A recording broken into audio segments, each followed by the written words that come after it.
In the world of radio shock jocks, the biggest are Opie and Anthony. These people say shocking things that border on offensive in order to entertain their audience. I refuse to sit here and think that radio has to be nice. Why?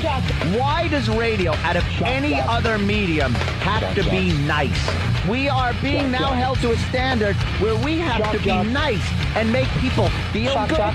Go screw! Radio bad boys, Opie and Anthony. Controversial radio personalities, Opie and Anthony. Infamous DJs, Opie and Anthony. Talk show radio hosts, Opie and Anthony. Opie and Anthony. Opie and Anthony. Radio shock jocks, Opie and Anthony. Opie and Anthony. Shock jocks, Opie and Anthony. Shock jocks, Opie and Anthony. Opie and Anthony. Shock jocks, Opie and Anthony. Opie and Anthony. I want to be called the A-Man. Like you're the I-Man? I'm going to be the A-Man. How about I call you the A-H-Man? Don't get started again now. Opie and Anthony. I'm going to give up my name, Jim Norton. I'm going to find a dead baby, take his name. I don't know where I'll find the Social Security number. Pass by houses where you see brand new cribs at the curb. Opie and Anthony. Stupid Australians whose national hero got killed by a docile flying fish. This is the worst show This is the worst show I've ever been on. But enough of this palaver. Let's get the show on the road.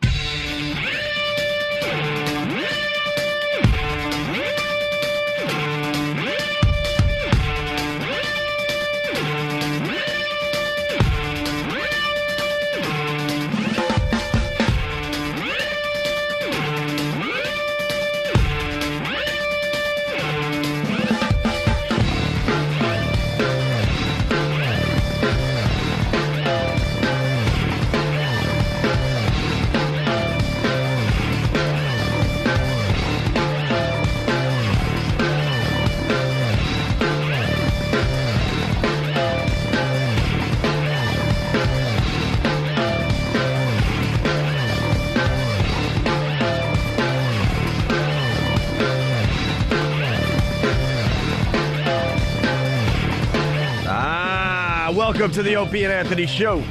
The ONA virus spreading across America. Speaking of spreading, we're heading to Philly, what, after tomorrow's show? Yes. So we say once again, good morning to Philadelphia. Hi, Philly. We'll be there. I want to sound local. Hi, Philadelphia. Philadelphia. Hi, Philadelphia. What's going on? My mic sounds weird. Does it? Yeah, I just got to deal with it. Who knows why? Gremlins come in here. It's a little bassy and low. But we screw it. Hi. I think when we take a day off, someone just comes sneaking in here and just has to fiddle with everything. Fiddle. They want to be a broadcaster someday, so they probably sit in our seats and just fiddle around. This is really bad. Is it really? Yeah. And for me, I'm usually pretty adaptable. It's very muffly. Like I have, like there's styrofoam in my ears. Yeah, is that it? Maybe a little switch? No, that didn't do anything. No? Oh, well. Hey, welcome. Well, now the music's over. You're right. Yeah, now, there. Let me turn this up. Oh, boy. I'll just blow my ears out. All right, our phone number is 877-212-ONA. Yeah, we're broadcasting live from Philly Thursday and Friday. We got the last comedy show on Saturday at Camden across the river there. Bring your Kevlar. Bring your Kevlar. Look out, Camden. Here we come. Yeah, keep listening to YSP all day long. They got all the info you need for our trip to Philly. But basically, we'll be at YSP Thursday. And then Friday, we're going to be at the TLA, I believe, on South Street, doing a live show. Yep. Hopefully a bunch of us will, we certainly will. Hopefully a bunch of our listeners will get up early and when join is us. Friday. Friday Friday at the TLA, 4th and South Street in Philly. And it's free. No tickets needed. So there you go. And we're going to be giving away all sorts of stuff, including, yes, Eagles tickets. Eagles tickets for their Monday night game, right? Correct. Very, very good. So is your mic all right, bro? No, but I'm going to have to deal with it. It's just really like... Why did things change every time we take a day off? It's really just... It's like I got to yell. It's still not working right. It's all muffly. Oh. Jimmy, why don't you listen? Could Jimmy use your headphones for a sec? Well, he can. Well, I don't know if it's... I don't know. See, this is what we do. Into my mic. This is what we do when the studio's not set for us. We waste valuable time tweaking and trying to figure out what's wrong with the equipment. Hi. What's wrong? Does it sound... He's insane, right? No. Screw that. I know what this is supposed to sound like, and this ain't it. You got your ears clogged? What's But up? now I got to deal with it. No. You were dealing with a cold last week. You all right with that? Yeah, that's like gone. All right. I got to deal with it. Great. Because someone fiddled with something. Is Tim working on it? I don't know. He You know how this he adjusted a place is. microphone and then he walked out. So did that do anything? No. No. All right. 5 minutes of the show. We haven't done anything because we're trying to figure out what's wrong with Anthony's mic. Screw it. Just forge ahead. All right. Hey, it's the anniversary of 9/11, and quite frankly, we don't know what to do with it on our radio show. We were, kind of throwing the ball around in the office. What do we do? Do we go somber like the local news stations? Do we go all somber on everybody? We should have played somber rage music. Yeah.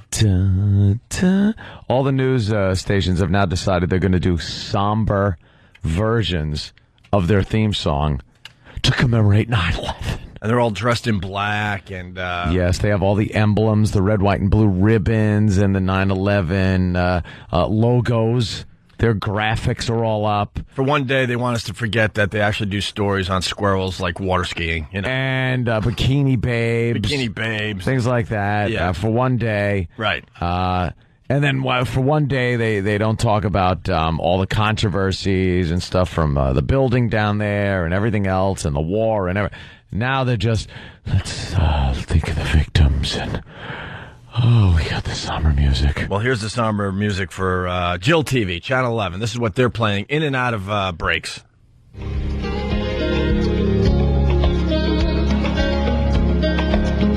It's upbeat somber. This is upbeat somber. It's their music. Yeah. But it's just done somber. What, they took their theme music and slowed it down?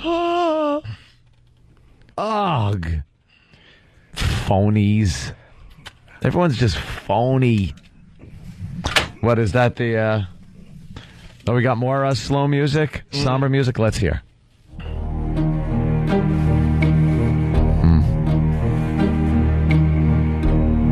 And what's that? Is Enya? This is Enya. Enya. Yeah.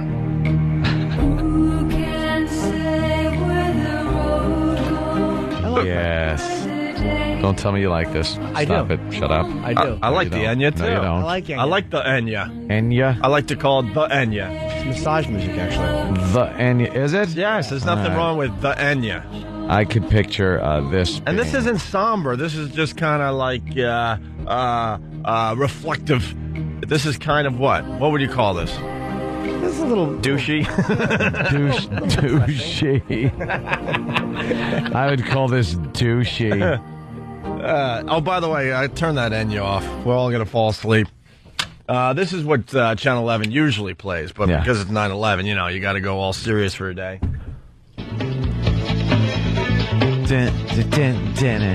That's how they go in and out of break. Big news. This is when it's Dance Friday. Yeah, but today, they got to slow it down and make it a bit somber. And the anniversary of 9/11 every year just sucks. I mean, what are you supposed to do? But I don't get what the news does. I don't get how they have to suck more emotion out of us. Yeah, that's their whole gig. It's a weird day for everybody, including people that live and work in Manhattan. It's just a weird day. You just feel it. You wake up and you just don't feel the same. You know what I mean? know it's the date at this point. Right. Let's be honest. You hear 9/11 is the date, and it's like, okay, yeah, that was like the bad day 6 years ago. But for the most part, it's the family and the people that know people that died. Those are the ones most affected. The news gets up there and tries to bring everyone back into the fold like it's the same day. Right. Like it's 9/11, 2001, and please let it suck emotion out of you. Get out of here. Stop being phonies. They suck emotion out of you without getting anything done. No. Maybe they could use this day to get some things done. Whatever that would be, I don't even know. I'll just throw that on the table. Suck the emotions out of us, but get something done. Whatever that is. Nothing. Whatever that is. But they're just doing it for ratings, and they're doing it because everyone else is down in that giant hole Downtown. I was biking the West Side bike path recently. I went down there, Jimmy. Jimmy knows the bike path. And I went down to Ground Zero before I turned around, right? That place is amazing, except for the hole in the ground. Except for the giant hole in the ground. Because of, what, red tape and all that crap holding everything back? Yeah. Because around the giant hole, it's almost unrecognizable from 6 years ago. It's all glass buildings everywhere. Yeah. Brand new glass buildings everywhere. Yeah, they've been building over there. They've been building like crazy in that area. Not where the towers were. Right, but that is still just a huge hole in the ground. Because no one knows what to do. You got to deal with 18 different friggin' organizations, and the family of the victims have a say in what goes on because politicians don't want to go against them because they'll look like bad guys. So nothing gets done. And they have some jackass draw up something called the Freedom Tower, which is just a joke. It's a joke. Put towers back. Yeah, just put a couple towers back. Some modern ones back. And, then just use the top floors as storage. Storage. For people that want a place to, keep their bike or something. Yeah. Just go up top, put your bike in, and then get out of there quick. I'm so sick of saying, if they build the towers as high as they were, no one's going to live up there or work up there. So we can't do that. They will. They certainly will. Especially if you connect the buildings like they do in those towers in Malaysia. Yeah. Connect them somehow or give people a way out. A few connection thingies. There's the stupid picture of the Freedom Tower. Look at that. The thing's 10 stories tall with 80 stories of lattice work. Yeah. The Freedom Tower, sure. It's great. Because we're all free in America. That's why. That's what we're telling the rest man. That's what we're telling the rest of the world. We're free in America. That's like also Newark Airport. Oh, after 9/11, let's call Liberty Airport. Yeah. Just change the names of things and everything will be cool. Right. I personally enjoyed the over the weekend the Osama bin Laden tape. That was amazing. He's now my favorite candidate for president of the United States because apparently he was running for office. Did you see this? I did not. Did you read see the transcripts or anything? Please fill me in. Holy Jesus! Please fill me in. Well, the guy discussed the mortgage problems here in this country. Dude, I'm not kidding. He discussed the mortgage problems, the economy. Yeah. He discussed the war in Iraq. He had discussed how the Democrats won Congress, but haven't done anything because the government is really run by big business. And the Democrats are talking about how they want to get the troops out, and now they're in charge, but they haven't done it either. So it's a big business that runs the company. And I'm listening to this guy going, where can I vote for this Osama bin Laden guy? Is he going to be a write-in candidate? I think that name's going to be a problem because he sounds like the terrorist guy. It's the same name. And then he started talking about the worst crime in a person's life could be to die without accepting Allah. And I was like, oh, my God, wait, that is the same Osama bin Laden guy. Right. And then I might have a problem voting for him. Well, here's the problem, though. If you don't vote for him, your head will come off. So true. You got a little what to do in this case. The guy was sitting he's got some great ideas, but valid points. But he can't actually vote for him. But if you don't vote for him, then they lop your head off. So what do you do? And then they even he shaved his beard off and colored it. He was like Just for Men or something in his beard. So his beard's all dark now because he's trying to look younger because he knows that the voters want a younger candidate.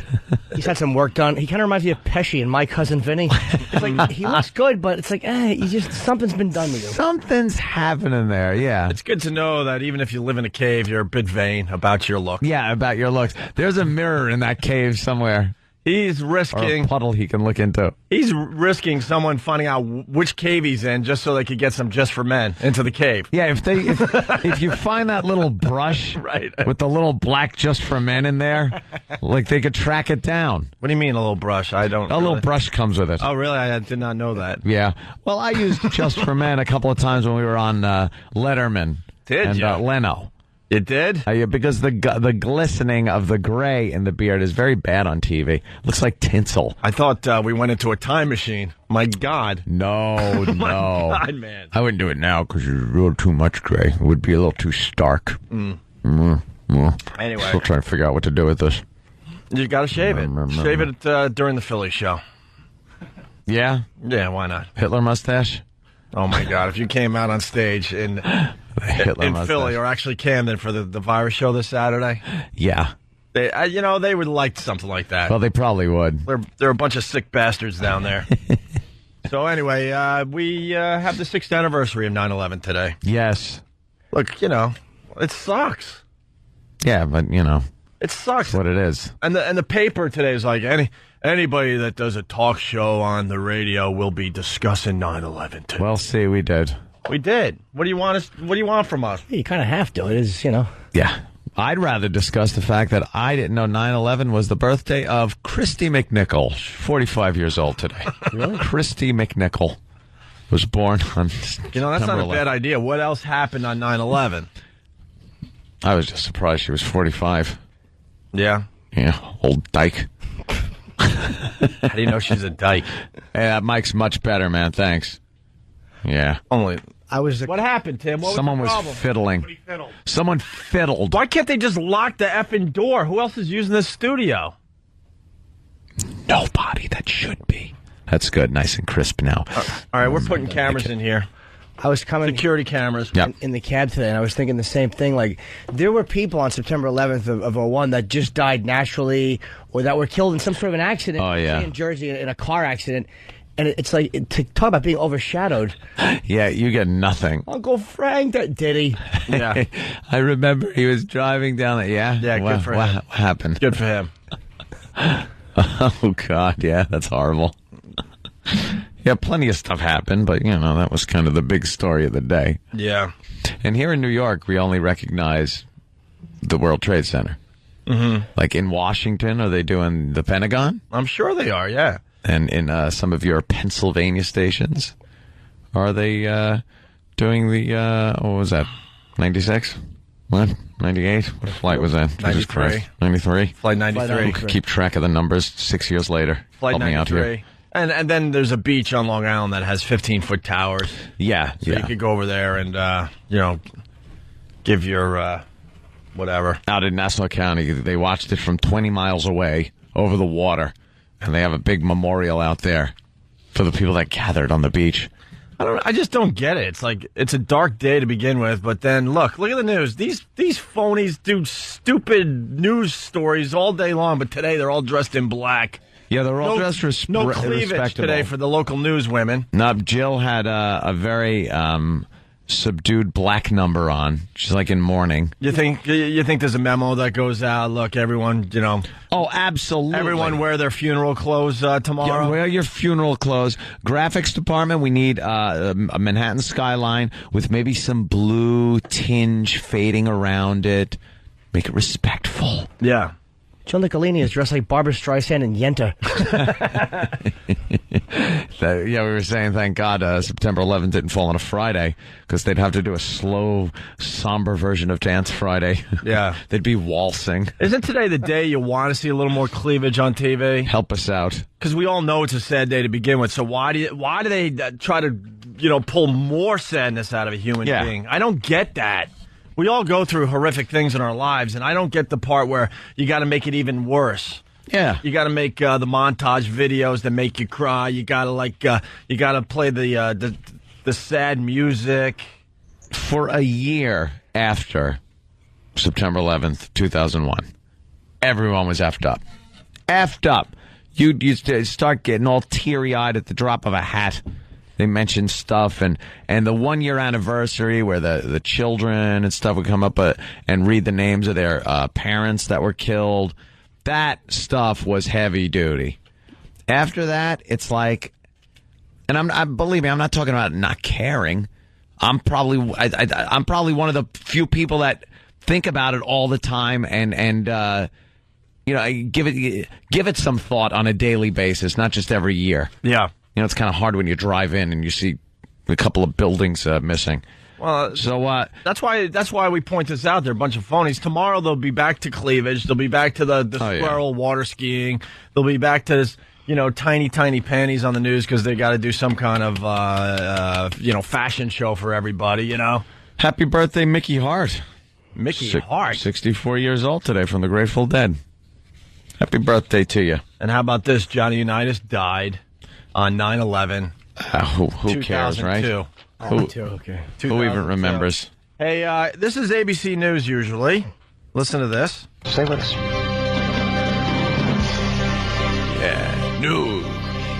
Brr. All right, but because it's 9/11 today, they have to do this. We're coming right back.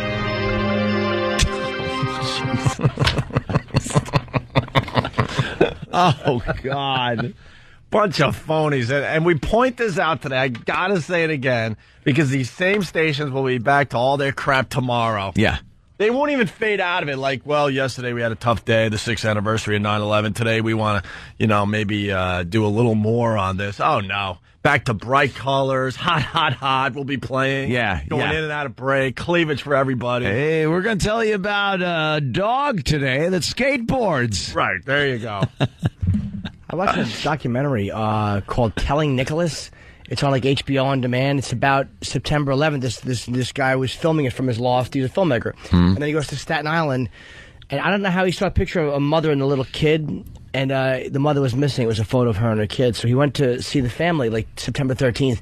And the whole documentary is about them trying to prepare to tell this kid that they don't think his mom is coming home. It's really miserable. I haven't seen all of it yet, though. I've seen like the Jeez, why watch something like that? Yeah. Holy Jesus. All right. Well, I anyway. can't watch that stuff. Anyway, we'll be, I don't know. We'll be doing something with this anniversary. What can I tell you? It sucks. There's a lot of people that just don't want to be reminded of this day. They just want this day to be over. Yeah, remember it, which is fine, but this remembering. maudlin, phoniness. Do you think the head of the news is going handing him that somber tape, going look, I really personally want this played because this is a very sad day for everybody.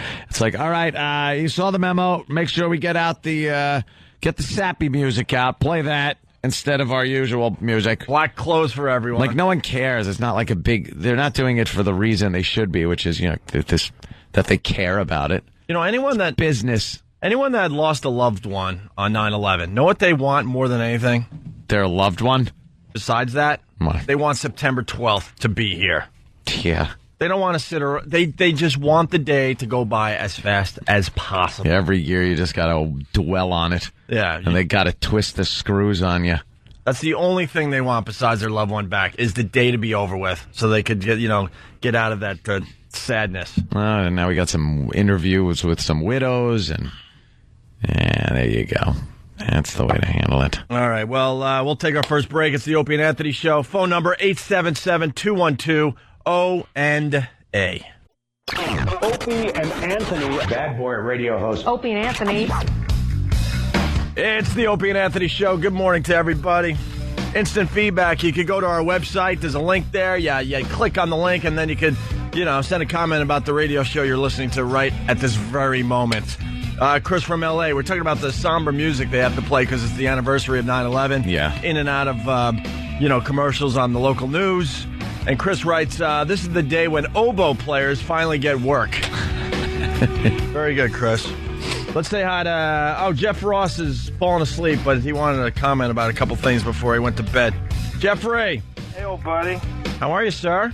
I'm doing good, man. I'm in L.A. It's late here. You sound like it's late. It's late here. I'm over from the VMAs. Oh, you were there? That's right. They showed you in the audience.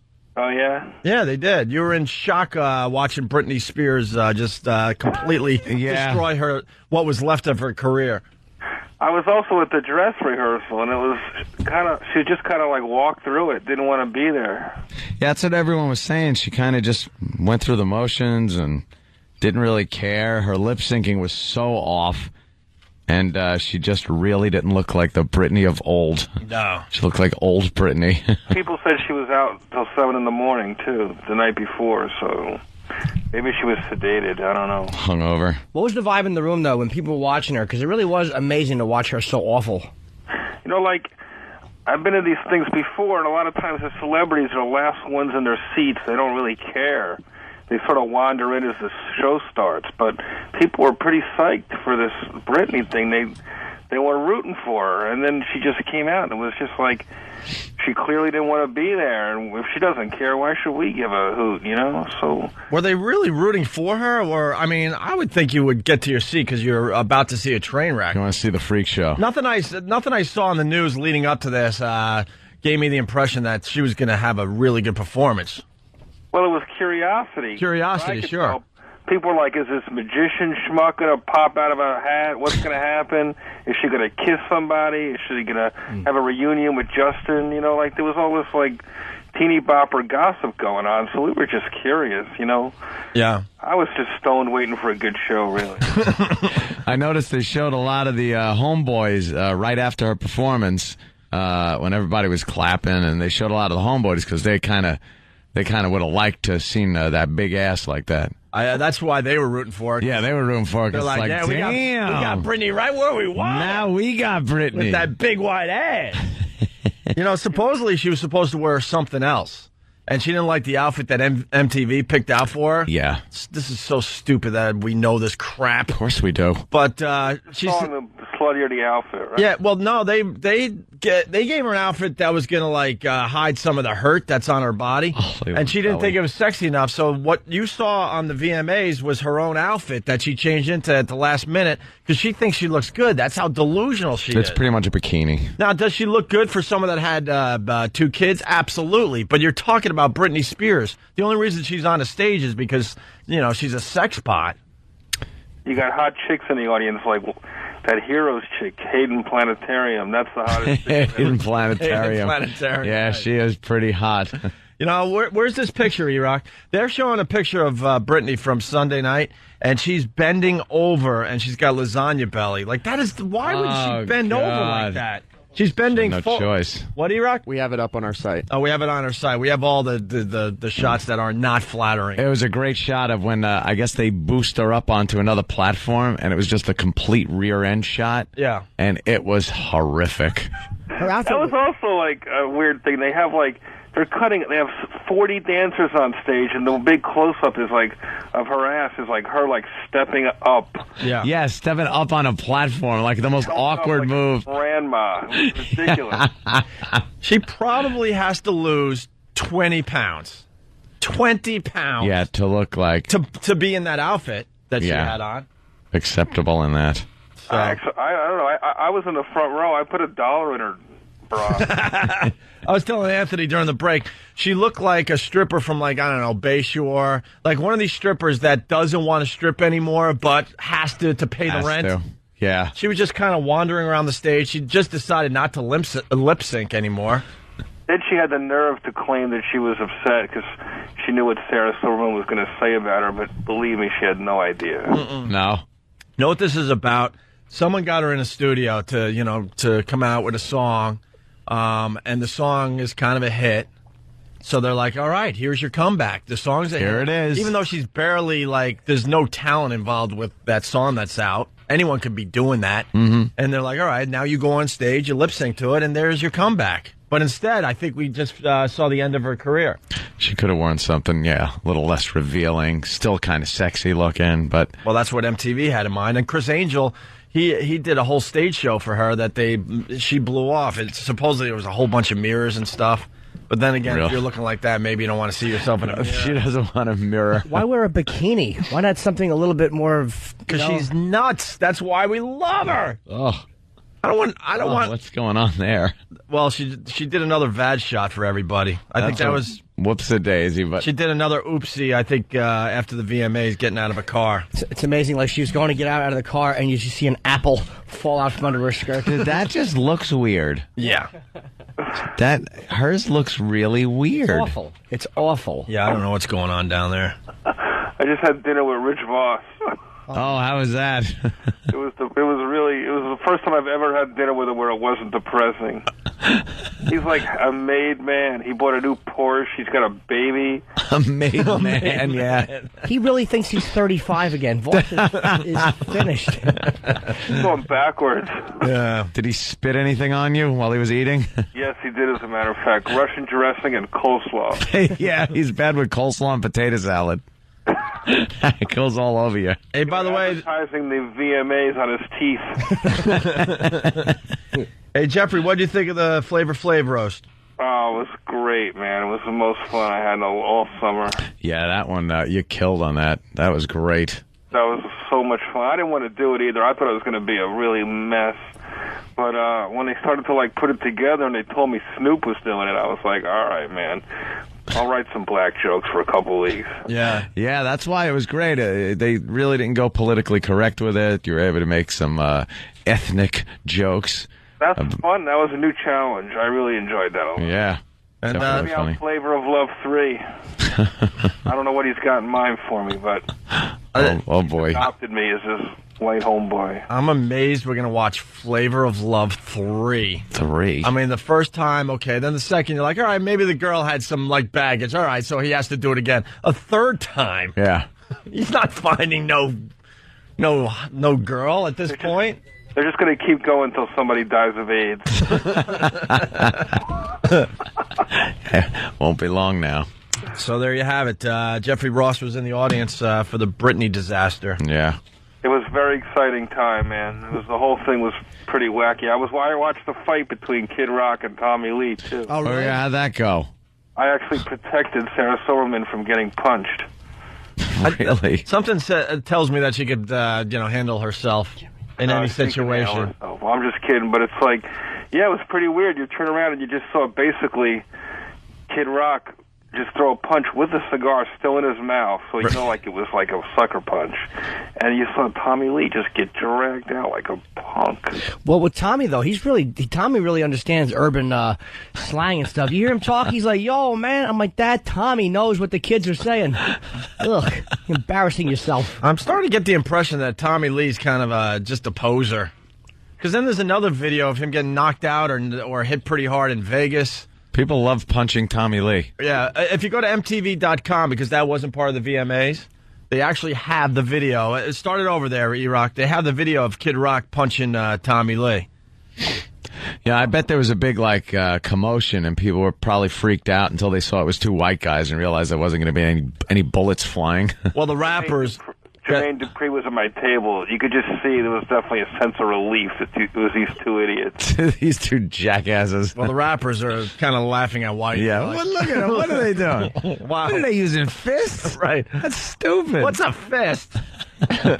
Hey, man, were people heckling Sarah? Someone told me, I didn't see it, but someone said that people were heckling her. Someone was yelling, you're ugly or you're not funny. Was someone heckling her? Not at all. Okay, good. Killed. First of all, she walks out, it's like... That is the hardest audience, like P. Diddy and 50 Cent. These guys aren't laughing at comedians. Mm-hmm. They find out if they won some dumb award, Yeah. Just sitting there and wondering if the camera's on them. And it's just, there's 3,000 fans who don't even know where to look and what's going on. And she just comes out and owned it. It was pretty cool to watch, actually. Why won't these guys laugh at a comedian? I don't get that. Too cool for the room. Too cool for the room, you think, Jeffrey? A rock concert. She's performing at a rock concert, and considering that, she killed, me and Voss were just talking about how few comedians could just go out in front of such an egotistical audience and get laughs. It's not easy. I'm going to have to catch one of the 80 replays. Of what? I do. She comes out and there's a cutaway of Jamie Foxx kind of looking, not really enjoying it, and 10 seconds later, they cut back to him cracking up on the punchline. It was pretty fun. What, they're not replaying it 80 times, E-Rock? Why? Why? They want you to go to their website or something? Are they trying to, get some web traffic? It's part of their new re-imaging. They don't want to annoy everybody with it. So they're not doing it anymore. Everybody in the audience was wasted, by the way. The whole front section where the fight was and all that. Yeah. They were really sending a lot of booze, and people were smoking. It was pretty ridiculous. Whose party did you go to? We went to Jamie Foxx at a party right at the Palms. Did he have a piano and start singing? He get up and bring girls on stage and pour tequila down there. All right, you got the fun Jamie Foxx, because you don't know what you're going to get. Are you going to get the serious Jamie Foxx or the fun Jamie Foxx? This was not the Oscar winner. This was the, let's see. This was the, I don't know. This is some other award. Yeah. It was pretty fun. We partied pretty late, and then, we all basically hung out in these ridiculous cabanas and got wasted and went up to the Playboy Club and gambled and looked at pretty girls. It was awesome. Damn. Look at your life. I wish I Jeffrey's could living the do it, life. But the Palms was really, really fun this weekend. That's really cool. I fought with my girlfriend until 5 o'clock in the morning, and then we laid there like two wide awake rats. Oh God, no, really? Did you? Oh, You just Jimmy. described every fight with a girl.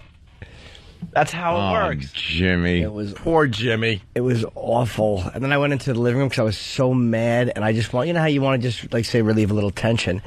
And every time I was, like, starting, she would just walk into the living room to look for something, and it was just an enraging, awful day. But I'm glad you had fun with Jamie Foxx at the Cabana and the Playboy Club. I'm happy for you, Jeff. But why would you choose that moment to, like, get a little relief? Because it's called escaping. You have to just get out of there. But No, but he's getting out of the room, but he's, you know. Yeah. Oh, you were getting that relief? Yeah. Or he was trying to. Oh, I thought you were While just she's like, mad in the bedroom? Yeah, I thought you were just getting relief from the situation. But it wasn't working anyway. Yeah. What was the fight about? I can tell you in a couple minutes. Let me remember.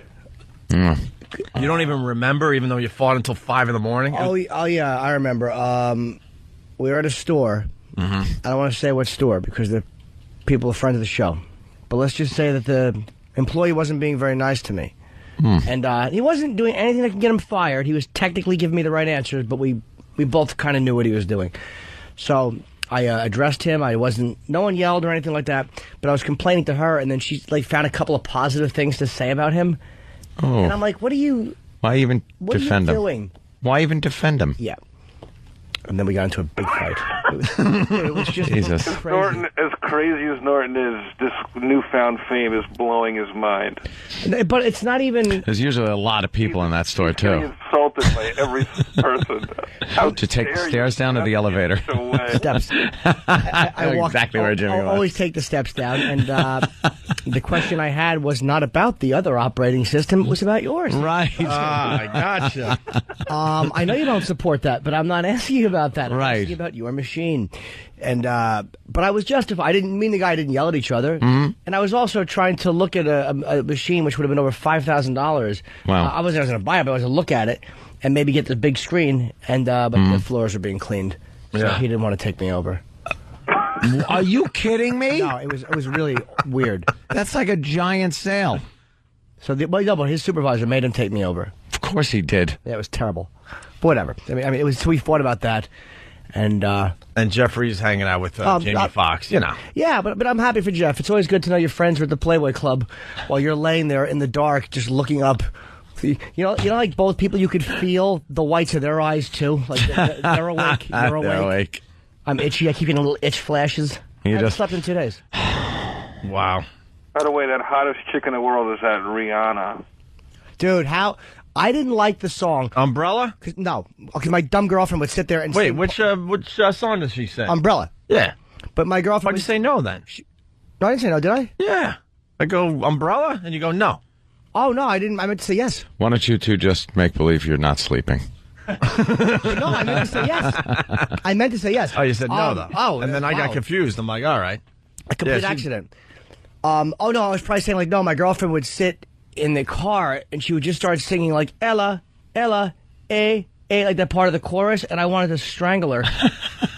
And I saw the video for Umbrella, where she's dancing with the umbrella, and it is fantastic. Yeah? Oh, yeah. It's great. She's ridiculous. Was she there, dude? She sat right. It was kind of one of those things. I was sort of like... I was Sarah Silverman's guest because Jimmy couldn't go, and I've been going through a breakup. So Sarah was like, "Let's go to Vegas while everything goes down, and just get away for a couple of days." So Sarah comes off stage, and I go backstage to get her to go sit in the audience. They had like seats for us, and just as we get to our table, like they announced Rihanna like won some award, and she's at our table. So we were like standing. It looked like we jumped up to kiss her, but we were just getting there to sit down. Oh wow, okay. Yeah, we looked like her posse, you know, and it was like, all right, let's just get drunk and, you know, I always bring party favors. We had a great Party favors. It's another good thing. I'm glad to hear that, Jeff. Sarah says, hey, let's wing off to Vegas. Go to the VMAs. And what were you doing, Jimmy?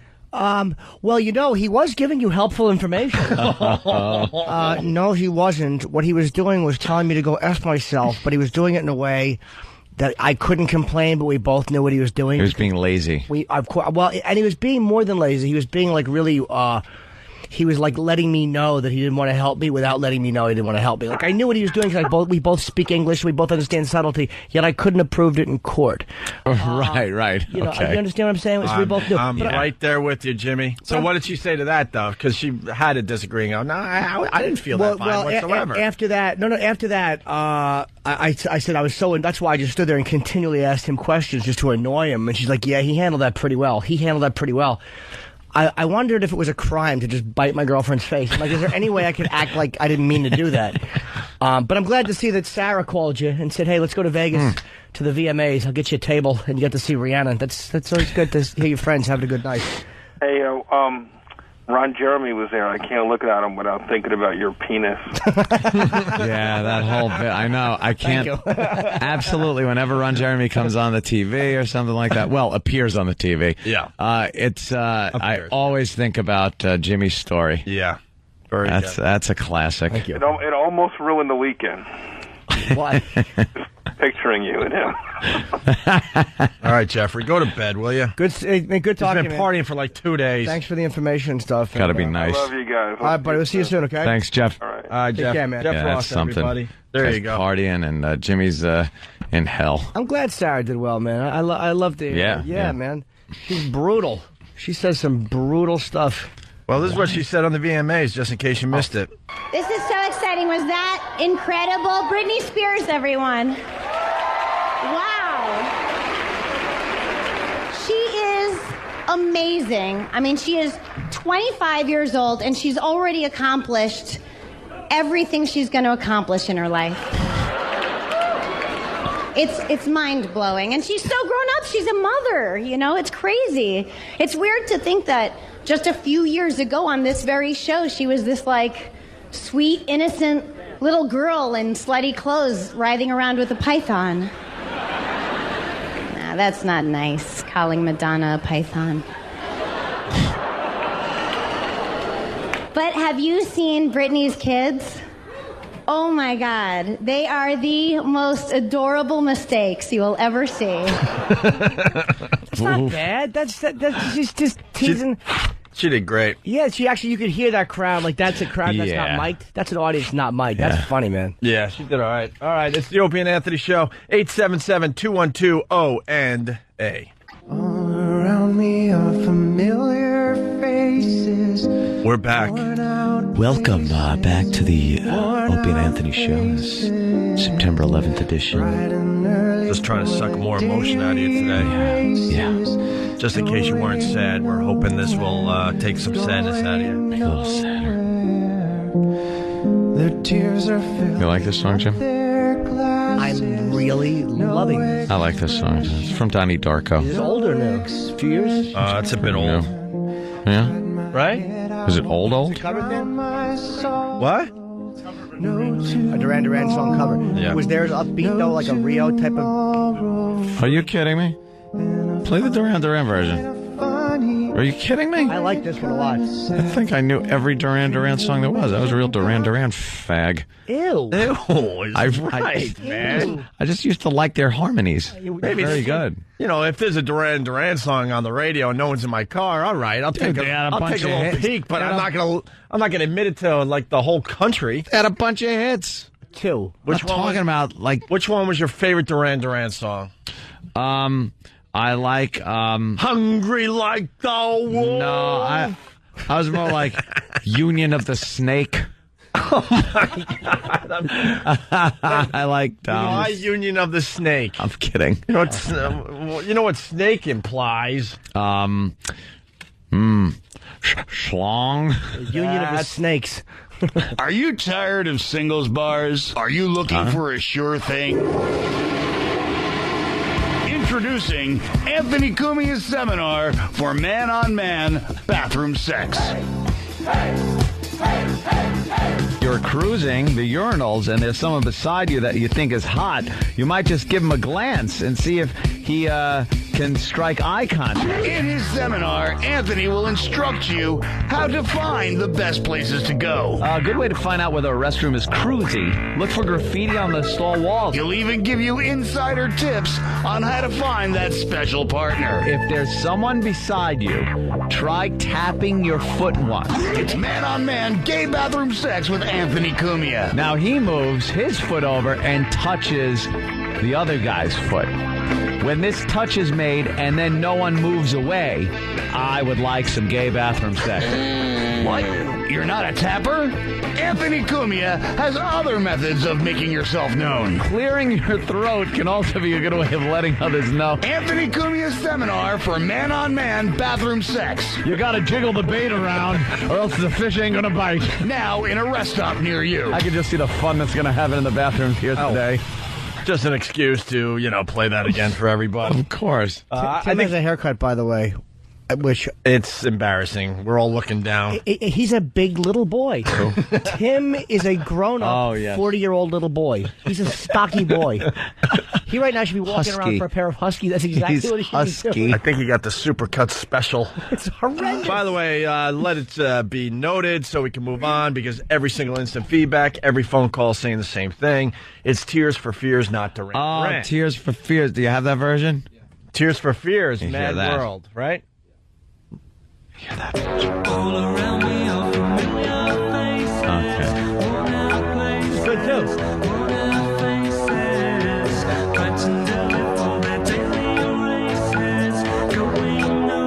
Little 80s, yes. Yeah. Yeah. This is 80s new wave, yeah. New wave. Yeah, new wave. I like the new wave. I'm Snake. I do afternoon drive. New wave pop. The best of the 80s, new wave. I'm Snake. Stupid new wave. All right, I was hooked for a while too. Not a guitar to be heard. No, not me. It's new wave, yeah. 80s new wave, yeah. Did you see Donnie Darko? No, the movie? I did not see Donnie Darko. I'm sorry. It's either really good or it sucks. Yeah. I have no idea.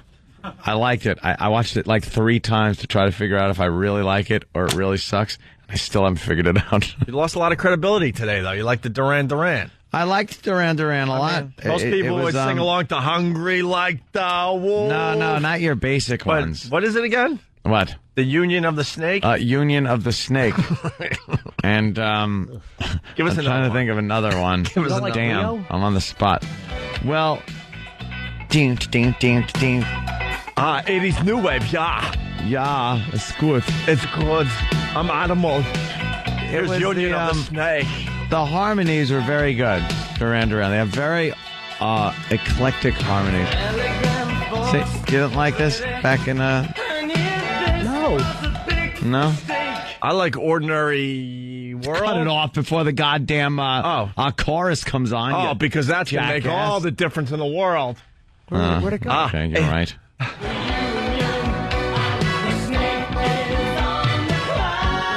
This is very good. It is pretty gay. It's hooky, though. What can I tell you? And who wouldn't like... That's good. Who wouldn't like the Reflex? Oh, the Reflex. Now you're talking. There's a big hit. Give us some Reflex. That's a big hit. And it's going to be working on his abs. Let's do some Reflex. This song was giant. That's good. Das. 80s new wave. You didn't like this one? How can you? No? How can you, unless you're in a bathhouse with like-minded gentlemen? Well, I didn't say where I was. Rio, however. But it's 80s new wave. 80s new wave. New wave. Stupid stations that they do their 80s new wave lunch block. What do they call it? It's your 80s. What do they call it? E-Rock knows this stuff like I do. Your 80s lunch hour. Yeah. 80s new wave lunch hour. Here's Duran Duran. Then they got to get some guy with some dumb accent to do it. Yeah, good. Do Ordinary World. That's my Duran Duran. That's song. your Yeah. like this one? Yeah. It's a little too slow. I was into the Like a Peter Cetera song. this is a little too slow. I like the slow. Okay. What was their James Bond theme? Huh?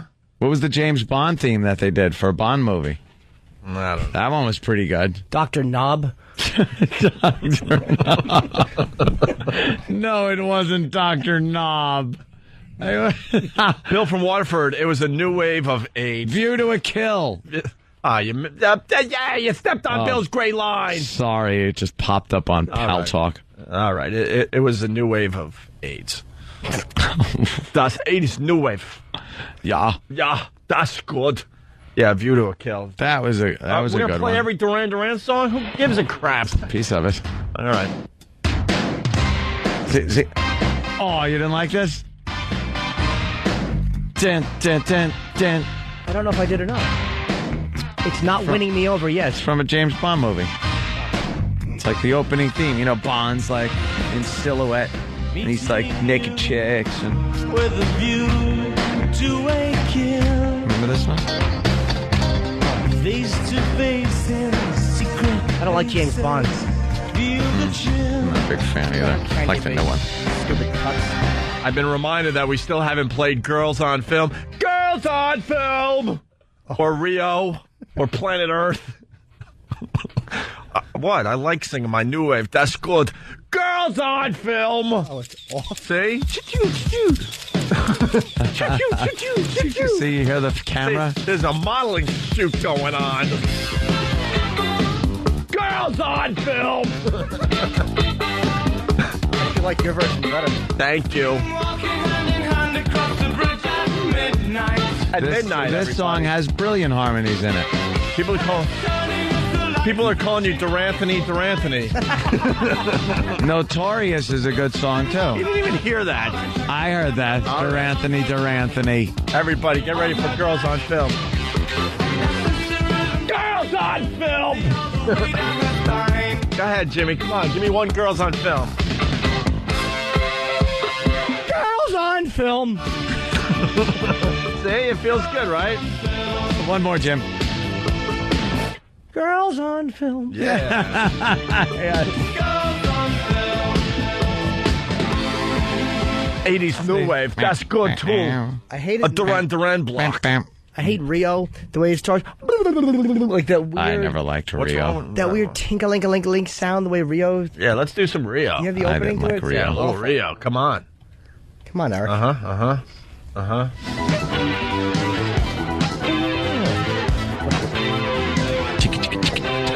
This is so 80s. Jesus.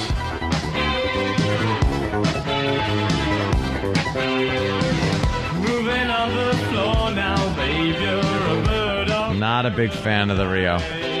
No, why? I just wasn't. I don't like the big, like, huge hits. Someone from their cell phone. If you text, if you instant feedback from your cell phone, you gotta give your name so we can give you credit. But it's someone from their cell phone. Isn't the union of the snake called docking?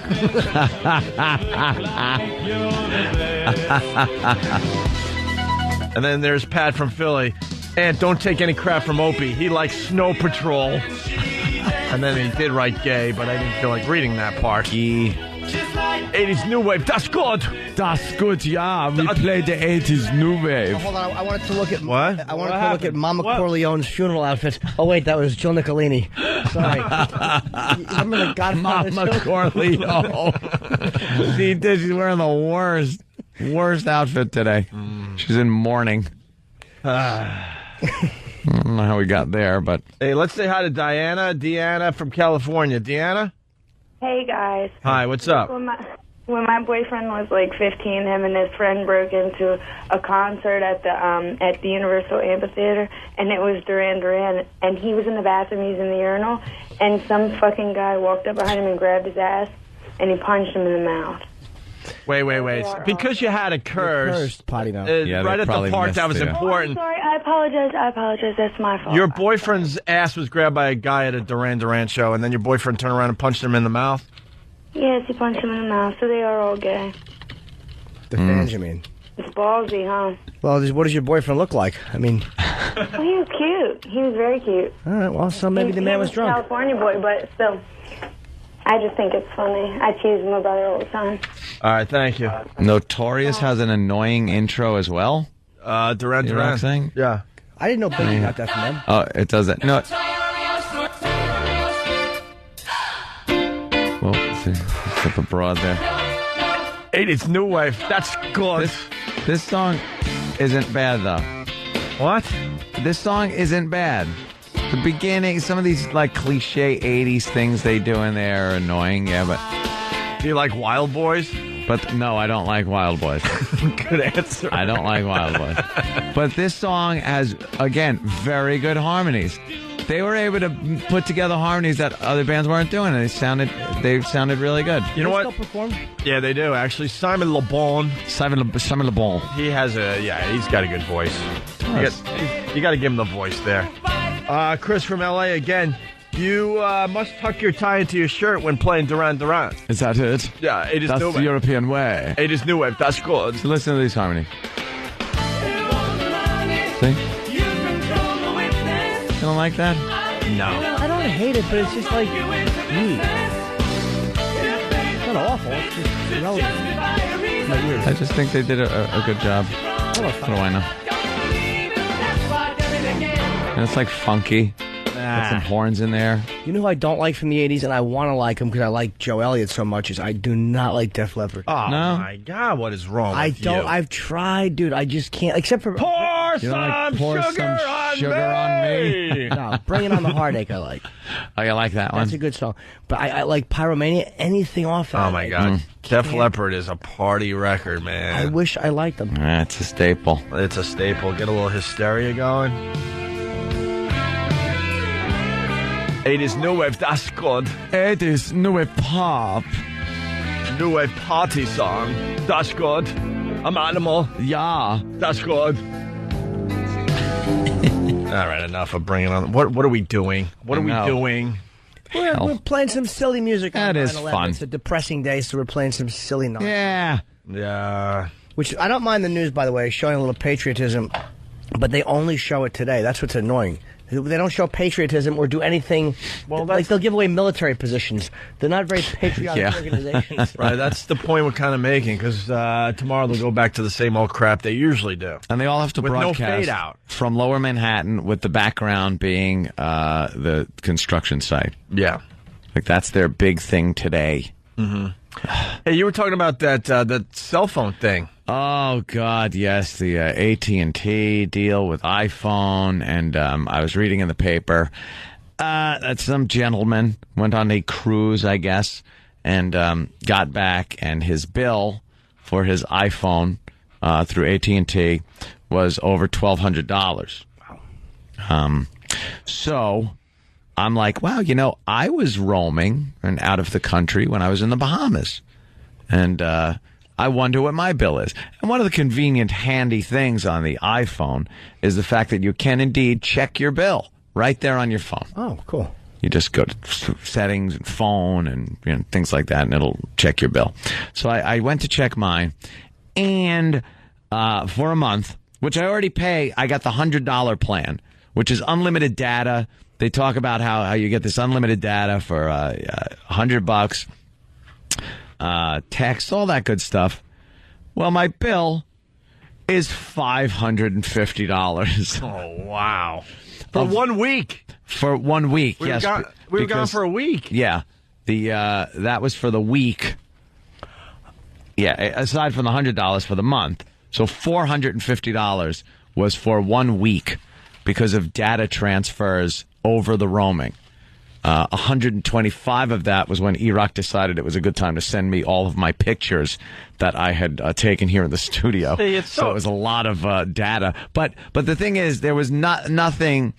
And a lot of people, I've read a lot of stuff on the message boards going, well, dummy, if you read your contract, what if one person read their entire phone contract, I will fucking blow you. Well, and even if you don't. That probably didn't make it over FM. Well, probably didn't. You're a bit But upset. I said that if one person actually reads You would be their amazed. contract. That's what you said. It's another way to say it. Yeah. I'd be amazed. Let me translate. That's good. You would be amazed. Anthony said if somebody read their entire phone bill, I'd behave no differently than normal. That's what he said. That's right. That's what you missed. No one reads the entire contract. Not the phone bill, dummies. I mean, I read my entire phone bill, but the contract itself on the limitations of roaming with data charges where you can't shut off your incoming data. It's just this odd thing where if I had known that just having my phone on in the Bahamas was going to amount to a $550 phone bill, I probably would have turned it off because I wasn't able to make any incoming or outgoing calls. So why the hell did I need it? It's brilliant that they figured out how to get more money from their customers without them knowing it. Now, a gentleman like myself, I can suck it up and go, all right, I learned, I learned, I made a mistake there, I should have shut it off or whatever. But there are people that is a huge hit. You're not going to be able to pay a $550 phone bill like that. Mm-hmm. So they are under a class action suit right now. Is being filed against Apple and AT&T that this was misleading, that the contract said that it's unlimited data, and there seems to be a problem when you roam, and there's no warning that these roaming charges are gigantic. And that's what I went through. That is amazing if you think about it. Yeah, I've had other phones where I went away and went roaming, and it wasn't nearly as much. Mm-hmm. But wow, they are screwing up by the numbers with this thing. AT&T and stuff. Yeah. They weren't ready. Apparently not. They should have been able to go with other carriers too. With other carriers, why be tied up to AT&T? Should have been able to get other Verizon or something or any other carrier. I wonder if Apple will somehow find a way to get out of it, because I'm sure that they didn't count on AT&T just blundering everything. They should have an option where you can pop out your SIM chip and perhaps get an overseas one if you're going overseas, or pop one of those in. But nothing. That thing is sealed up, and you get your bill. And a lot of people have been calling up saying, "Hey, this is a lot more than I thought I was going to be paying." And they say, "You know something? Sorry, pay your bill." So, go pay my bill. But there you go. Not happy. Wait, you called and they said that? No, somebody, I was reading reports and stuff and message board stuff, and they said they called and said, "This is a mistake. It was roaming, but I have no way to shut this off, and I didn't know incoming data. I wasn't making any phone calls. It's not like I was on the phone for 3 hours talking to somebody back in the States. Your phone sits there, and every so often it gets an email, and it downloads it. And you're paying through the nose. You're paying through the nose that your phone's just sitting there. That's brilliant. On charge. I mean, I would be pissed, but that's brilliant that the company has figured out how to get more money out of their customers. Yeah. Who's going to fight it? Oh, because you figure if you're paying, like there are two plans. There was a cheaper one, and then the more expensive $100 plan. So I go for the $100 plan. Figure, you're going to get everything you need. So you're paying that $100, but now you're also paying $450 extra on top of it. Yeah. But if it's $100, let me ask you. I think I have that plan too. Yeah. What my bill so far as of September 11th is $167. How does that happen, Jimmy? What's the $67? Where does $67 come from when it said $100? This is all taxes, service charges, FICA. Probably FICA's involved. FICA. I hate FICA. Let's go to Bob in Florida. Bob. Hey there, Bob. Hey, Bob. I would like to have a special request for Relax by Frankie Goes to Hollywood. 80s New Wave. That's good. That's good. That's good. Frankie says relax. Yeah. Right. Yeah, and we all know what he's talking about. Frankie says lose a lot of weight. Frankie says just relax. Yeah. Give it to me. Frankie says the test was positive. 80s New Wave. What? Oh, Frankie's dead. Is he? I don't know if he's dead. Frankie's dead. Frankie, I don't know he's dead. Frankie got the AIDS, didn't he? That's a new band. Frankie, I don't know he's dead. Fan? I don't think Frankie's dead. Oh, my God. What?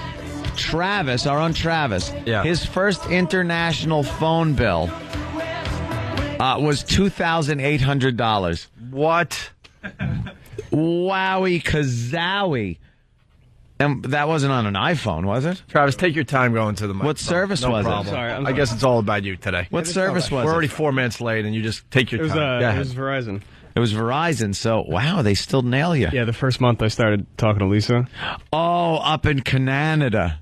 I didn't know that long distance did not include Canada. Yeah, but wait, you're still here in the United States, and you were just calling Canada. Mm-hmm. And they charge you $2,800? Yeah. The technology's there to not have to charge that much money. Isn't that just a regular? That's a regular international phone call. Yeah, There's Canada's no regular. zero or any of that stuff. They get you. Yeah. So what did you do? 65 cents a minute. My dad paid it, and I paid him back over 14 months. Oh, my God. Oh, my 'Cause God. they immediately shut your phone off when it's that much. Why is it that much?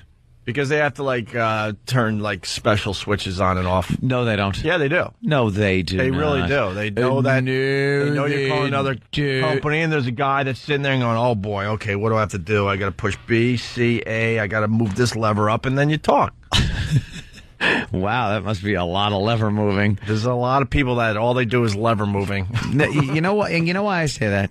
Because you can pick up your phone at home and call Canada for nothing. Yeah.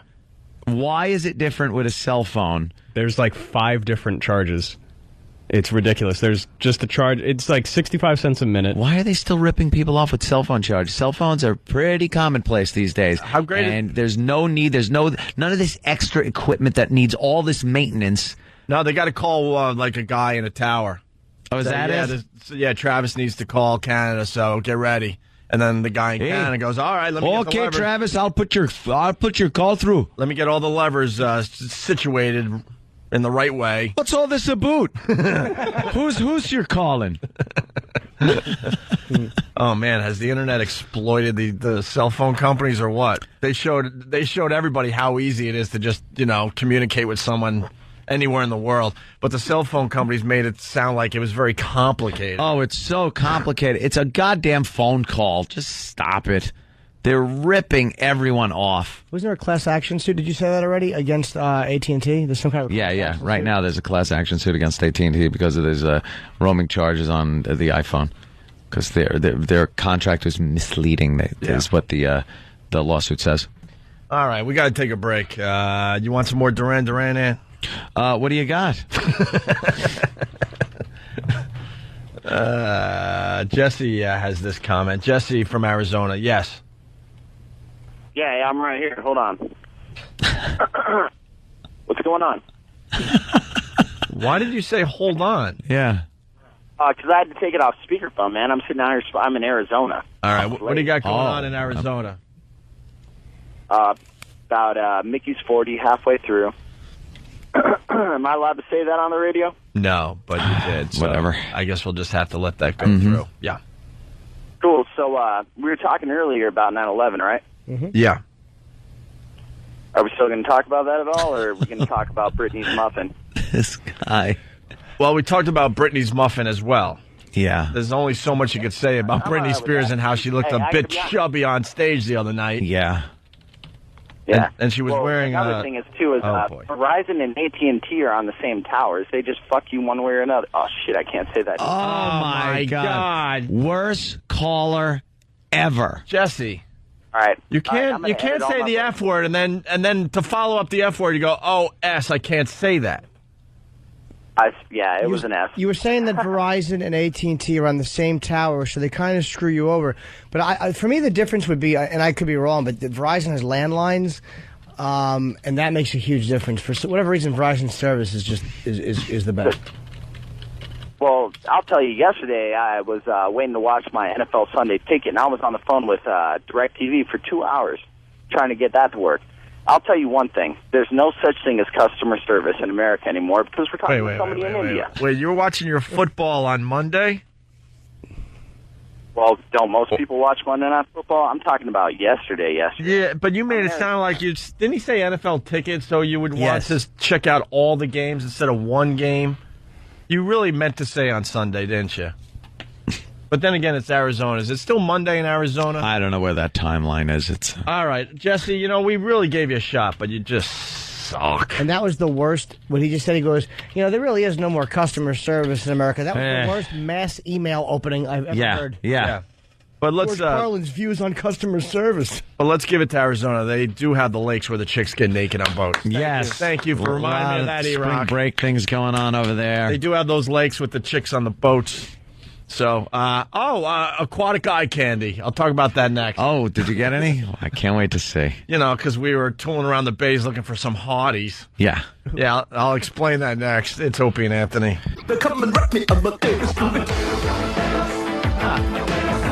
It's 80s New Wave Tuesday. New bit. I smell new bit. Come and rock me, Amadeus. That's good. That's good. Yeah, that's good. And to the idiot that doesn't get me, I keep saying, 80s New Wave, that's good. He goes, it was funny the first 10 times enough. I wasn't doing it to be funny. You got to learn about me. I do things to be obnoxious. To annoy you. To annoy you. Come on, rock me, Amadeus. And now, Falco, come on, Falco's dead, right? No. Falco's dead. I'm being told here that Frankie Goes to Hollywood, Frankie there, he's still alive. He's alive and well. He has the AIDS, but he's not only surviving, he's thriving. He is thriving. I'm not somebody dying of AIDS. I'm somebody living with AIDS. And spreading it. It is 80s. Spreading it. It's 80s New Wave Tuesday, and but while Frankie Goes to Hollywood, E-Rock found a band picture. It could be the gayest band picture ever. That might be a new bit, too. Find a gayer picture than Gay this band one. pictures? Frankie Goes to Hollywood. They didn't have to be that close for the photo. They're all back to... Is that true? What? Falco was hit by a bus in 1998. Oh, that's right. He is dead. Is he the one that's saying Amadeus? Yeah, rock me Amadeus. Come on and rock me Amadeus. He's dead. Bus got him. That's hilarious. Yeah, I forgot about that. It was like a head-on collision or something in the Swiss Alps, I'm going to guess. Come on, rock me Amadeus. Oh, rock me Amadeus. Amadeus, Amadeus, Amadeus.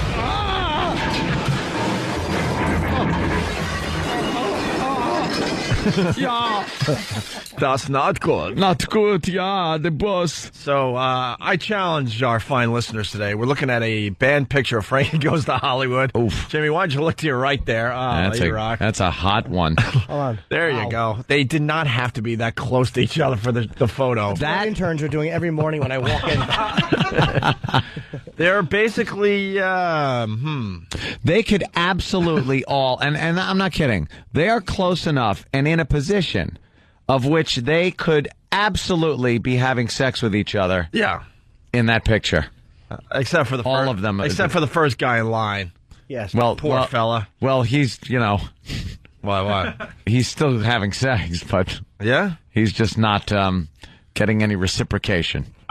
Unless they spin it around into a tight little circle. No, but if they do, like when the first guy goes to say hello to the last guy, you're going to hear as it splits in the middle.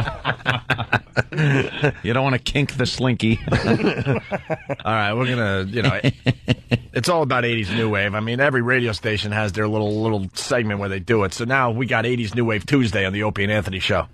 Yes. So... New Wave Tuesday. New Wave Tuesday. It's New Wave Tuesday. Yeah, because that's good. Can I tell you who I have a crush on? I have a tremendous crush on somebody. Oh, Jimmy. I didn't know. True. It's the mother of that missing little girl, that Kate McCann. I swear to God. You mean the murderess? The mother. I don't know. I don't believe she did it. Of course you don't, because you're in love with her. I do not believe that the parents are involved. No? I hope. Based on what?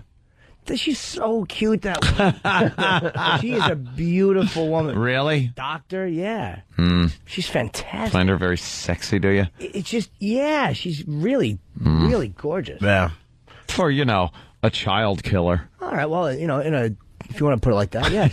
She's the hottest of them all. I don't think she is. Hey, we were talking about phones before we move on. We got Mike from Illinois. Ant's confused. iPhone data never shuts off. Browser is always open, not just for the, what, mail? What?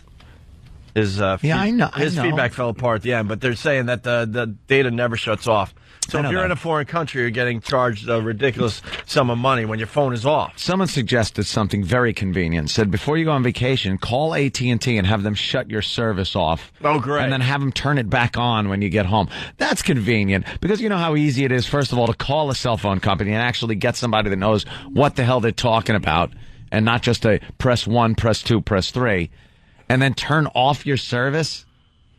And then turn it back on when you just leave your cell phone at home, dummy. They know they got you. That's why I say, once again, it's brilliant. Yep. It's brilliant. Also, Mike from South Jersey, a guy left his iPhone off, and they still charged him $4,800 because when it's turned off, it still checks for email updates and other S. No. Do you know, I'm looking at the cost of my iPhone right now. Yeah. And I have a $99 a month thing, 2,000 minutes. So $99. That's nice. And then so it's just you get a bill every month for $99. You could probably set it up instantly just to pay it right from your account. Well, write that old check for $99. $99, Jim. Over 100.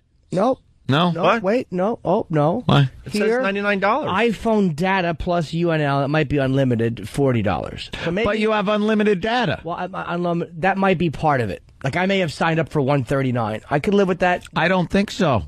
I think $100 includes the unlimited data. Yeah. Well, then I don't know what the charge. I could be... Because right here... You didn't read your contract. 30 cents for the wireless 911 charge. Okay. New York State fee, of course, they have to get their disgusting fingers in there, $1.20.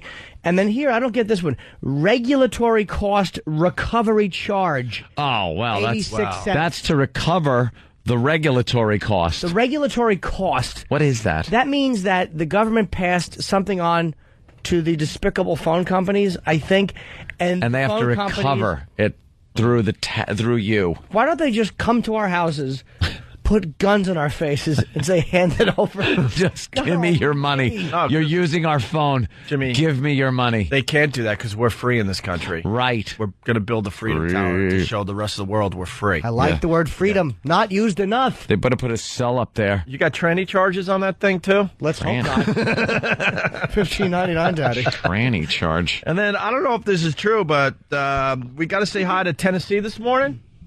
Supposedly, they're firing up the electric chair tonight. First time since 1960. Old Sparky? Wow. Tennessee has Old Sparky? That's what they call it, the electric chair, huh? Can we get some info? Are they firing up Old Sparky for the first time since 1960? Oh, that's fantastic. Don't wet the sponge. What kind of crime do you have to commit to be the first one they kill in 47 years? With the electric chair. How wow. naughty are you? Hey, You're it's a true. naughty boy. It's true. Yeah, we got the story coming in as we speak. And, of course, it's Rock Scream Tuesday. And yes. You know, we want to take a page from the local news and, you know, tone it down a bit because it's the 6th anniversary of 9/11. So instead of the over-the-top Rock Scream sweeper / promo we play every Tuesday, we have this. Rock Scream Tuesday.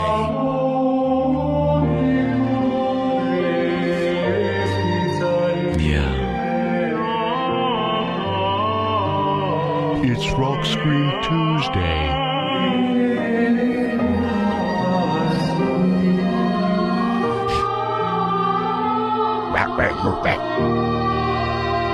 Opie and Anthony. There you go. By the way, did anybody read about Clinton and Bob Dole have been pushing for a charity for 9/11 for kids of 9/11 victims to go to college?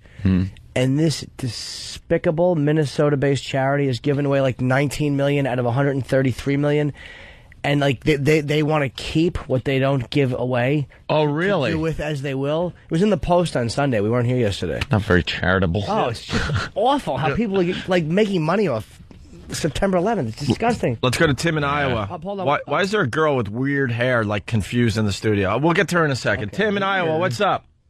Hey, what's up? Weird. Love you. Love the show. Yeah.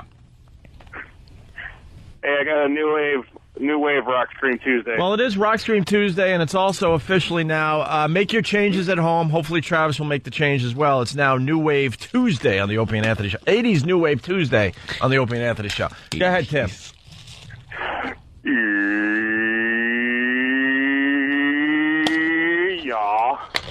Yeah. That sucked. That sucked. New Wave Rock Stream. I was looking for a little more there, but all right, Tim. Thank you. Why is this girl Young confused? lady? What's going on? What's going on? She's got coffee in her hand. Hi. Was this a Kenny bit? This should No. be terrific. What's going on? Somebody wanted a coffee. Oh. What's your name? Jess. Jess? You've been an intern this your first day? Yeah. Cool. You familiar with the show?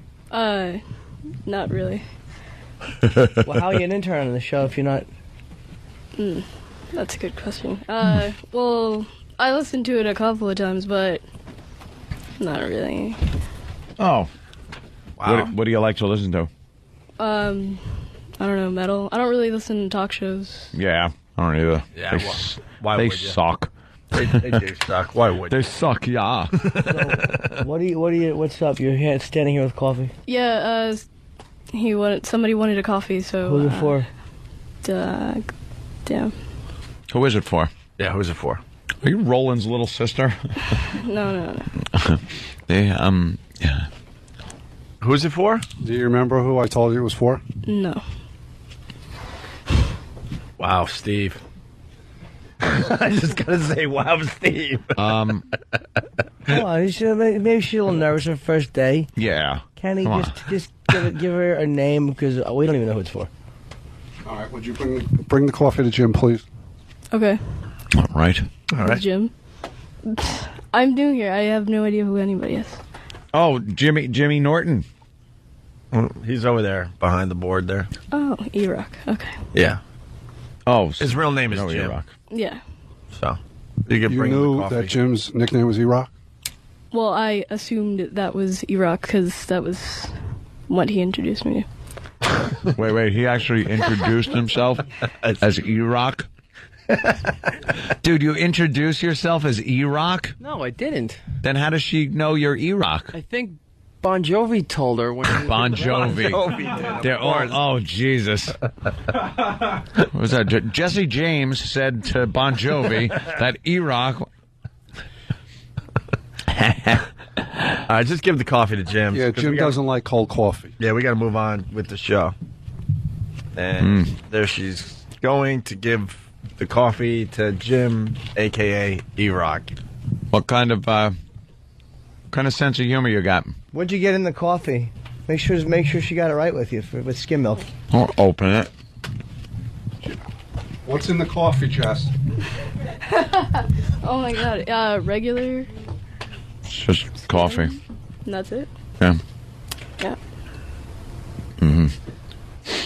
How old a gal are you? Huh? How old a gal are you? 19. Oh, okay. Where do you live? Plainfield. New Jersey. The home of Rich Voss, yeah. Hometown of Rich Voss. You know Rich Voss?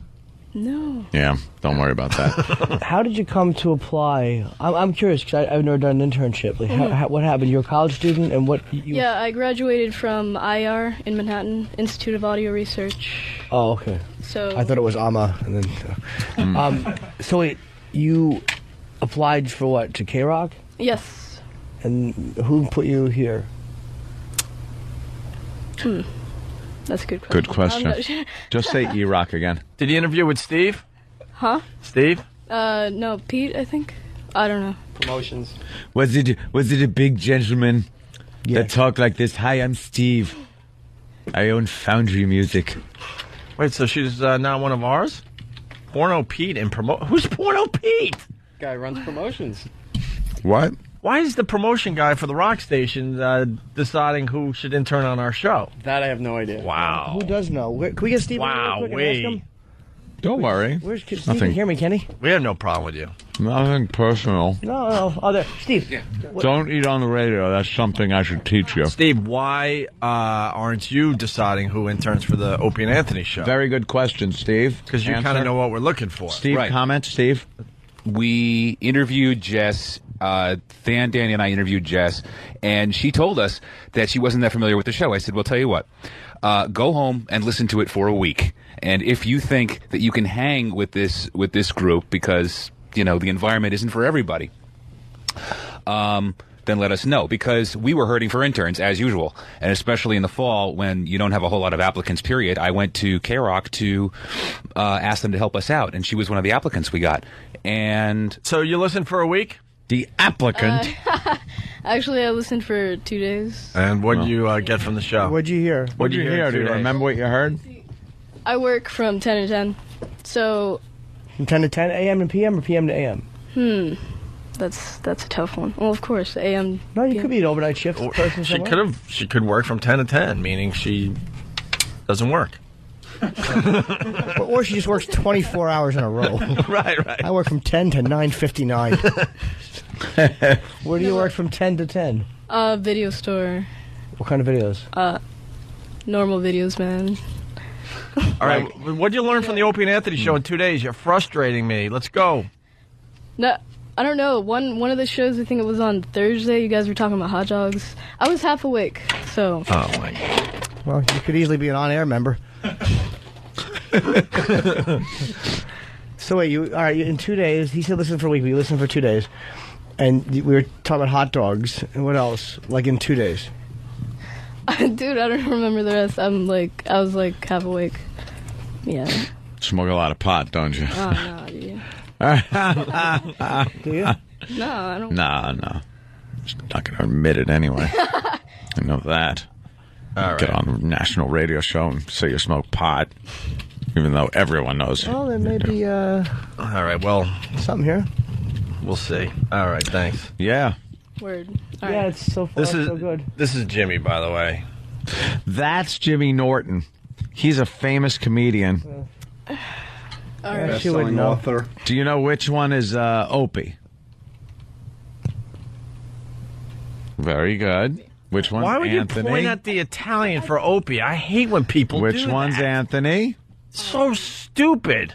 Dude, I don't know. I'm here. And I'm not saying you might be stupid. I don't know, but it's so stupid when people, when they go, all right, who's who? You got a very Italian name, Anthony, and you got kind of a dopey name, Opie. It's so easy to figure out. All right, who would Hitler have liked? Who would Stalin have liked? There you go. If people would just take a second, they wouldn't have to ask, okay, who's who?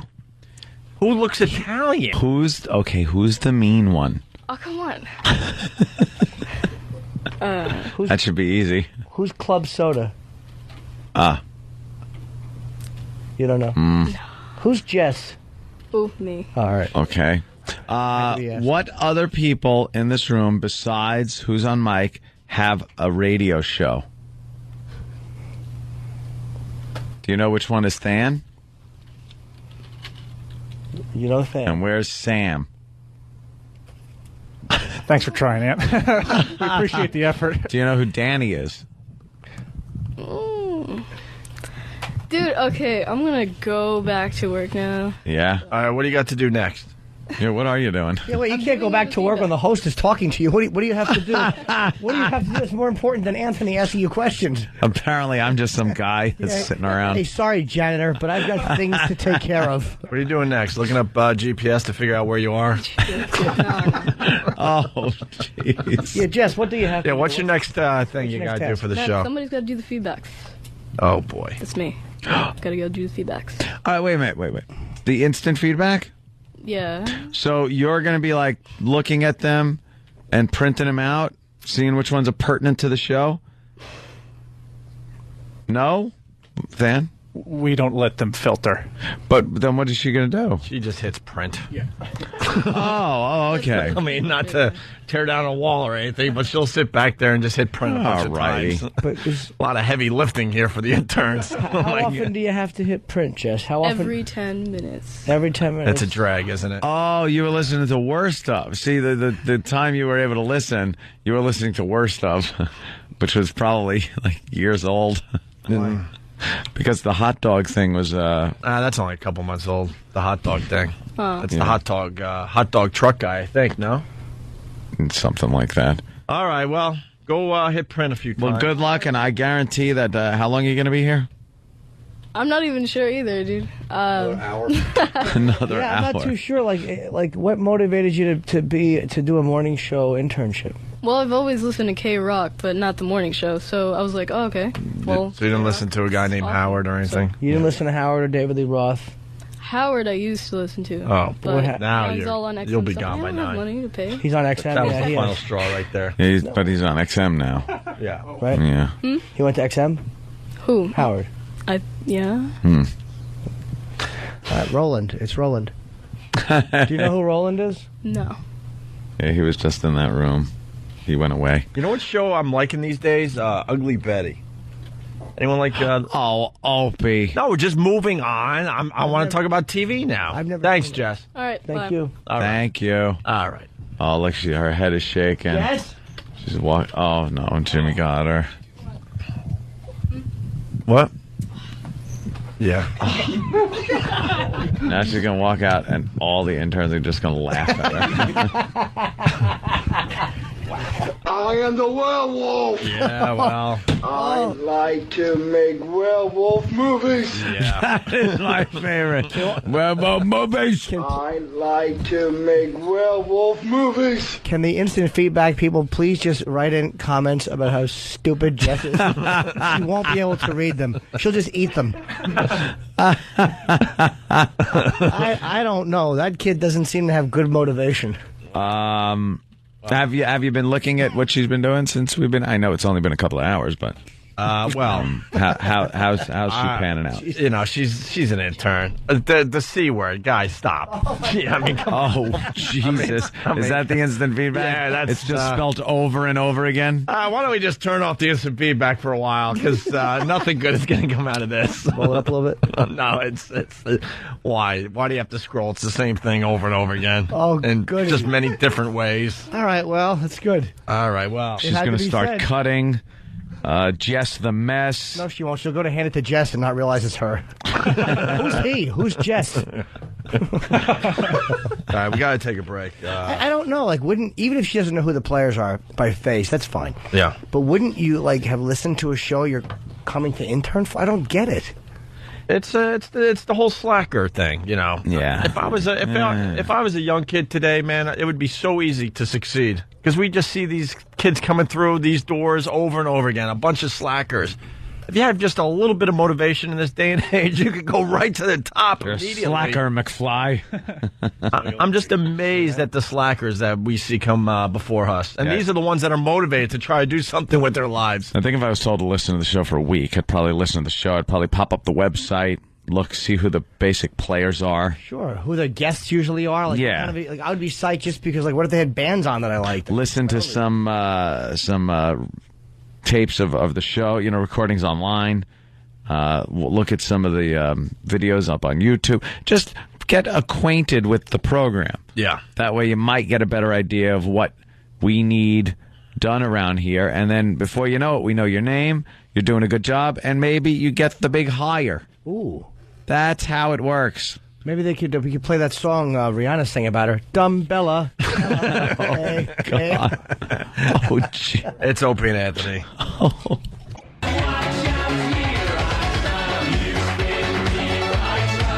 It's 80s New Wave Tuesday on the Opie and Anthony Show. Yes.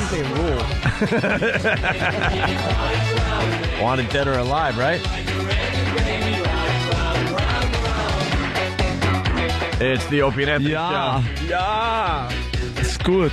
Michaela, what's up? Michaela. How's it going? How's it going? What's up? Listen, I have one question for you. By the way, this is the lead singer of Wanted Dead or Alive. Oh my God, what's up with your intern Jess? My God, she's out of her wig. Well, she's doing the best she can. What? She's a little nervous. Yeah, so what's going on? You're from Philly. You're that tranny from Kid Chris's radio show, right?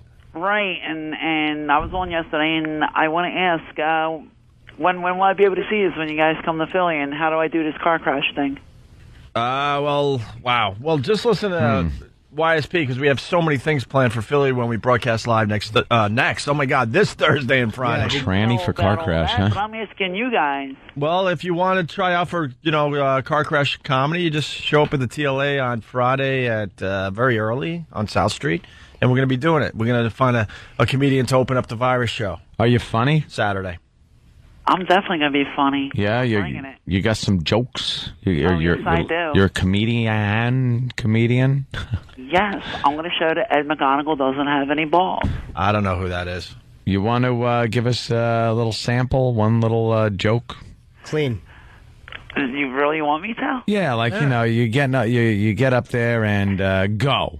I'm half man, half beast. I have breasts, no balls, and a back so wide I could stop Mexicans from crossing the border. All right. I think that could definitely work. Oh, yeah. I like that. I'm sorry, I'm a little off of my delivery because I got a hangover and it's so early in the morning. Yeah, that's the problem. Kevin from Connecticut. Roman war helmet, whatever you want to call it. I got to jump in because I'm getting a request. It's 80s New Wave Tuesday.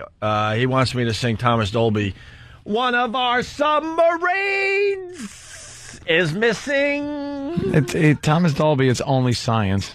No, the follow-up hit. One of our submarines is missing. No, he had that other follow-up hit, and that was it. What? That was barely... Hyperactive? Yeah. Oh, can you tell somebody... It's horrible. Somebody on the show used to have to play this crap? One of my submarines is missing. That doesn't sound like... That doesn't even ring a bell. This is Hyperactive. Yeah. 80s New Wave. The other hit. That's good. Thomas Dolby, Hyperactive. Yeah. Yeah. All right. So, why don't you give us a better joke there, Michaela? I got so many of them. So many of them. Oh, Christ. You have to come. Right, I'm going to start doing voices on the show, I decided. So many of them. You want me to do the joke or not? All right, yeah, go ahead. Give us another joke. You asked, sir. All right. I have one operation left. The one where they staple a paper bag over my half-man face, half-horse face. All right. I mean, a little self-deprecating humor. I like that. Definitely potential. That's good. Definitely potential. Look at me. I scare little kids. They look at their mommy and say, how come that thing hates his parents so much?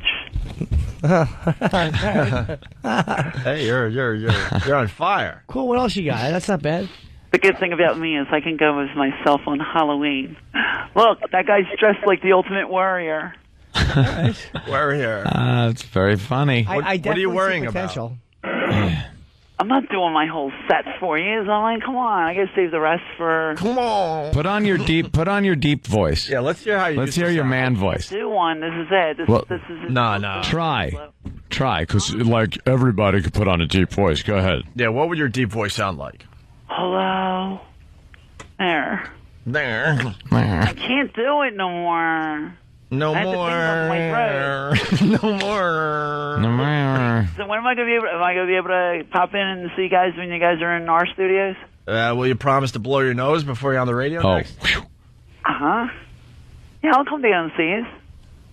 All right. You guys can bash me on the air. All right. How about you show up at YSP Thursday morning? Yeah, I could do that. All right, and then we'll see what you're all about. All right. We'll work all the logistics out. Yes. All right. Looking forward to this. Well, that's one of us. I'm looking forward to it. I love when Jimmy. people do that. That's one of us. Who knows? I may play with Jimmy.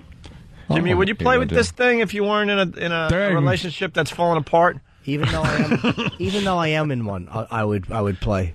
What's my girlfriend gonna do? You would play with this? Hey, you bet I would. Come on, Jimmy. Let's play. Come on, Jimmy. Who is that besides not a proud parent? Come on, you'll be in Philly. You won't be in New York. What happens in Philly stays in Philly. What? Yeah. Who's calling you? Yeah, exactly. Who knows? Who's calling? Who? Well, why don't you look at the caller ID? You know. Yeah. These days, it's very easy to know. Who's calling you? you? Look at the phone. Who's calling you? Busy. The fan. With Jimmy. Don't worry. You'll have a good time with Jimmy. I'm looking forward to it. Me too. All right. Hubba. All right, we'll see you Thursday. Listen, for everybody in the Philly area, just keep listening to YSP for all the details on our visit to Philly this Thursday and Friday. And, of course, the Big Comedy Show on Saturday, the last one of the tour. I think we did 8 or 9, something like that. We did 8. This is it. And I think we might rest this whole concept for a little while. So, last chance to see this tour. How depressing is this poor guy, man, this Buffalo Bill, getting injured like that? What? Sucks, man. It's unbelievable. Everett, right? Yeah, man. His name is Kevin Everett. He's like a young guy. And it was the first play of the season. I think it's the first play in his NFL career. Oh, God, you're kidding. He is, and he's not out of the woods yet. He could still die from these injuries. They think he might be with paralyzed blood clots for life. and stuff, right? Obviously his career is over. First play of your career as a professional. Those guys go in with their head down, maybe a little too far. Crazy. They should all slide like the quarterback. That's Yeah. all. I would have one play and I'd be thrown out for being a fairy. It's really sad, man, because the guy is. They say he might be paralyzed, but even if he's not paralyzed, like if he turns out to be okay, and even though his career is over, will he still have money? Like they'll probably have to pay him, right? Insurance and stuff. Yeah, I'm sure he's got insurance or something like that. Small consolation. Yeah, he don't give a No, crap. but I mean He's been working his whole life to be in the NFL. He gets there, first play. I believe it's his first play. I'm not really. I don't really know much about Everett, and there you go. He goes down. It was a horrific hit, man. That's really It was just sad, awful to see. Awful. Hey, speaking of football, there's some controversy here, by the way. These asses behind the scenes, I know what they're doing, and they're going to lose this week. They stalled on getting the games that we were supposed to pick, and I take chances with my football picks. I'm the dope that's always going for the upsets and stuff. You know, like I took the Jets over the Pats. Yeah. And a few others, and I kept going to Travis and everybody. They're all in cahoots behind the scenes. I'm like, hey, what games are we picking this week? Because my brother's doing my picks. Right. Because I was like way out of it last year, and I gave my picks over to Brother Elmo, and he ended up tying Travis by the end of the year. Right. So this year I decided I'm just going to destroy everybody with my brother's picks. These guys knew that. They stalled to the last minute knowing my brother was crashing, and I had to pick the games. I went like I usually do with a bunch of upsets and lost across the board. I got 2 out of 7 right. Travis got 6 out of 7, and he's in the lead. I got a good strategy how they won't screw you over. What's that? Tell them that if you win, you divvy up the money between them. How about I'll tell them if I win, they don't get fired. Jesus. Yeah, keep laughing. Because I know exactly what you did. So enjoy your victory this week. But my brother's doing the football picks this week. What did Travis have? 9? He had 6 out of 7. I had 6 out of 7. And then Danny and Butcher are in second place with 5 out of 7. How many do you have? Only 2. Only 2. I went upset. I said opening day, everyone's they have that adrenaline thing. Yeah. Everyone's healthy. I'm going for some upsets. The football picks are sponsored by Dish Network. It's time to get more TV from your TV. Sign up for Dish Network today. Yes. So when are we getting the football picks this week? We usually microphone.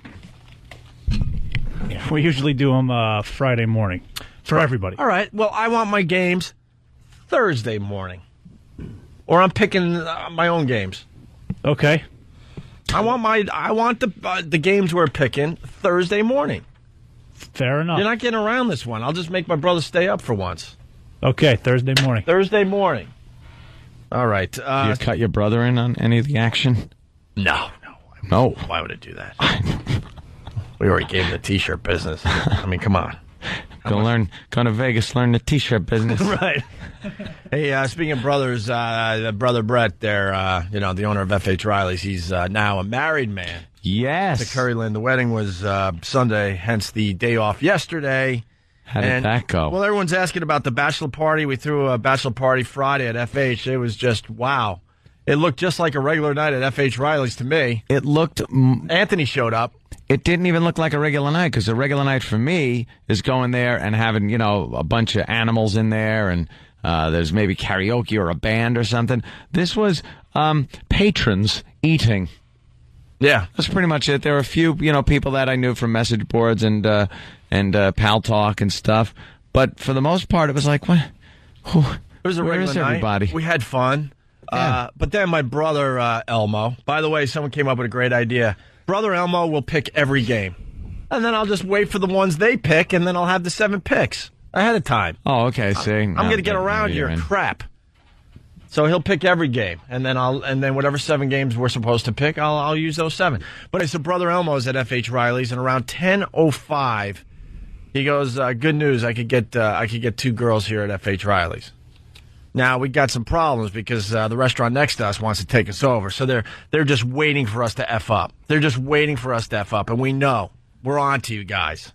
We're on to you. They got little spies and stuff. I'm like, first of all, we're not going to have nudity in the establishment. That's just a problem waiting to happen. And then the other thing, Brother Elmo goes, it's 10:05. I could get him here by 11. Mm-hmm. And I think you might have said that. We're sitting there going, what kind of girl do you think you could get on an hour's notice on a Friday night? On a Friday, which is a big stripper night. Right. Who are you getting? Right. All the hot girls that work the bachelor parties and the strip clubs, they're busy. Busy. So what kind of mess is going to walk in at 11 because she's not busy on a Friday night? That's what I wanted to see, though. I wanted to see a disaster come in. Yeah? Oh, they're so much better than the good ones. That makes it more memorable. Well, you go, oh, did you see that mess? Oh. Well, the bachelor party ended at, for me anyway, at a whopping 12:15. I was tired from a week of radio, so it was obvious that nothing was going on. Even my brother Brett, he as he was doing a shot, he goes, "Yeah, I'm going to make it an early night." But I saw him do the shot, and I looked at his eyes, and I went, "Oh boy, he's in. He's all in now." Because he was under control, a couple beers, no big deal. I got lots to do for the wedding. I'm going home early. But then he did the shot with some of the pests, and I looked at him like, oof, all in. And sure enough, I think he was out till 4:30 in the morning. Oof. Went to the Carousel there in Huntington. Yeah. Turnpike, getting a little local for the Long Islanders. And, of course, they had to go with the humiliation. Oh. He had to be on stage, handcuffed to a chair, supposedly completely naked. I haven't gotten to the bottom of that one yet. But he's like, I was so embarrassed. My man boobs are sticking out. I'm naked. There's other guys in the place because they're there just to see strippers. The girls are just pouring alcohol all over his body. And then at 4:30 in the morning, he calls his, Carrie Lynn, who's now his wife, and is like, all he would talk about is how hot the women were to the woman he was marrying. That's not good. A mere day later, and he's like asking her how you get cheap perfume out of your clothes. I swear to God. Stripper stench.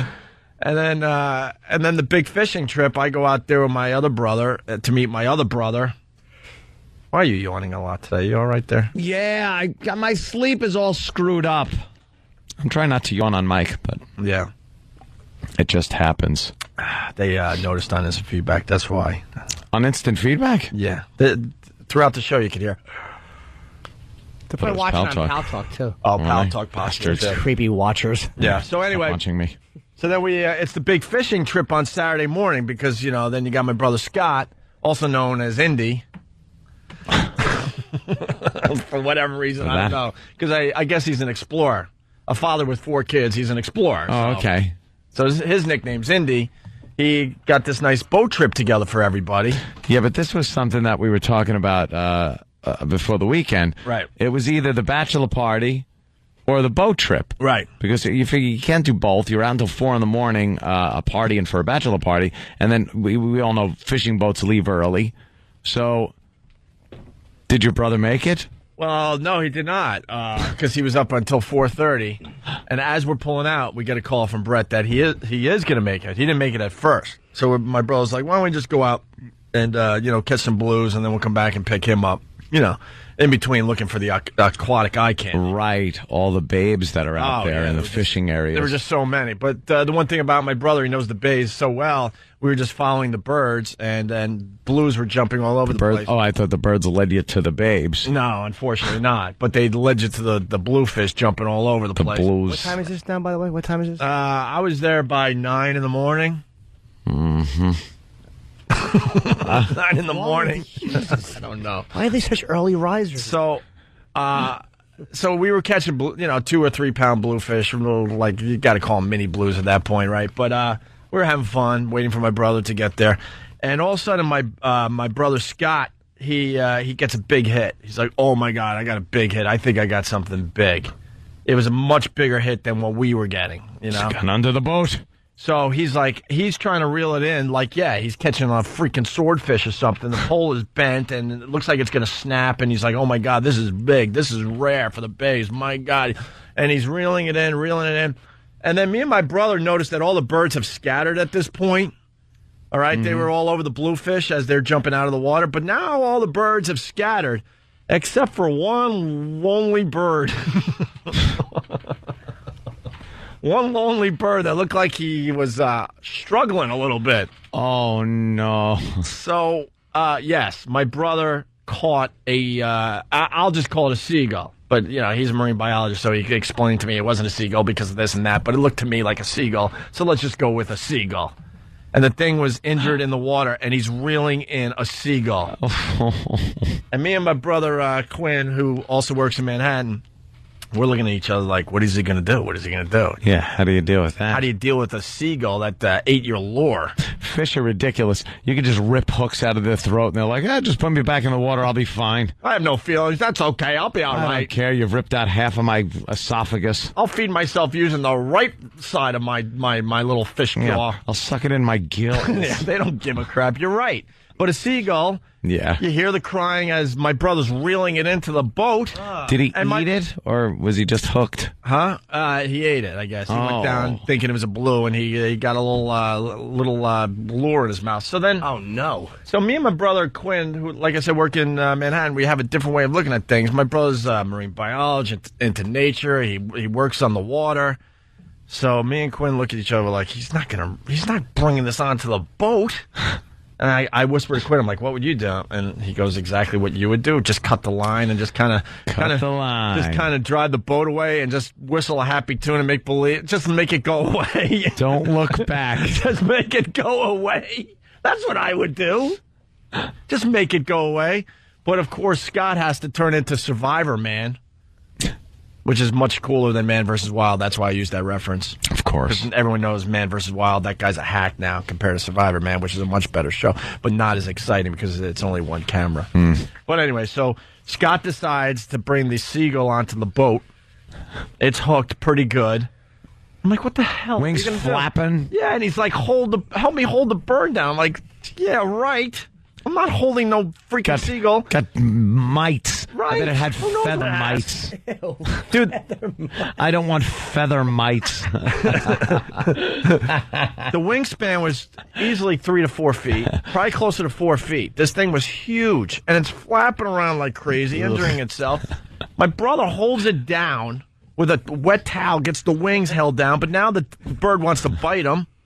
Then he holds down the mouth, and then he wants me to kind of hold the freaking the jaw open. I'm like, no. Please tell me that it was holding down, and then he just started punching it and scolding it for wrecking your day. And I'm like, no. But then he was able to figure out how to hold this damn thing down and get the hook out. He got it out? Yeah.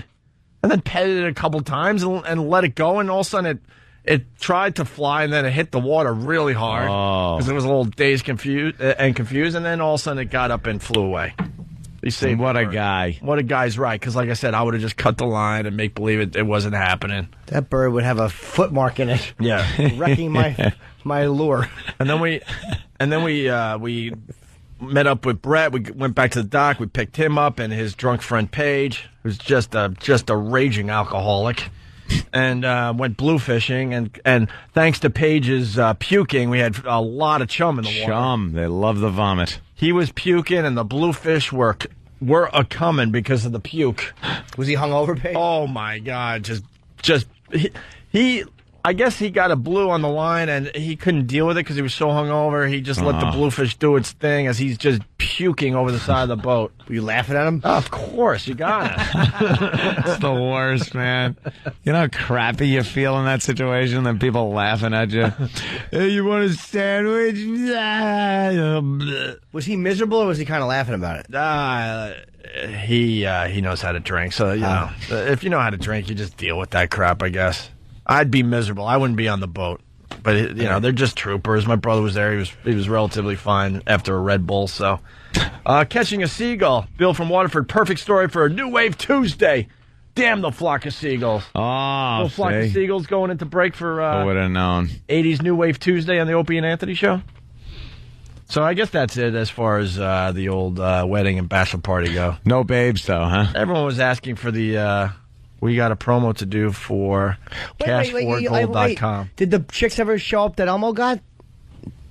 We said no, it's stupid. Oh, you said don't bring them. Okay. And then no babes on the boat. Nah, like...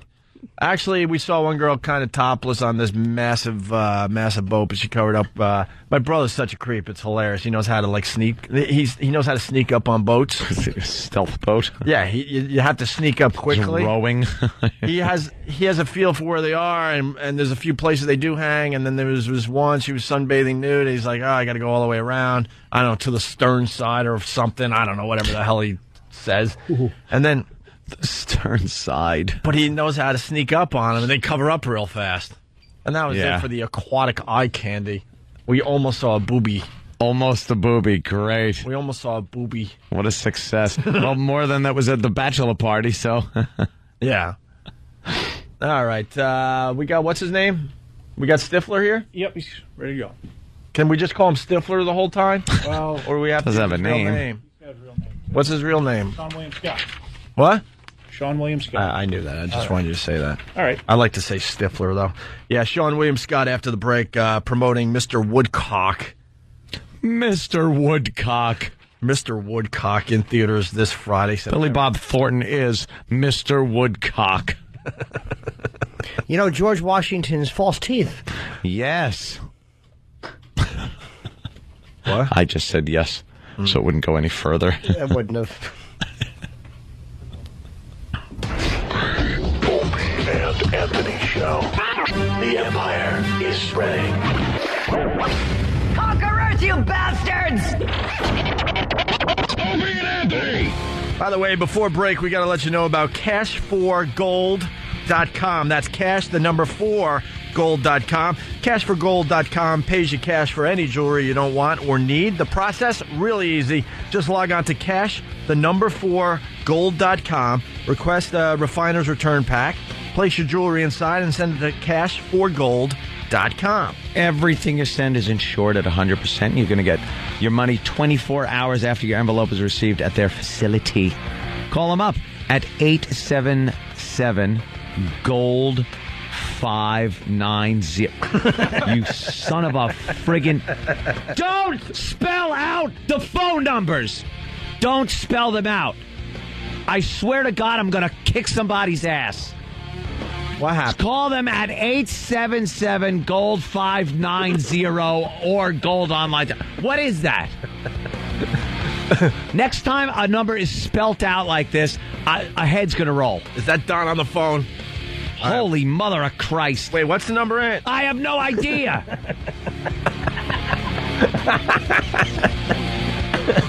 What the I think when we were write the number out like I would read it like when I was a kid.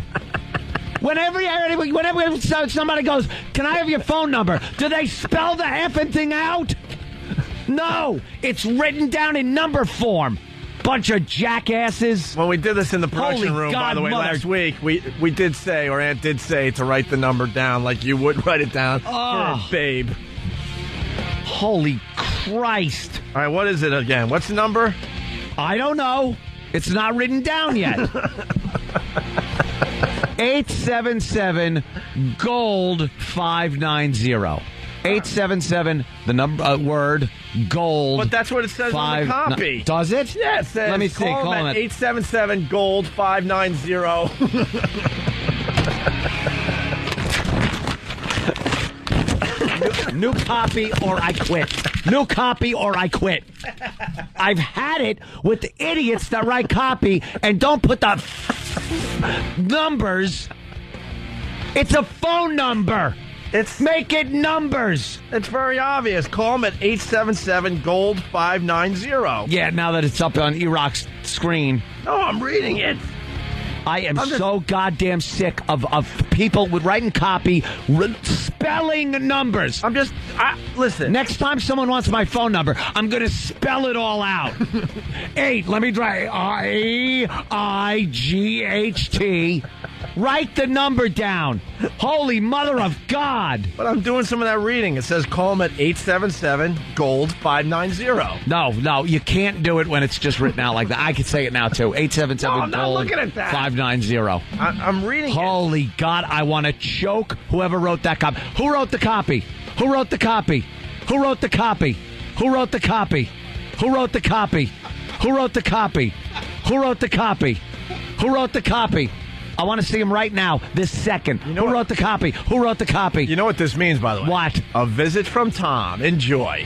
Good, because I'm in the right. I am in the goddamn right here. 577, it's spelt.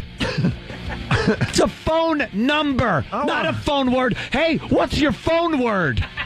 Hey, you're a hot-looking tomato. Can I have your phone word? It's called a phone number. I want to welcome Cash for Gold to our fine radio show. Let me tell you, I love Cash for Gold. Yeah. I want to say that. Or you could go online at Cash, the number 4. So now, is it the number 4 spelt out, or is it... No, I'm serious. I guess it's spelt out. So go to... No, it's the number. Go to... they are so effed up here. Go to Cash, the number 4. So I guess you spell that out. Gold.com. They spell .com. What? Oh, and then they spell .com. DOTCOM. Just put the Oh my God! If it's a website, put the website as you would type it into the goddamn search engine or on. All right. Well, back to the music. So, who wrote the copy? Who wrote it? There's Tom. I want a head. I want a head rolling. You'll explain? All right. Better Tom's be going to good. explain. I love. Why don't you take a breather? Cash for Just Gold. Take a breather. Just take a breather. I'm turning your mic off. No. Take a breather. I've had Take a breather. I've had it. Call them at 877-GOLD-590 or go online at Cash, the number 4, so you don't spell that out. Cash, the number 4, gold.com. Mention promo code VIRUS for an extra 2.5% on your unwanted jewelry. That's cash4gold.com, 877-GOLD-590. Cash the number 4 gold.com. See? Oh we got to rework this a little bit. It gets a little confusing. I'm with Ann now. Wait, that's cashforgold.com, 877-GOLD-590, cash the number 4 gold.com. That's what it says, Tom. It's ridiculous. It's not a phone word. It's a phone number.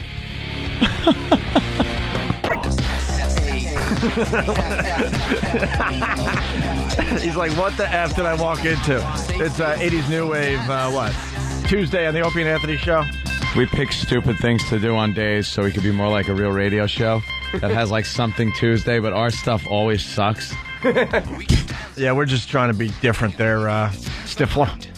Stifler. You guys were so quiet when I walked in. I thought I walked into something weird. No, we were just getting ready to come back on the radio, and you walked in and went, this is kind of awkward. You guys were zipping up your pants. We were, Three men just doing a little comparing. You know, we were supposed to have you in at least 10, 15 minutes ago, but Anthony kind of had a problem with reading. So stupid commercial read thing. Yeah, who doesn't? With the stupid spelling out of a phone number.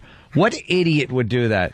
Like, it's a phone number on a piece of paper, call us at whatever number, and they spell out the number 8, E-I-G-H-T. Who's used to looking at that and reading a phone number? Well, because you need the cadence of reading the phone number. Right. Which you can't get if it's spelled out for you. Right. Everyone knows that. And I reel through it, and I tried 8, 8, 3, 9, I'm screwed. We get, Sean, when every guest comes in, we get a list of things that they've done. And I just want to point out to our crack staff, he told People magazine in 2003 that he rarely wears underwear. I said, what? They say, I rarely wear underwear. They said, this is one of the things we have. He told People magazine, meaning you told People magazine in 2003 that he rarely wears underwear. Who would say that? To People magazine? No. That's great. No, I do wear underwear. And But see, that was in Stripes, I think. I rarely wear underwear. When I do, it's usually something sexy. But the point we're trying to make, I mean, you're a big movie star now, and that's what we got on you. That's all I got. Some quote that you might have said in 2003 to Well, I might People as well go magazine. with it then. You might have even said it as a joke to them or something, and they printed it. But who wrote this up? I want to know who pulled this. Sam, where'd you get that fact Who from? culled this information? It's valuable. I guess Sam thinks it's important to point out that he doesn't wear underwear. Ooh, Sam. That's why it's so quiet in the room. We're trying to see which side you were leaning to. Sam, there's not like a lot of dirt on him. That's just. Well, we don't necessarily want dirt. We don't want them uncomfortable in I was here. looking for fun facts that could add. That's a fun fact. It's really fun. It said that on his Wikipedia. Do you do your own underwear shopping? We were just talking about that last week. Do I do my own? Yeah, and I'll ask what I'll what am I trying to say?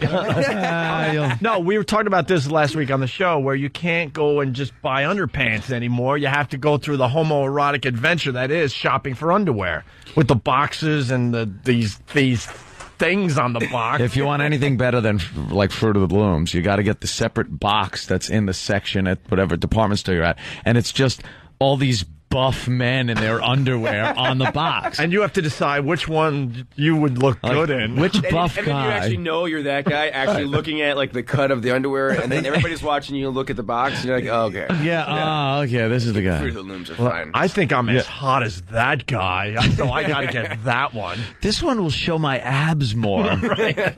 He's fat. Yeah. Just one underwear. So you got to go with your chick so she can pick them out, and you can go, my girlfriend is buying my underwear. Yeah. What about you, chick? What are you doing? Girl, wife, what do you got? Chick, what are you doing? What do you got? What do you got? Single. What do you? I'm playing. Single guy, so you play the field. Play the field. That's pretty good. Yeah. Guy in your situation, nice. Kind of have to. Sometimes you see young guys, they'll come in here and they're, they've been in the movies a while, and you see that ring just glowing. You go, ooh, you idiot. Oh, you stupid. And then next time they're on the show, that ring's not there. Ring's gone. Figured it out. Screw that. Their money. No, I'm single. Yeah.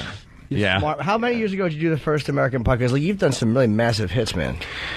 Well, we did American Pie in '99, and then after we filmed it, I didn't make any money on the film because I was only supposed to be like in 2 scenes, and so afterwards I got a job because I was waiting for the film to come out, so I got a job at a law firm.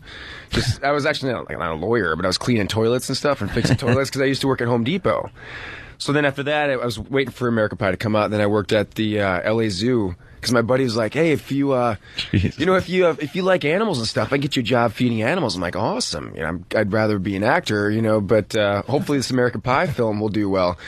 So I get the job, and this lady, kind of like Gilbert Grape, just huge woman, is like gives me the outfit and stuff, and she's walking over to the food stand, and I'm thinking, where's the little cart with the animal feed? And she goes, "Okay, this is your food stand. Let me show you how to make the churros." I said, "No, I thought I'm feeding the animals." No. So literally the first day that I worked at the LA Zoo, I had an interview with Rolling Stone because they're doing a big piece on American Pie, and then so I worked there for like a week selling churros, dude. And then you weren't feeding animals; you were feeding the animals that actually come to the zoo. Yeah, exactly. And then the American Pie came out 2 months later. Thank God. And then all of a sudden you started wearing the animals, fur coats and like snakeskin shoes.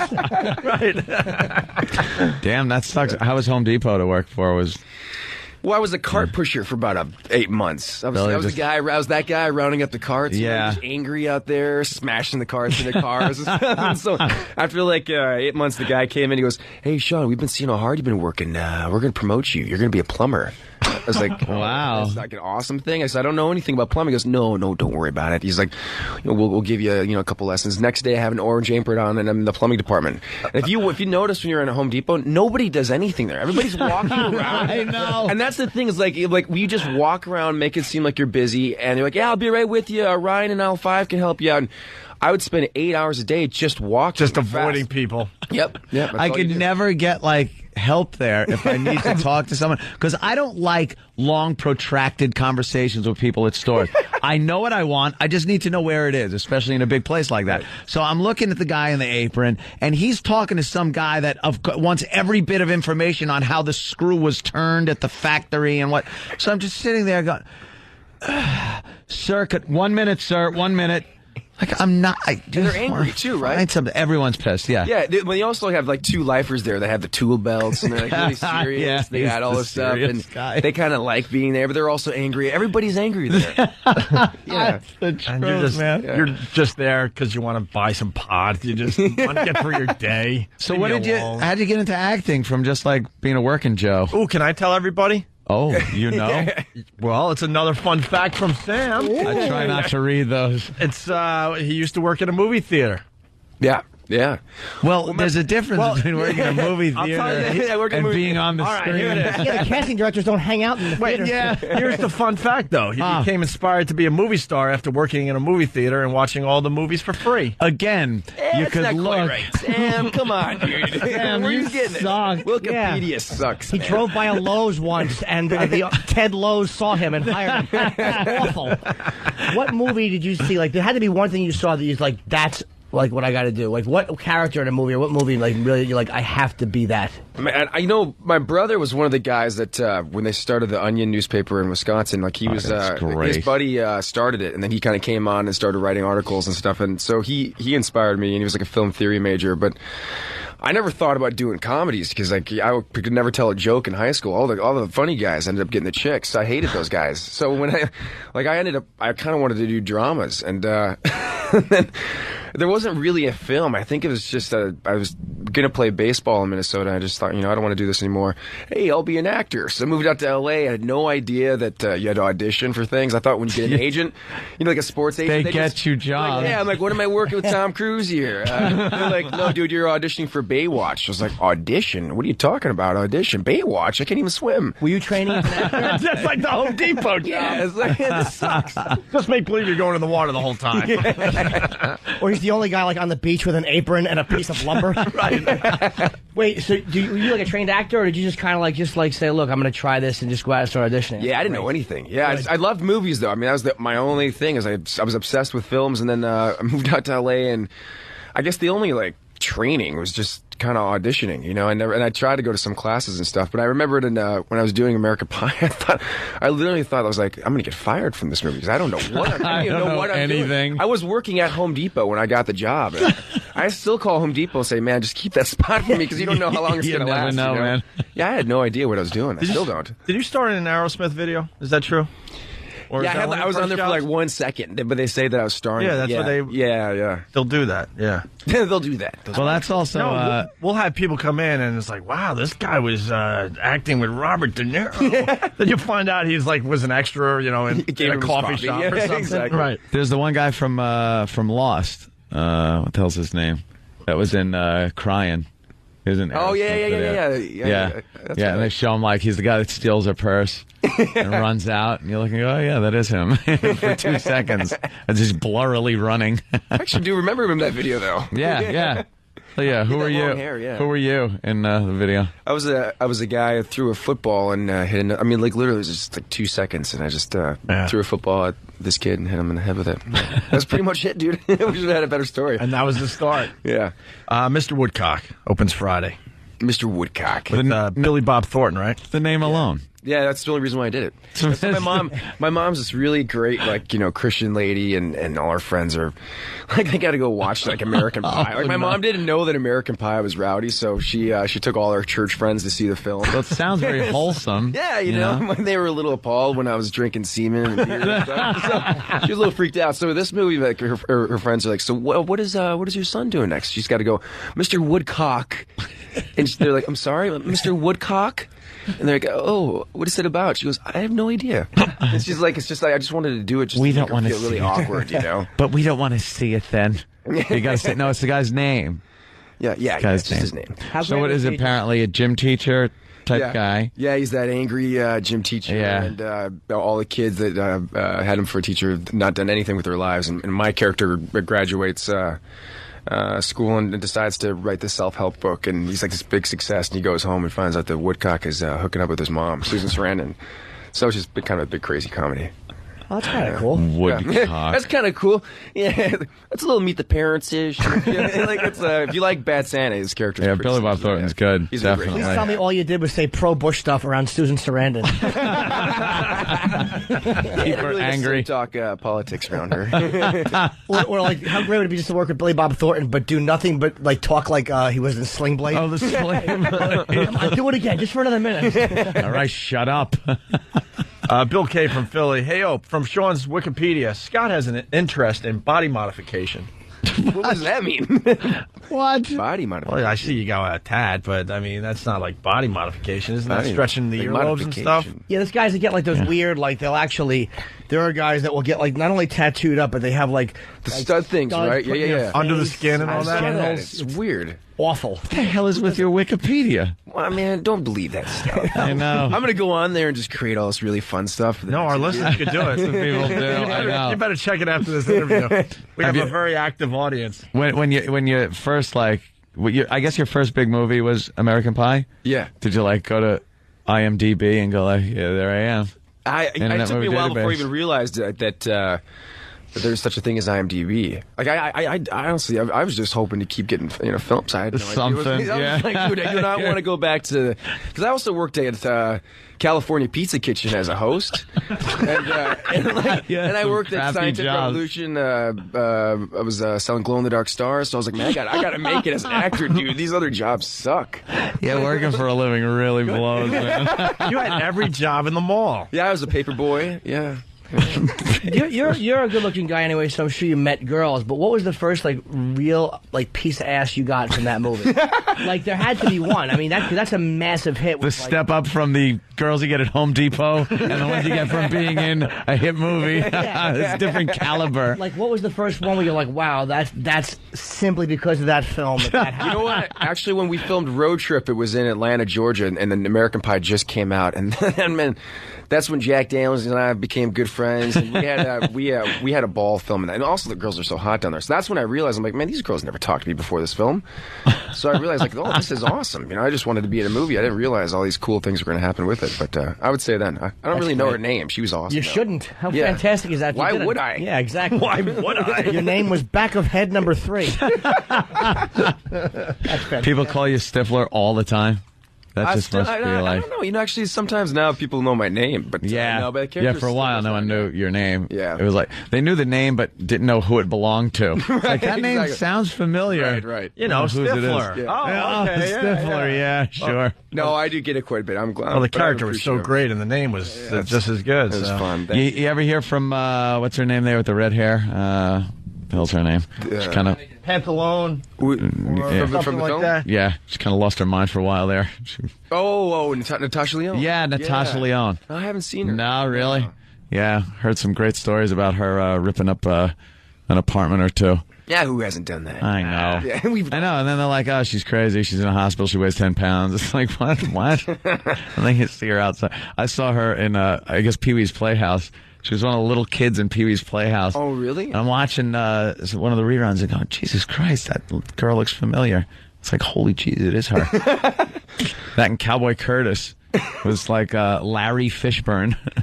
That's right. He was in that, right? Yeah. Lawrence Fishburne, he comes in the door in a cowboy outfit. Hey there, Pee-wee. It's like, what's Lawrence Fishburne? Jesus Christ, what's he doing? That's after Apocalypse Now. Yeah, true. Yeah. So you're oh, I was going to ask a question. I forgot it. You suck on the radio. I do. This was a really On good stage. This was a really good interview, right? Hey, yeah, it is. Hey, did you guys see the Britney Spears thing? Did you guys talk about it? Oh, yeah. Stop this. Let's talk about it, man. She was 'cause really inspiring. What Yeah. is going on? I mean, how awesome was that? It's the end of her career. It ruled. That's it right It was there. What like did you think about that? watching a disaster in the making, man. I love Yeah. watching train wrecks, so it was great. The lip Nah, syncing. it was She's great. always sucked at the lip syncing, but Right. it didn't matter because she was so incredibly hot. And in this one, you're just trying to figure out what's going on with the body. Like one angle, it didn't look bad, but then another one, it's like she's got a pot belly. And then when they hoisted her up on the platform with a close up on her ass, it's like, whoa, that's not working, man. Did you see the looks on everybody's faces in the camera? They were- Yeah. That's 50 Cent. And then they just started, everybody's looking like this. So then they just started going to a couple of the brothers because it's like, damn that ass. Yeah. Like, all right, don't go to Danny the White Guy. Right where I want it. They went to a comedian. We had just had him on the phone before, Jeff Ross. And he made a face that was just like, ugh. Like, oh. Like when you just pass by a wreck and see blood and one of those yellow blankets pulled over somebody. Geez. Oh. Yeah, that was a career ender, I think, right there. She stopped lip syncing. She barely danced. That was that scene. That wasn't the outfit she was supposed to wear. MTV actually gave her something that would cover up some of that hurt. Oh. And she said it wasn't sexy enough, and that was her own clothes. No way. They really should have taken their advice. So weird, huh? Like that.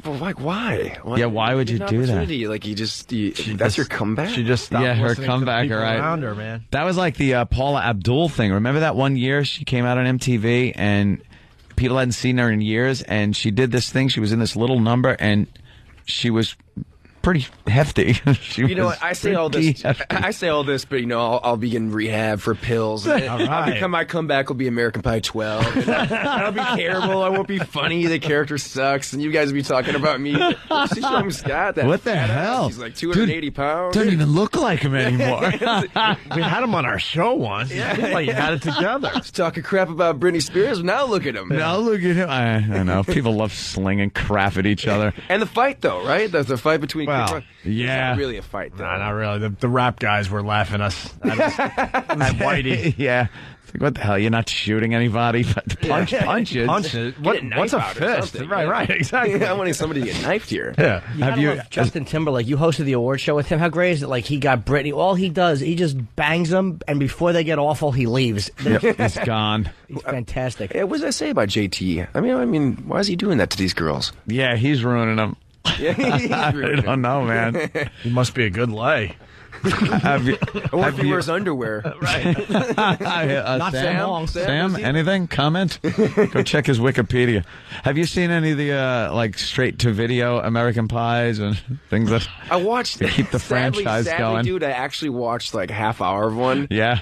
And it felt really weird. I was like, why am I watching this? Like, how pathetic am I? I'm actually watching like a guy do an impersonation of something that I did. And I find myself watching it. I mean, get out of the house. Dude. Create some new stories for IMDb or something. That is odd. That's got to be weird. It's like, wait a minute. Of course, this guy, they kind of put him in there to take my place. And I was like, it's come to this, Sean. You're actually watching American Pie 5 in your own apartment. Like maybe you should turn on CNN or something. Yeah. Learn something. Get out. Get out. They got a guy to do like your vibe, not your role, but just like the Jackie Mason for Rodney. And the most awful thing ever on Dan Caddyshack Aykroyd 2. doing the Bill Murray. Yeah.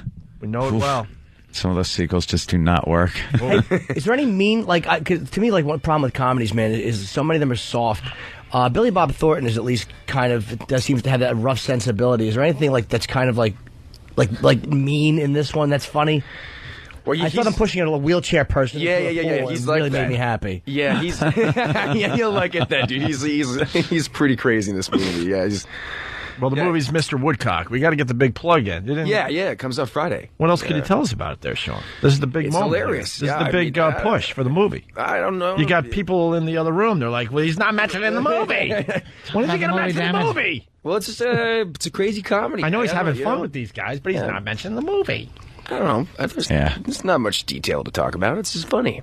Look at it. It's just funny. I saw that it's not going to change the world, but it's going to make you all laugh. Laugh at Mr. Woodcock.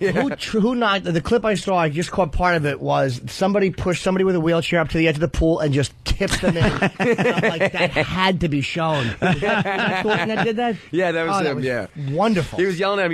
He was teaching the water aerobics, whatever, to these old people, and he goes to the guy, and the guy's just sitting in his wheelchair. He's like. He starts yelling at him, and the guy's not responding at all. He's like, "You think this is funny?"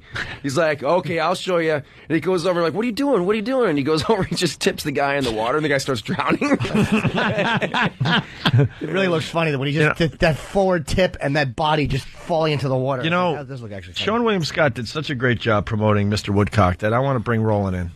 Roland? For a minute. Roland's our booker. He's amazing. He's going to put the movie over the top for you. Yeah. Roland, over here. Can you please help give the... And he's got his 24 T-shirt on. I mean, come on. You're in good hands, Sean. Sean William Scott from Mr. Woodcock. Roland, have you seen Mr. Woodcock? I've seen it I think this week. What's the movie about? Thanks a lot, dude. You're Friday. What's the movie about, though? Billy Bob Thornton is a coach, and Shenanigans ensue. Shenanigans. And it's funny. Who else is in the movie? Susan Sarandon, Sean William Scott, and it's comedy. It's funny. Thanks a lot, bro. Yeah, he really put it over for you, man. Man, I can really feel your enthusiasm. Yeah. What else? I'm sweating. I'm sweating really badly. He gets real nervous in front of a mic if you can't figure it out. Yeah. Billy Bob is funny. He does like, hey. What is that? I don't know. What is it? He's the worst. I went with Roland to this MTV junket. I said, I wanted to meet some celebrities and get pictures. And he goes, I think that's Jay-Z. It was a guy wanding people as they walked in. I'm like, this idiot, he works for Radio City. Jay-Z is not going to wear a suit with a Radio City MH on it. It's Jay-Z. Maybe that's what he does in between, CDs dropping. It was the worst non-celebrity sighting ever. Yeah. I was 2 feet away from us. Oh, Roland. All right, so Mr. when the movie Woodcock, comes out, opening Friday. Wide. This Friday, theaters near you. Theaters near you. Yeah. This Friday it comes out, September the 14th, and it looks really funny from the promo I saw. Sean William Scott. And Check of course, it out. Thanks, man. You're hilarious, by the way. Thanks. We're all big Yeah. fans, Yeah, man. thanks a lot. It's great to see you guys. Go see Mr. Woodcock this Friday. It's Sean William Scott. Stifler. Check it out. And we're out. Yeah, we're out of here. Guys, have a great day if you're not joining us over at XM Satellite Radio.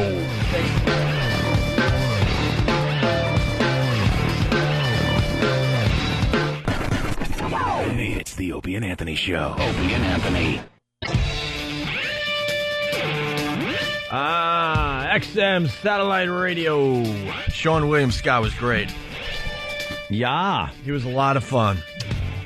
What's wrong? Just watching. I'm watching the reading of the names for the September 11th victims, and it's really weird just to see the faces put with it. And 7, by the way, is still sticking with it. I really hope that they don't switch, because that's a real cunty thing to do. New York's ABC affiliate was talking about cutting Regis. Well, they said got Regis. They said they would, but then I think they got a lot of flack. Yep. Some of that flack, and I think they've decided they've been strong-armed into sticking with the coverage, I believe. Yeah. Well, you know what? It's like, I understand that you have to move on, and we are moving on, but the reality is this: there's still a hole in the ground where people, where these buildings were, and you know what? Fuck a network and their advertising dollars that they're going to give. What they're going to give up a few $100,000 advertise. That's all it's about. Yeah. It's like you can't dedicate a little bit of your time when you're whoring spick and span, and which is fine. That's how I make my living too. But can you not give a little bit of time to this fucking massacre? Yeah. I think it would be easier to move on. I don't know, because I didn't lose anybody at 9/11. But if there was something in that space now. Mm-hmm. Oh, right. But we're reminded, because there is still a huge hole in the ground. And that Freedom Tower, it's horrendous. Nobody looks at that and feels inspired. It's No one terrible. wants it. No one thinks that's a great replacement for the towers. It's a giant antenna, which will technically make up the height. Yeah, But technically. it's fucking stupid. It's nothing. It's like you're being a chicken shit by not building it up to the height it's supposed to be as a real building. And even if, like, Oprah's before, people would move in and stuff like that, okay, maybe people wouldn't rent it, but how about this?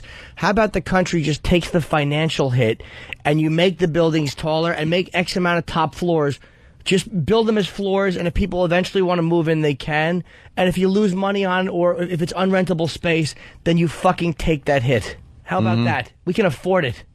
Maybe we don't forgive one debt to, like, I don't know, whether it's Israel or Egypt or Jordan or any other country whose debt we've forgiven. Yeah. How about we don't forgive one fucking foreign debt to one country? Go send some leg breakers over there. You know. How about you fill the whole top floors with water? That's a good idea. And then if anything ever happens, you just release the water that's on the top floors and let it run all the way down the building. Yeah, then it floods everybody out. Yeah, well, I think it's better to be flooded out than burnt out. Yeah. All right, so it's a weird day, I guess. Well, if you build the floors, like, I'm not saying that they should build offices that no one will be, but you put the concrete slabs and make it like so someday people will move in. People move in. Make the What do you mean? bathrooms up there. Yeah, exactly. You got to go to the 108 to take a shit. How about this? The bathrooms are on floor 1 and floor 108. Those are your options. We have 30 floors of bathrooms. That would be fucking great. Just really gigantic toilets, really lavish. Yeah, people would love the bathrooms there. Vacation just to shit there. Flock from all over the world to take a dump. All right, there's some O&A controversy happening today. What happened? A bit of controversy happening today. Opie, what? Big A refuses to talk. I haven't forgotten. I haven't forgotten the email I got over the weekend. I'm very angry at this. Who does he think he is? Big A. Big A apparently called up Bob Kelly. Bobby was doing a show on Saturday. Saturday Night Virus. XM, Saturday Night Virus. 202, Saturday night. Right. So he gets a call from an apparently from Big A he'd been drinking. Let's just say that. I was going to say apparently drunk, but I didn't hear it, so I don't know how drunk he was. But he says he had been drinking. And he goes into this story about how he had been married. This is Big A. Married for 3 years to a girl from where? Trinidad, who worked at a Burger King. Trinidad. Yeah, do we have audio of that? That would be good. We could pull that up. Do you have audio of that, Danny? I can get it for you. We could always steal that. Big A has his phone off, so I just left him a message. And he's decided he doesn't want to talk about this. And he goes, I don't want to talk about it. Well, I spoke to him. I spoke to him briefly yesterday, and he said that it was just a personal matter. He didn't mean to call Bob Kelly. He was drunk, and the topic was brought up, so he was kind of feeling loose enough to talk about it. That's not our problem. I know. And then he decided that it's too personal. He doesn't want to talk about it. But he already talked about it. Too personal. He got a jack job from 2 whores. Well, yeah, but the bottom line is somewhere there's a fucking ditch with a Trinidadian foot sticking out of it. That's why it's too personal. He didn't mean to kill her. He was like fucking George and of Mice and Men. He was just petting her in a barn. And she died. I hope she didn't die. Sorry if she did, Big A. I have no idea. See, well, let's get the audio about it. Let's get the audio from Saturday Night Virus, and then we'll go from there. Yeah. And Big A, you got to call and give us some details. Big A. And then you got Happy Typing Girl all over freaking CNN headline news this weekend. Yeah, I watched that clip. Or yesterday, right? Be funny if she was denouncing the Opie and Anthony show. Yeah. Just drummed off the air. Drummed off. Well, she was talking about the Clearasil commercials. Before we get way into that, Sean William Scott's Wikipedia has been updated. On September 11, 2007, on the Opie and Anthony show, Scott claims he does indeed wear underwear and is not into body modification. Wikipedia sucks, he would later claim. He would later claim. All right, before we move on, I've been laughing the whole time because when they came in, they hung these little, like, you know how when you in a hotel, you have a do not disturb sign? Yeah. These nuts. They hung this, all over the place. We're seeing these things. They're like, they're on every doorknob in the studio. I challenge you to walk into a room and not have a laugh at this. It's the promotion for Mr. Woodcock. And it says, let me see if I can get this out. If this room's rocking, don't come knocking. That probably means, like, if there's some, you know what going on in there, don't bother us. Look at that. Every door. You're hanging it on your mic. Please, That's good. It's a very depressing day in our country. I want to have a laugh. Well, yeah. Look. Laugh riot. Anyone get the feeling that Sean William Scott thinks that Mr. Woodcock sucks? Well, I think he just thinks it's another in his a long line of movie credits. Perhaps not one of the more memorable ones that will be over the years, but, it's what they call a paycheck. Kind of got that feeling when he's like, well, what else can I say about it? It's a movie. It's a movie. Make you laugh a little. How you going to laugh? It's not going to change the world. Right. He didn't really sell it too much. Very funny guy. We liked him on the show. Just a little suspicious. You know what? It's going to make a lot of money in Barcelona. DVDs. And Barcelona. And, Barcelona. Matt from New York City. Cable. New whack bag name, Trinidadian Oh boy, I can't even say it. How do you say it, Jimmy? Trinidadian. Trinidadian. Trinidadian Foot is a new name on Whackback. All right, so yeah, we had Happy Typing Girl. Foot.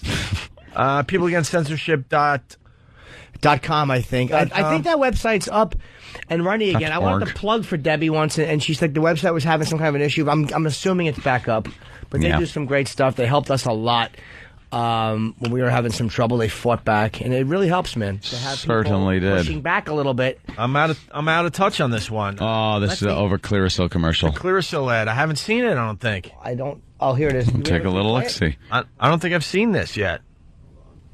And what's the problem with the Clearasil ad? Oh, it's promoting girl on TV. teen sex. We're going to hear it. Yeah?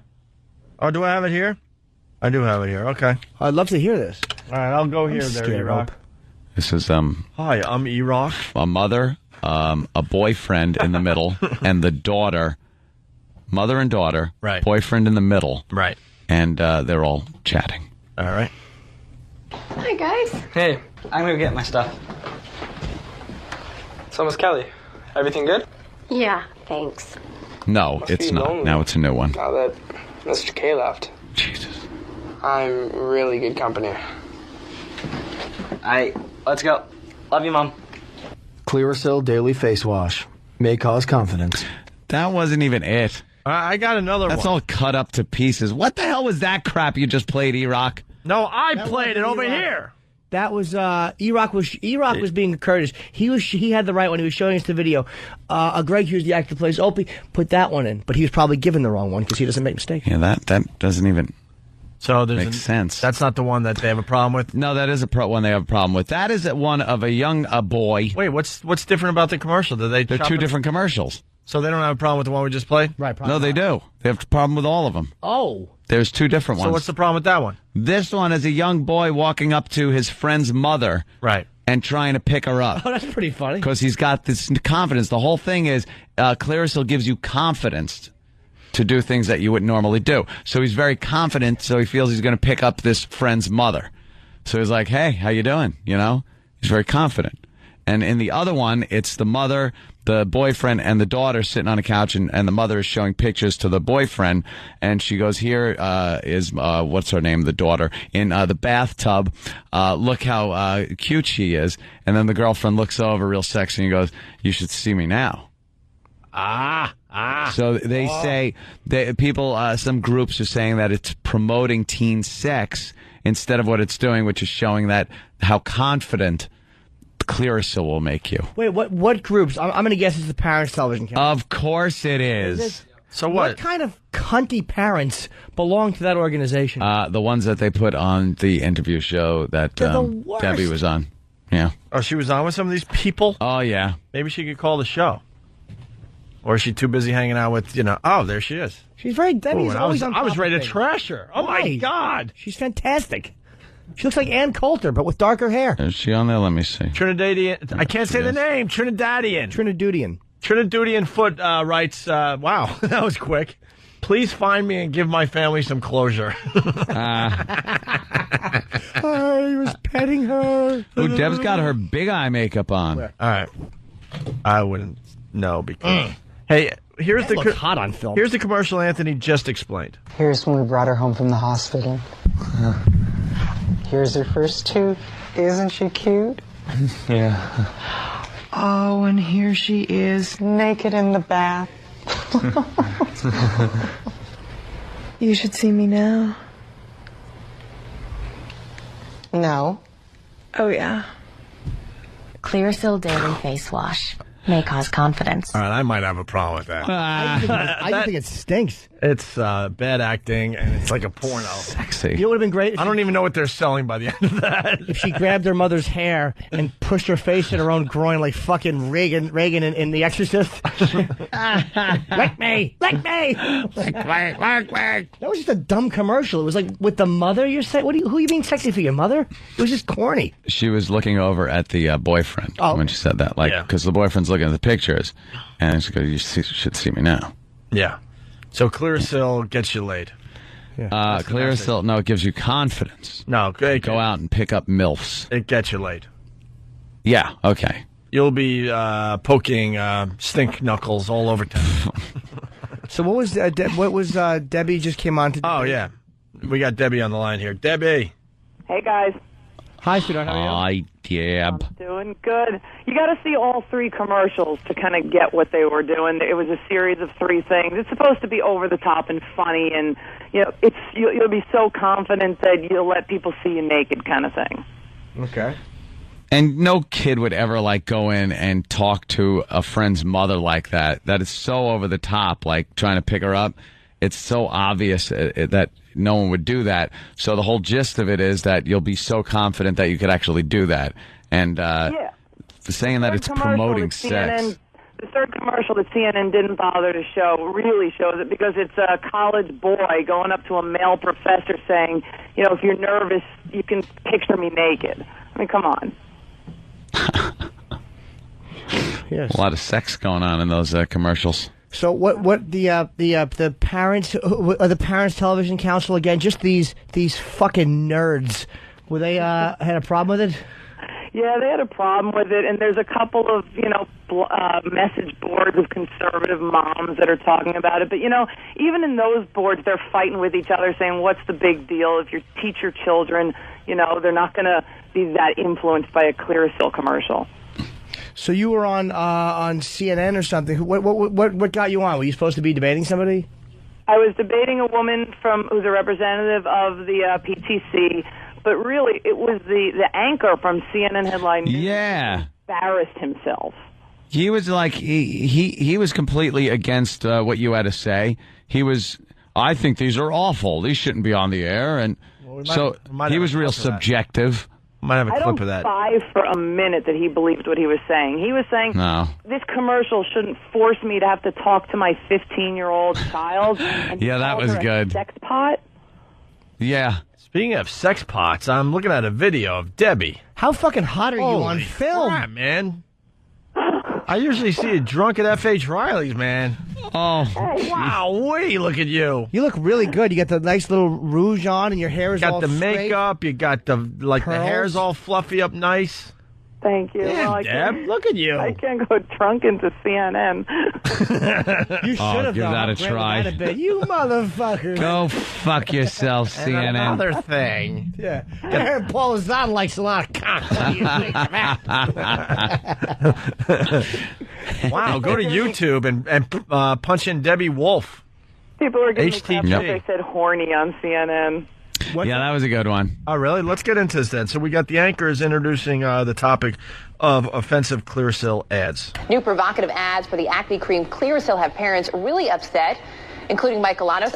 I'm a parent. I'm a little upset myself here too. This is tonight's Get to the Point segment, and boy, woo. Let's face it, we work with some pretty open-minded people. Some of the words they used: appalling, disgusting, give you the creeps. We're talking about Clearasil here to help with teens with acne for years now. Well, they've got this May Cause Confidence campaign. I just don't get this. In this day and age when you've got teachers, we've done the stories, jumping in the sack with their students. Absolutely. Mary Kay Letourneau, we're bringing this. They're just telling it like it is. You know, you want to... you want to, poke her in the sewer pipe. You don't want a big pimple nearby.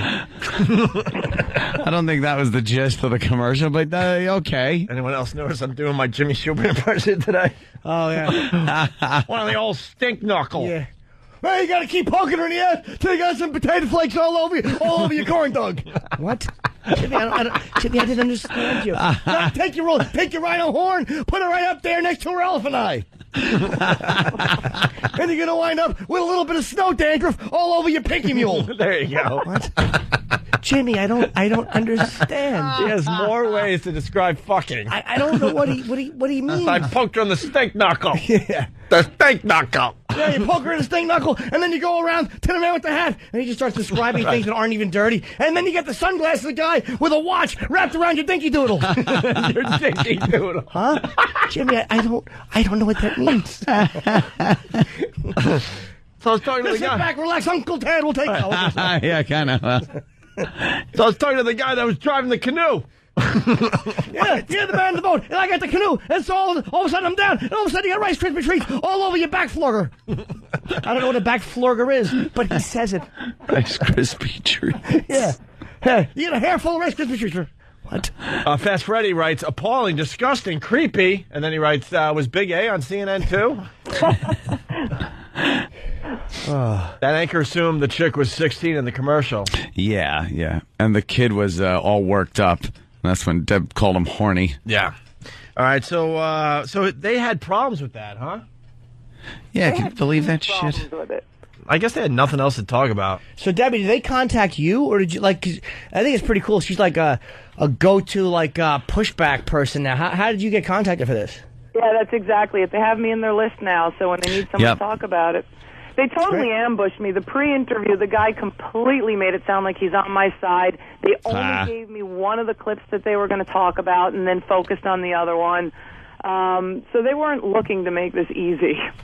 Right. Wow, so motherfuckers. I said, thank you for letting us have something to say here, because usually you guys don't call this side of the conversation. Well, why don't we see what HTG had to say for herself on TV? Ooh, let's. All right, joining me now from Washington to talk about this, Melissa Henson. She's with the Parents Television Council. She wants the ads off the air. We're going to get to her in a minute. Also from New York, Debbie Wolf, the co-founder of People Against Censorship. All right, Debbie. Like I said, I told you, we just mentioned some of the reactions. It's disgusting. How are you supporting this ad? It's not so much the ad that I'm supporting as the right to air it and being against people looking to pull things off the air. Our country is full of people with very different moral compasses, and for one group or even two groups to say you should listen to my moral compass instead of everybody else's concerns me. I thought the ads were funny. I thought they were over the top, and if you look at all three of them, I really don't see how you can't pause this for 1 get the second? humor. Because she's right. You have to listen to some, but not anybody others. I think anybody others. You had to call her out on that one. I like the way that Debbie just takes a bunch of expressions and puts them together. Debbie says whatever the fuck she wants to say. I'm just amazed. She's like the new Ann Coulter. How did this happen? She is a representative how does this of free happen? speech on the news these days. This is awesome. Out of nowhere, she just decided, I'm going to be this. And they just... and they assume you're an expert. I love this. Which you are. Well, she is. Debbie's a legal expert. No, Debbie is very smart. Yeah. But it's amazing that you could go from just, I don't know, an everyday life to the person they call whenever there's a controversy on CNN. Well, dude, you could listen to Debbie's point of view, or you could listen to everybody others. It just doesn't matter. Can I not? Jimmy. Wait till you hear me talk about the advertisers, Jim. Oh, no, do you say advertisers? Oh, I love her. Advertisers. Oh, my God. Let me tell you something. You really are. She's a really beautiful Rich Voss. Listen, People Against Censorship refuses to buckle. All right, let's listen to this. I'm surprised you didn't call it a moral cunt piss. All right, go ahead. All right, who are the players here? Let's stay with you, Debbie, on this one real quick. Mom's a powerless buffoon. You got horny, awkward teen in the middle, and the girl's the sex bot. Do we really need to sex up our teens any more than they already are? Ew. I don't know. I don't know where we got 16-year-olds. First of all, I don't. She doesn't look much older than that. But go ahead, make your point. I'm not sure how we know that the boy is horny either. But you asked where the parents come in on this, or how does my daughter respond to this? How do my children respond to it? The response is because you as a parent are there and you're watching this commercial and you have an opportunity to explain to your children how they should react. Well, Chester's Liver, says it all from Whackbag, of course. 4 months ago, HTG was folding her towels on Pal Talk. Now she's debating people on CNN. That's what I was getting at. That's what I was getting at right there. She's looking very lovely, too. Yeah, I mean, wow. Well, look at her hair on Pal Talk. It's all brushed over and sexy. Very sassy looking. And who told you not to wear all those things in your hair? You did, Ope. Look at the sex coming out now. What was she wearing in her hair? I'm a big fan when she doesn't have the things in her hair. What'd you have? The headbands and stuff. She's got really nice, very nice hair. Yeah. I want a bouffant. Could you do a bouffant? Perhaps a beehive to remind me of Helen. A pompadour. Can you go on? I want you to be Cesare from The Idolmaker. I want you to go on CNN Headline News next time as Amy Winehouse. Like, wow, she's been really good in the past, but what's wrong with her? I want to somehow see if we can get Debbie to say Wolf Blitzer is a cunt. Is there any way to get her to say that? but to make it conversational? Debbie, you do understand you got to blow up your spot eventually. Sooner or When the whole later I'm going to have to. Yeah, when it starts getting a little old, you're going to have to just like lose your mind on live CNN. That'll be hilarious. Go out in style. Debbie, is the site up and stuff? Yeah, the site's up. It hasn't been updated, and actually, as long as I've got a chance now, we're looking for people to kind of bring back into the forefront and get really involved again. We kind of dropped the ball on it. I got to admit, I'm new to all this. A lot of people give me a hard time on some of the boards. I took it kind of hard, but I decided to grow up and get over that. And, Wait, giving you a hard time about what? Why were they giving you a hard time? About what? Saying it's all about her ego, that she doesn't care about anything. This is all just an ego trip, and Really? Yeah, really.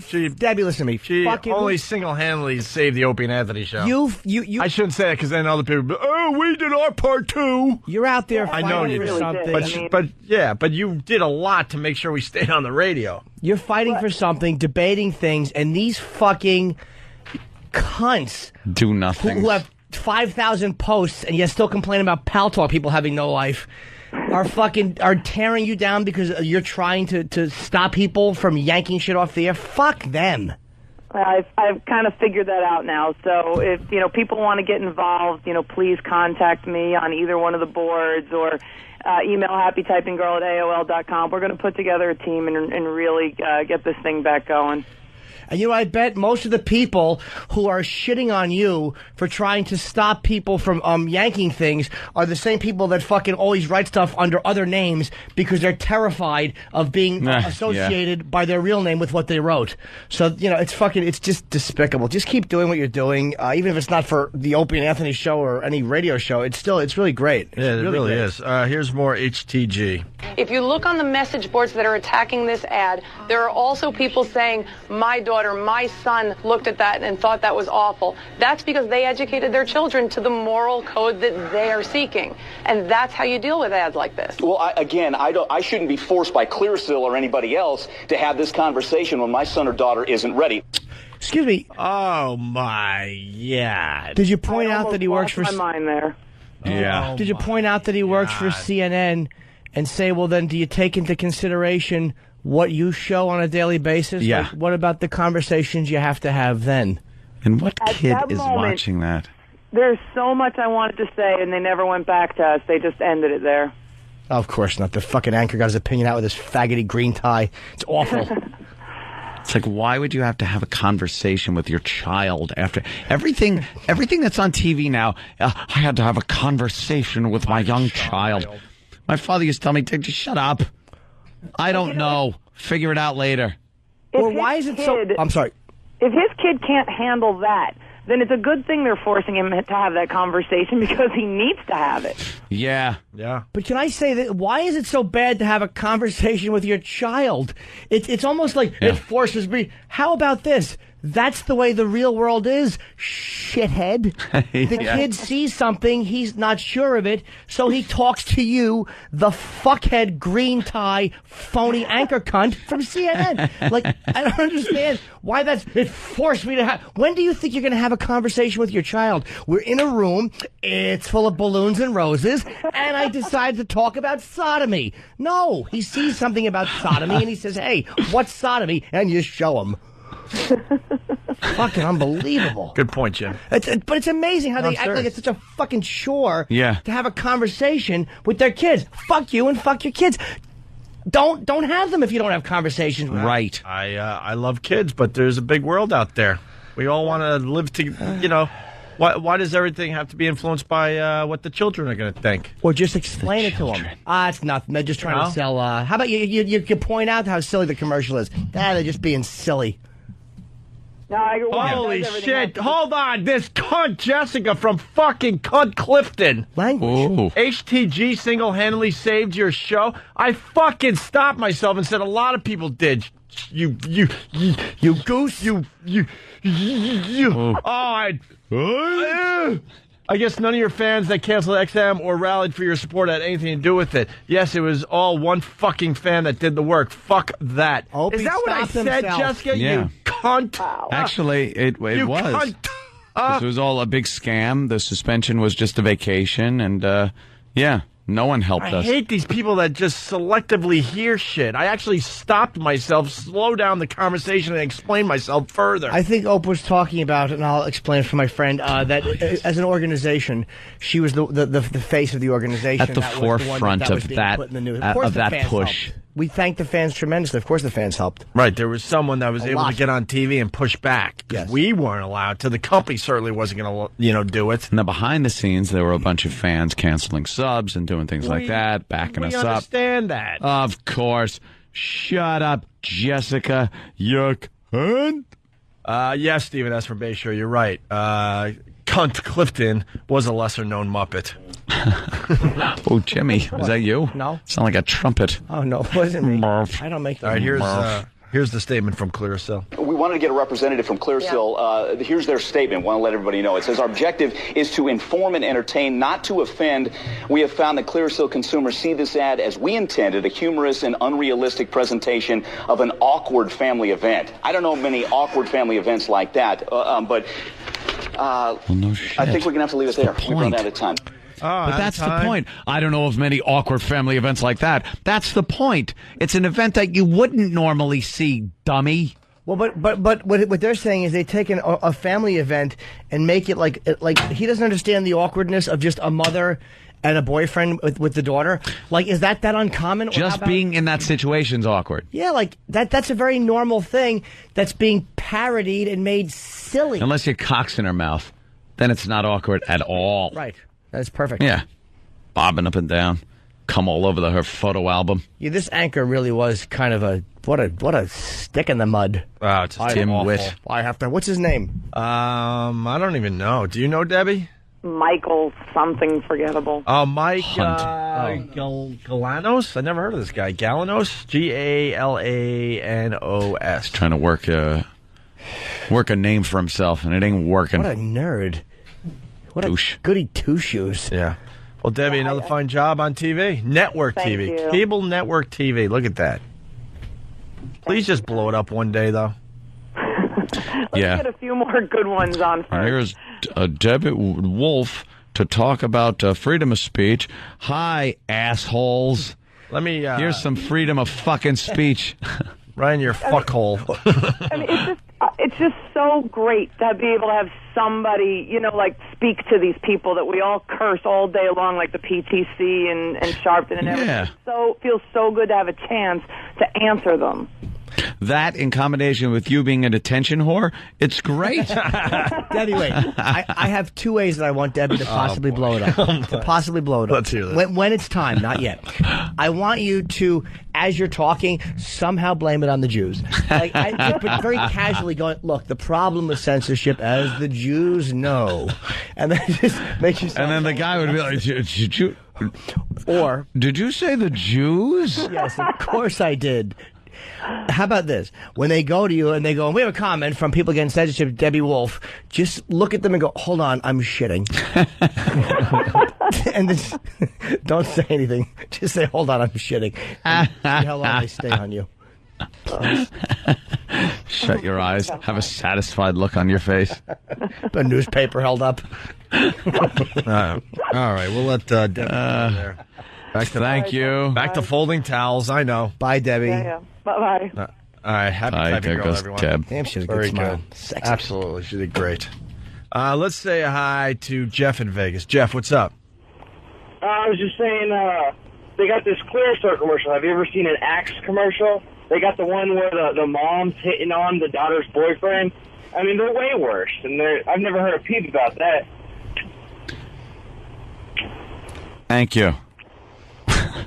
Well, you'll hear a peep now, sir. Peep. You just opened up the floodgates. Why don't we just take a break? When we get back, we got exactly what Big A said on Bob Kelly's radio. Ah, good. We've stolen the audio. Yeah, we got some interesting clips, but he doesn't want to talk all of a sudden. What's that about? Well, maybe it's a personal issue. And I think that we have to respect that. I mean... No, we don't. No, we should. I mean, look, the bottom line is, if Andrew doesn't want to discuss something, I still like talking to Big A. I don't want to lose him as a friend of this show. Aw. And I'm happy. I do. I like the guy. I'm happy to talk to him about other crap. He's still funny. I mean, if he doesn't want to talk about it, Oh, Jimmy. maybe he'll post about it on the message board. That's all right. We'll hear it all here from Bob Kelly's little Friday extravaganza, so screw it. On the next Opie and Anthony show, Opie and Anthony face their toughest challenge yet. Hey, this is Jim Norton. Listen as one man describes an addiction. Wherever there were cocks, there was me. And how he went from one cock to many. I was taking 100 a night. What do you think of them apples? Then you'll hear a horrifying tale of a bukkake party gone wrong. Blurka, blurka, blurka, blurka, blurka. All over my fat, colorless stomach. You can't tell where the cum ends and my skin begins. A blurka, blurka, blurka. Plus, an ending you won't want to miss. That's right. I say a couple of men do some docking and settle this. It all happens on the next Opie and Anthony show.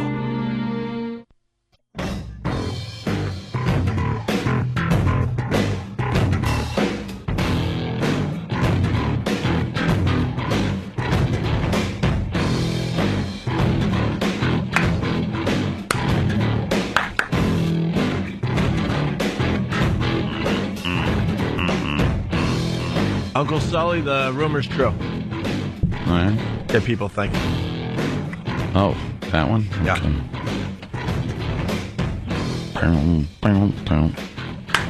It just got cold in here.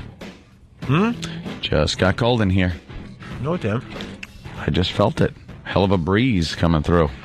So, what happened with Big A? We got the audio here. Big A, he was apparently married. Who knew? To some girl from Trinidad. And she worked at Burger King. And I don't know how the marriage ended. And we got clips from Bob Kelly's show? Yeah. All right. Here's the first one. Bob Kelly looking for advice about getting married. Gets a call from Big A, who drops the bombshell that he was married. Wow. Let's hear this. Big A, how you doing? Big A's on the radio. What's up?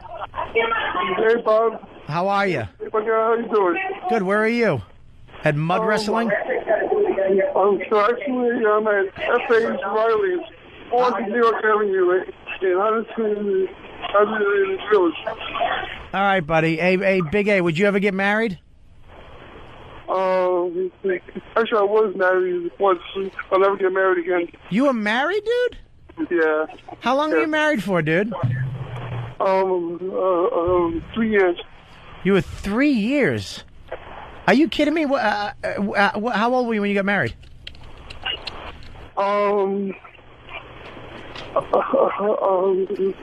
30. Oh, no, hold on. Trying to choose that. What? Big A? Yeah, I'm here. Okay, dude, let me ask you, did you divorce her, did she divorce you? Actually, she divorced me. Why did she divorce you? Or, I mean, all right, well, okay. I'll just ask it. I get it, but go ahead. We only getting along. It was always about how much money I made, and it was always about money.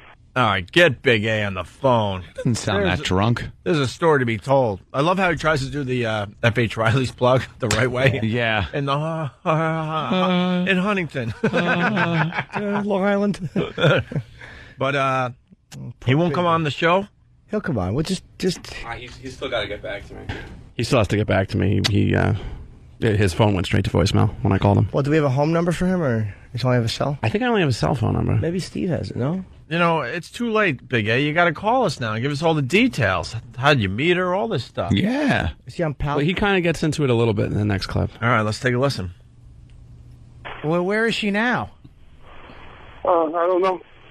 You don't know? What nationality was she? Trinidad. She was from Trinidad? She was black? Well, yeah, dark, yeah. Dark. Dark, black. Not black, but yeah. You were married to a black chick, dude, from Trinidad? What, did you find her floating on a raft?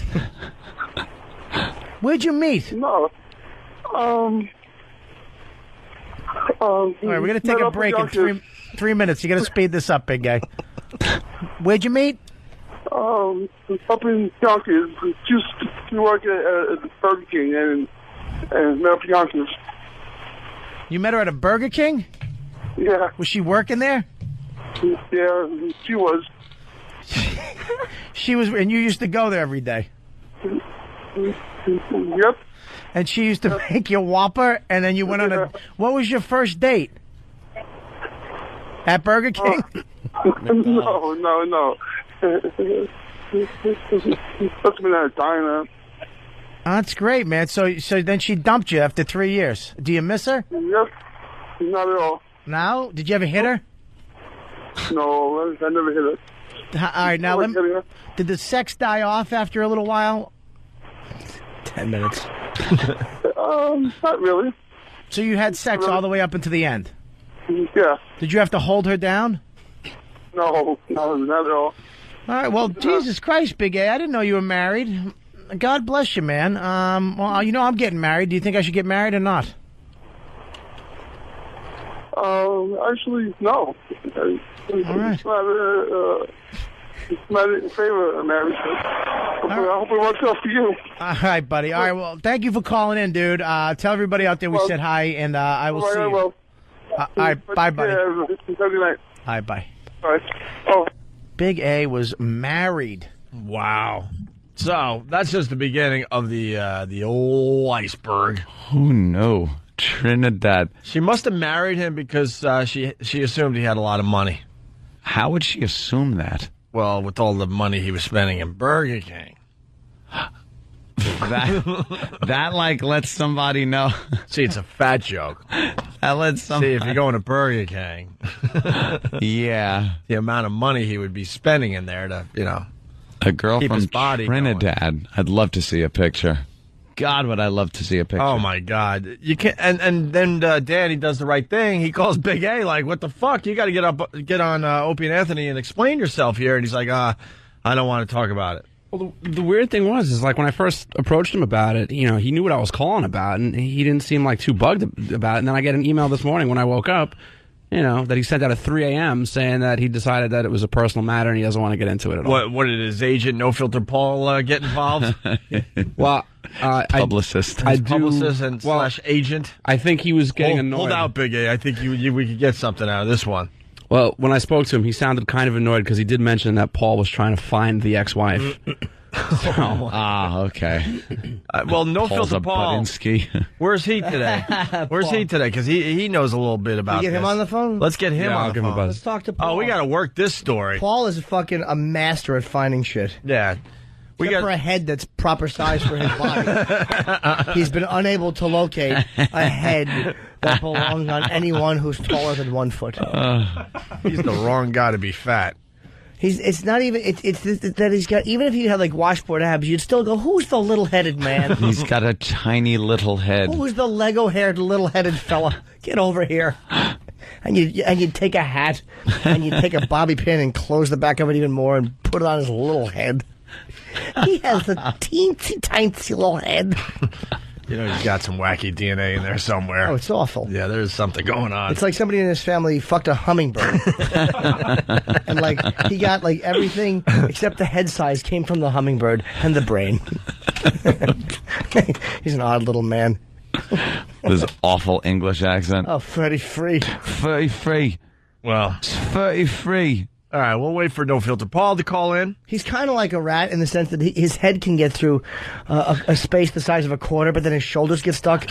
So he's not good at crawling through things, but he's a great peeker. Yeah. Paul's a wonderful peeker. If you're like, what's going on in there? He'll put his little head through the crack. Under a door. He could do that. He could flatten his little head out, put it under a door, but his shoulders, it's over.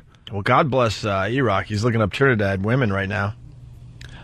So we're going to get to some see light? what one looks like. You get some light ones, you get some dark ones, and everything in between. Yeah, I think... And they all have, like tassel outfits. Don't they have those that accent? Trinidad. Yeah, isn't kind it of like Jamaican, that? Sort of. Yeah, almost like Jamaican, man. But a little something else in there. Hey, Big A, you're not bringing home the money. The bacon. Bring home the bacon. Wow, that's a girl from Trinidad, huh? Yuck.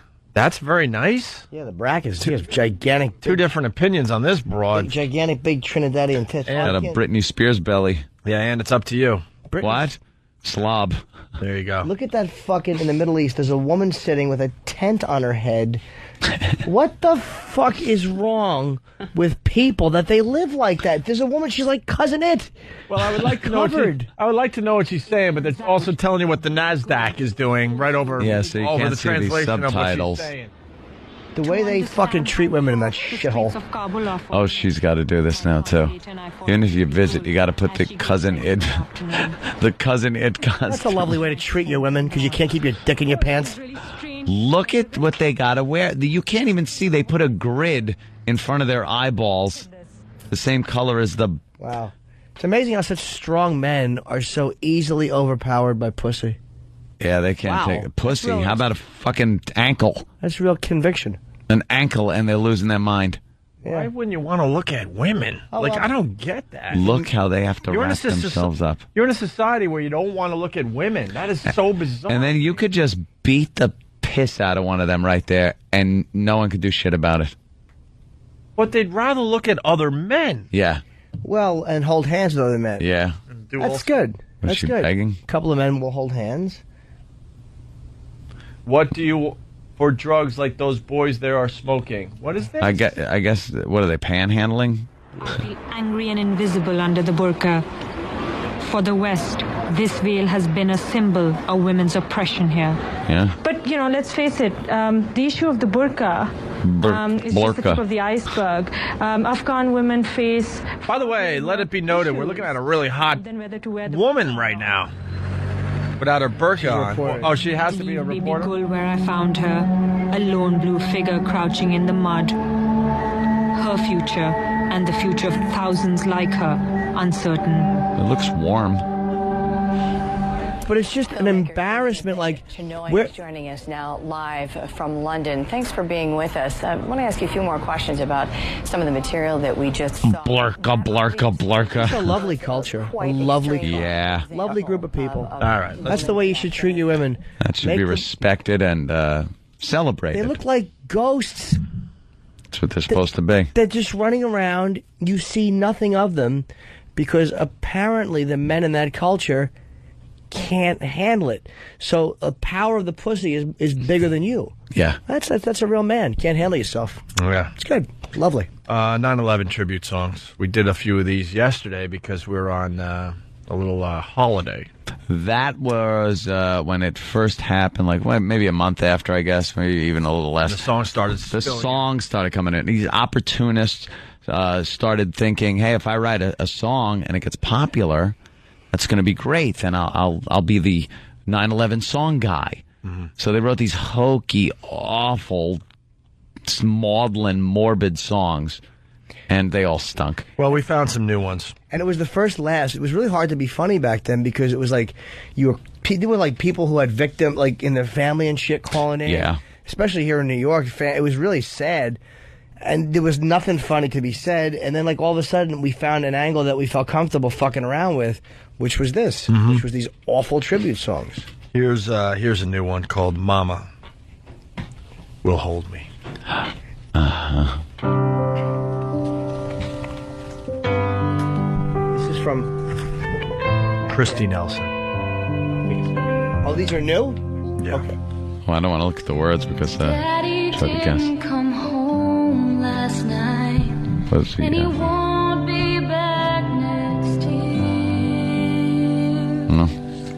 There's an empty place at our table now, and our eyes are wet with tears. Good rhyme scheme. Yeah.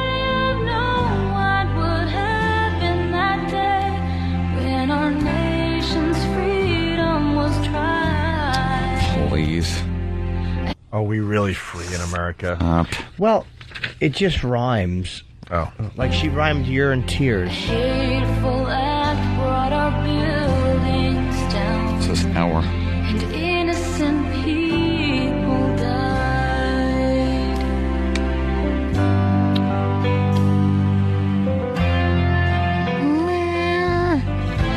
Oh Lord, I miss my Christmas shoes, Ro. This is so sad, Ro. Hold it in your arms tonight, and Mama will hold me.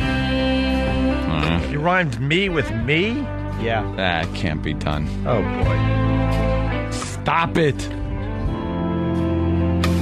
When he waved goodbye, I never thought that's the last of him I'd see. Of course you didn't. And when he drove away to work that day, my dad was leaving me. No, wait. Yeah. Can we pause this for a second? Yeah. Was this a girl whose father died? It better have been. It better have been. I don't want to. Because if it's not, then she's just kind of, I won't goof on her if, No, that's what father I'm saying. died. I don't know why. Sad. It took me fucking 8 verses to kind of figure that out. Oh, really? Like, yeah, I'm thinking. it's just What happened up here when, oh, Lord, I miss my daddy? Well, I'll tell you what. Because really? What do you think it was? Her friggin' pimp was inside? No. But you remember when all these songs were coming in about Lacey Peterson? Yes. They were kind of singing from the point of Very view Lacey, of like, smile, Mama, make this smile. for you. It was awful. Is there a Nelson on the list? Because this is Christy Nelson. I'm sure. I mean, it starts with Daddy didn't come home last night. But it could have just been. I'm saying she could have been singing from the perspective of somebody. Yeah, why don't you look up the list here, because I don't want to make fun of her. Why don't we start with? Why don't we go on to Through Their Eyes? Through Their Eyes. Oh, bad joke there. Where's that? Well, it's an instrumental. Instrumental. He created this tribute for himself, his family, and friends to deal with the pain of 9/11. Peter lost a colleague at the World Trade Center. Colleague. He's from Toronto, Canada. Holy fuck! Hey, song's got bad language. Fucking Christ! Oh my God! Yeah, it's pretty much the reaction. Yeah.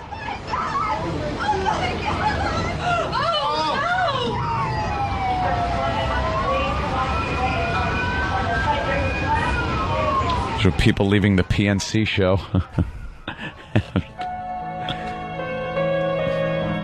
And then it's this.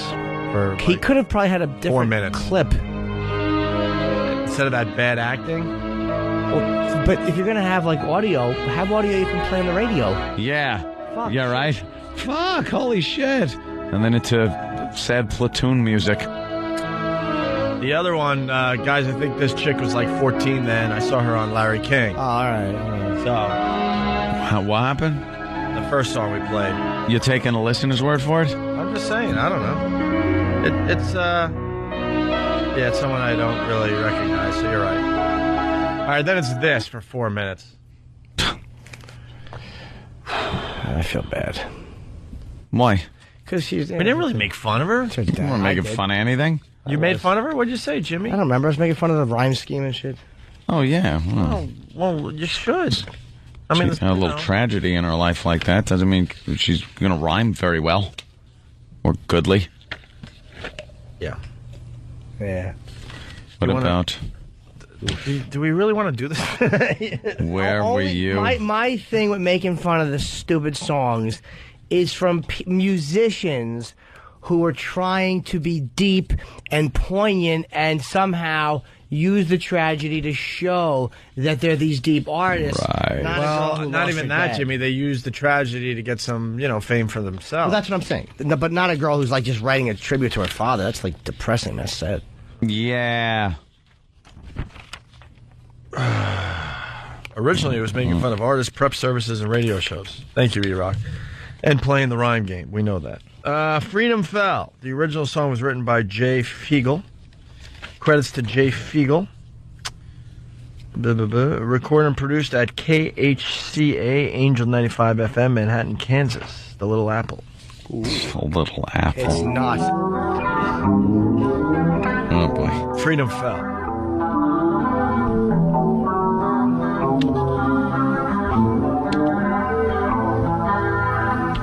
Pour my heart out now, there's nothing left to feel. And now we're getting some bad songs. Good. Never heal. My head's still wondering what it's all about. Morning came, sweat ripped me off her feet, and she's still falling. Where were you when the world died? I would have cried. I had nothing left inside.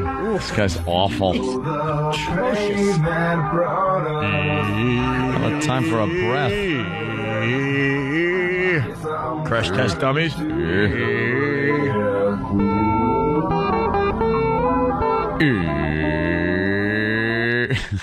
Oh, that's awful. But lyrically, he's horrendous. Yeah. I don't feel the pain, got me denied. I got your pain out, I your baby. He's like, where were you when the world died? I would have cried. I had nothing left inside.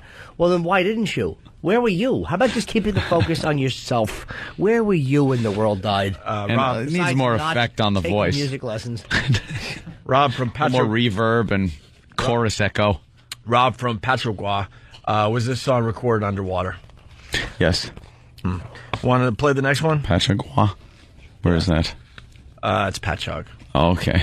But my fiance is not from Long Island, so. Oh, does she say Patrickwa and Hapakwa? Yeah. No, she doesn't. That's funny. Because that's how it's spelled. Patrickwa? Yeah. She doesn't know it's Patchogue. She's not local to Long Island. I know, but I'm not from Massachusetts. But I know it's not Massachusetts. Oh, yes, it is. Worcester. Worcester. Let's go with Walking Amongst the Ashes.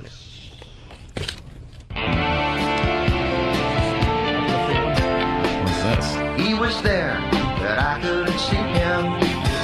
There was all that smoke, too many broken dreams. In the midst of that terrible scene, he was walking amongst the ashes. Money for nothing and your chicks for free, yeah! Yeah, I'm almost Tom Petty sounding. I hear Dire voice Straits. a little bit. That's a little Knopfler guitar there. Yeah. Walking amongst the ashes, there had been too much of everything. Too much of everything. Jackers from our past, they had a claim on humanity. Dying straight in the heart, the final calls from those who would be part. Feeling low, feeling ashamed, feeling guilty for those who were not to blame. He was walking amongst the ashes. Life can be so bittersweet. Oh, walking amongst the ashes. Yeah, yeah. Wow, this guy should be walking amongst the ashes of his burned songwriting book. It's like it's terrible. Is it horrid? Yes. It's awful. Horrible. It's like incomprehensibly bad. That you would like. Not only did he write this, but he had to proofread it. He went, "Yes, Yeah, those are the that's words." good. That's good. That's what I want. He sang it and listened to it. Yeah. Why don't we go with The Legacy by Doug Champagne from Ottawa, Ontario, Canada. The Legacy is our tribute to those who needlessly perished and to those who survived and must live each day in anguish at the loss of a loved one following the events of that horrific day. We hope that you enjoy the song we have put together. From our hearts to yours. Better hope. Hate it. The Legacy. Oh, it's moving so far. By Doug Champagne. Christopher Cross. His name stinks. When I tell you, Red Barn. It's gonna be all country. Dude, if you want to have a good laugh, man, this XM, I saw what it could do on the way back from the Outer Banks. Yeah. Go to, I think, Highway 16. The shit they sing about on that fucking station is hilarious. Oh, yeah? Whole song about a red barn. I don't know what the song's called, but it was hilarious how simple the lyrics are on those country songs. Could we play the rhyme game? We haven't played that in years. Here we go. Yeah. The legacy. September 11, 2001. The day we lost our daughter. Yeah, of course. And we drank a lot of cum. No, it's something about sons. Our repeat Yeah. daughters. The day we lost our daughters and our sons. All right, yeah, something stupid like that, but it's definitely sons because it's got to be hokey. 2001. The day we lost our daughters. The day we lost our son. Thank you. In 3 separate acts of terror or murder, most would say. Something about our lives. Blah blah blah. Changed that day. Would never be the same that day. It's gonna be day. I was so upset. I sucked a dick and I turned gay. All right, That's what I that think. could be. Now you got me thinking. There's no wrong answers, Jimmy. Attaboy. There's no strangers, only friends we haven't met yet. High five, high five. High five. That's our new thing. High five. Alanis Morissette. What's here? I'm curious. Acts of terror or murder, most would say. Our lives were changed forever upon that fateful day. Jimmy, there was nothing about being gay there. I You were was way off thinking it on was that going to be gay. I didn't know.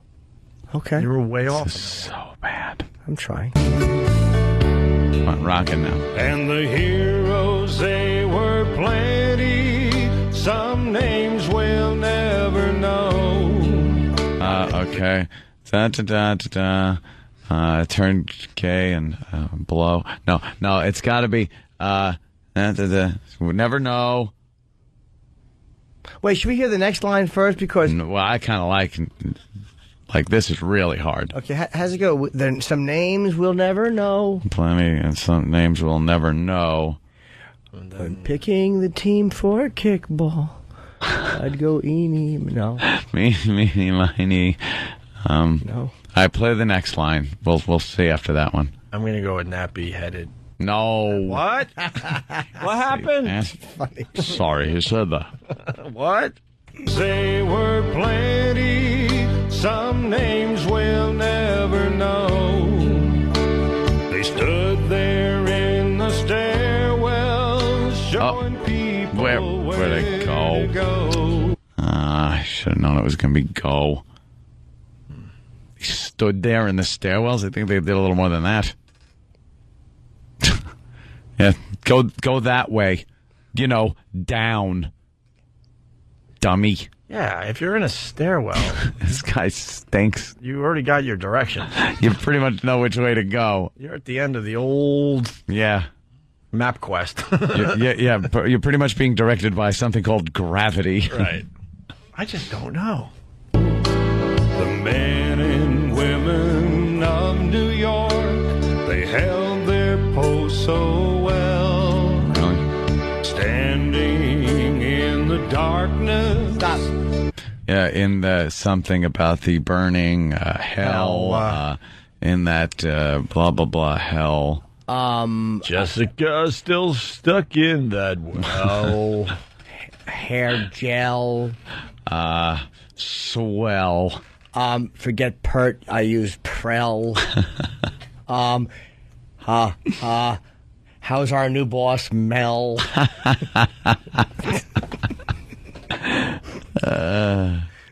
In the darkness until the towers fell. Oh, fell. How did we miss that one? I'm glad, 'cause I was thinking fell, but it was Norman. Jeez. Oh, Norman fell. Mr. Roper. We didn't do that thing that you do when you want to rhyme something, bell, sell, del, Yeah. L, Oh, bell. that was an obvious one that we screwed up. And other men were on a plane fighting for our lives. Our? Some of them picked up their phones and called. The person who sells them knives. And called Burl Ives. Burl Ives, yes. And wait, and Brilliant. picked up their phones. And ate cream cheese with chives. Wait, what are we trying to rhyme now? Their lives. Picked up their phones. And ordered McDonald's French fries. No V in that. I'm trying to. Oh, right. Hot. Did their hair in beehives. Picked up their phone and did their hair in beehives. Beehives. No. I don't know. I know it's not wives. Can we play a towel is not a hat today? Well, that would be good. Way to end the show today. Of them picked up their phones and called their loving wives. Why can't we figure this out today? It's I don't know. They're hard. This guy's really hard.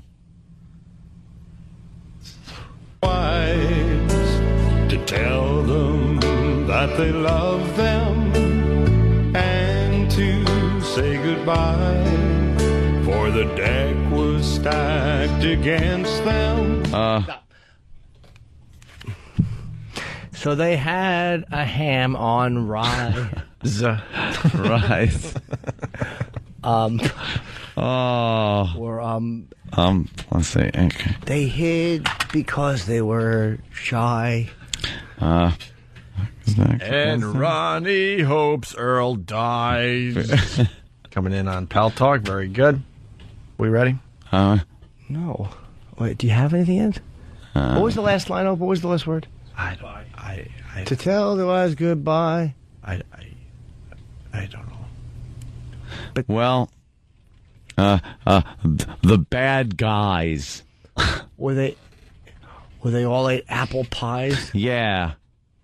Okay, apple pies. And surely they would die. Oh.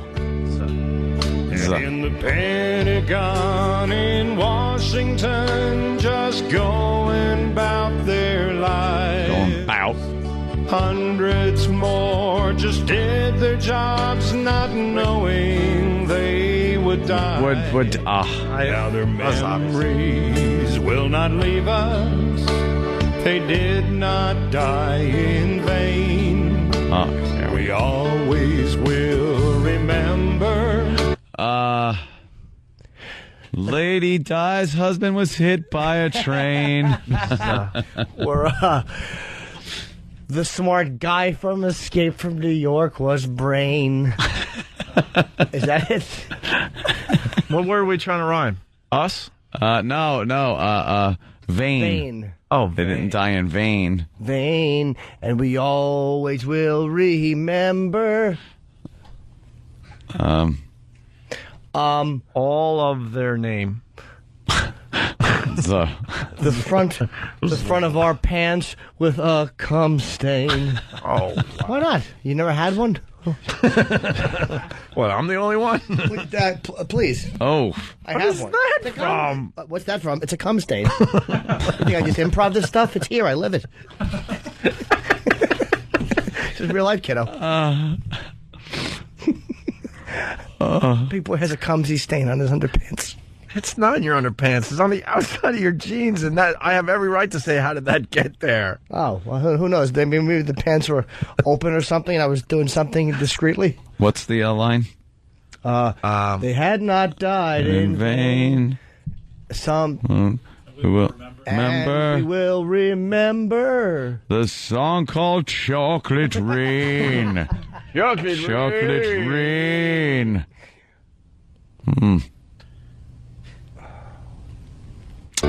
We'll always feel the pain. We suck at this. On September 11th, the year 2001, the day we lost our daughter. All right, the sun. Oh, that no. Oh, wait. As well as a few Huns. What word are we trying to rhyme again? Oh, the sun. Oh, sun. I can't figure this out. It's going to be sun again. son. What? He's rhyming 2001. 2001. Maybe guns? One. Shuns? No. Not much fun. Iraq has soft buns? Fun. Rosie O'Donnell weighs a ton. Getting some on instant feedback. Day we lost our son. Oh, yes, of course. In 3 separate acts of terror or murder, most would say. Most. Our lives were changed forever. On that blah, blah, blah. Upon that fateful Upon. He's a poet. It's horrible. Our lives were changed forever. By the way, maybe we should have read the piece of paper in front of us. Did you guys all get this? No. Christie's song has definitely struck a chord in New York. It's the most requested song on PLJ by a 2-to-1 margin. More requested than Britney Spears, Jennifer Lopez, NSYNC, Destiny's Child, and the Backstreet Boys. Are you shitting me? That's from November 2001. That's Scott from the Scott and Todd Morning Show. Well, that's November 2001, of course. But when did you get that? I didn't know about that. It's who's singing that? Which one? Who sings that song? Christy. What? Christy sings. Christy. Which the song? girl's father. The Father Died song is the one that's most requested? Yeah. And back in November of 01. Yeah, okay. I thought that the last piece of crap we were just playing. No. Oh, I was confused. All right, here's We Wear Red, the final one we're going to do today. Same guy, by the way. Thank Great God. musician, though. Yeah, listen to that. Tickles the ivories. We wear red for all our soldiers in lands so far away. Okay. Serve us and protect us in and weather. So far away to serve us and protect us. Say, hey. Whether lesbo, straight, or gay. Serve us and protect us. In so many ways. We sent them on a mission so that others may survive and enjoy some simple freedom. Got it. My favorite beverage is Five Alive. Ooh, very That's good. gonna be it. No. While going about their lives. As they leave their homes and families with a hug and kiss goodbye. Their children and their spouses are left at home to cry.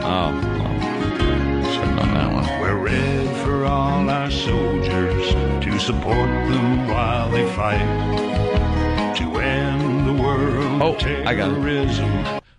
My daughter's really tight. This song is a pile of shite. That takes away our rights. Rights, yes. Oh. So close your eyes and say a prayer and wear some red today. Another one. Honor all our soldiers. Got it. Say hey. Hey. That's going to be one of the new Van Halen songs, too, by the way. So far, all they have is, we're back. We're better than ever. We're back. Gonna do it forever. We've been gone for a long... And this one, the chorus was long time. Oh, that is so bad. There's going to be some heys in there, though. Yeah. We're back. Their backs together. All right. In a land so far away. As they leave their homes and families with a hug and kiss goodbye. We know what's going to happen. They're crying. Children and their spouses are left at home to cry.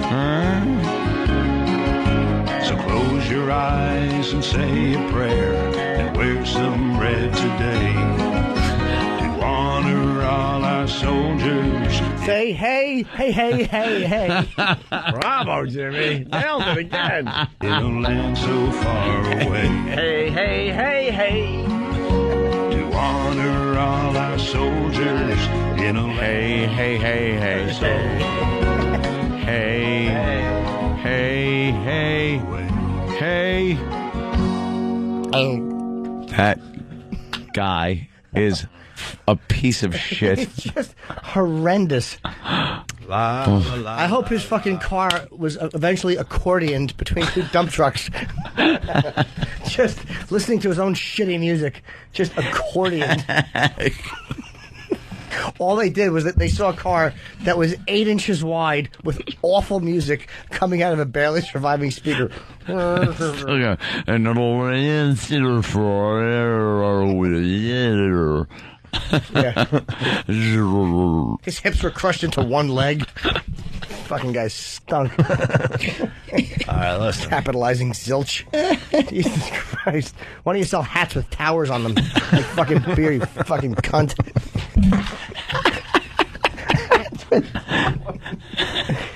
That guy's stunk. Prick. Or those wacky glasses they give you New Year's Eve, but instead of like the year, it'll be Yeah. 2 towers. Towers. Pentagon in the middle. I mean, wonderful. Shithead. You put your nose on the Pentagon part. Yeah. These people, these vultures that were like selling anybody that's making money off this greedily, it makes you sick. Yeah. Man, people are fucking pigs. Vultures. I mean, just fucking pigs. All right, listen. He's not a pig. He's just a maudlin idiot. Do we have the Big A update?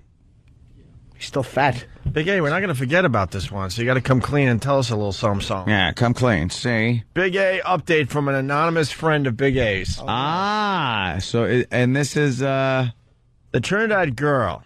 Wait, how legit is this source? Enough to say anonymous friend of Big A's. All right. The Trinidad girl, it was a mail order girl, and they had sex and did bad things. Andrew was pissed he said anything about it. She gave him head, too. Well, you figure, if it was mail order, how did she work at Burger King unless he put her right to the... Yeah, what the hell's up with that? Yeah. She was mail order. He wouldn't have met her there. Maybe he's at Burger King because he was thinking about the honeymoon. Yeah. Imagine being mailed from Trinidad, you wake up and it's Andrew. Yeah. I'm going to be sent back lickety split. I'm in America! And then the envelope is like, oh no. You're my bride. She's screaming like Fay Ray. Stephen S., of course. He's right. Are you sure it wasn't meal order? Meal order bride. Yeah.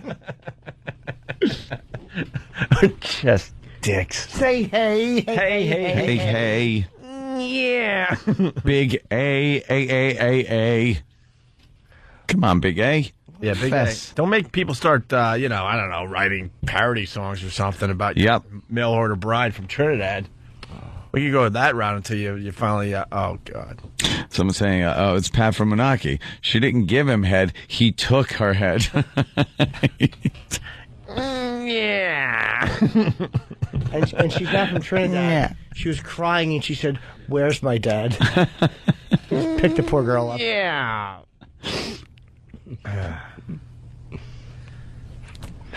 All right. Why don't we...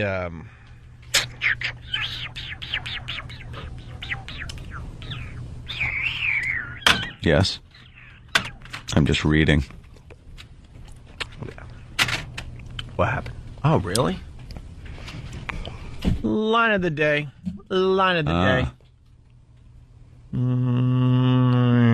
Second read. I think we're gonna get bounced, motherfucker.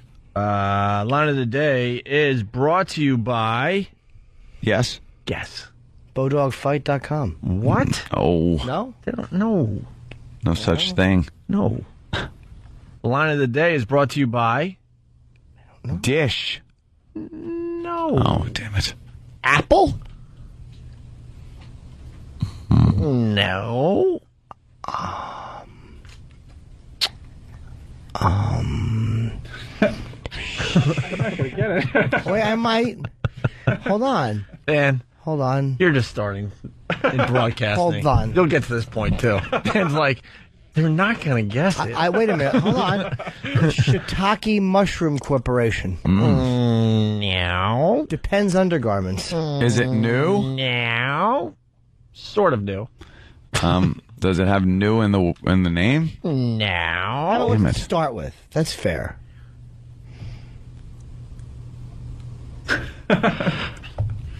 If you say what it starts with, the first letter. This is a bit unorthodox. I'll go with. Oh no, I have to give it B. Hey. Brought to you by Bob Kelly.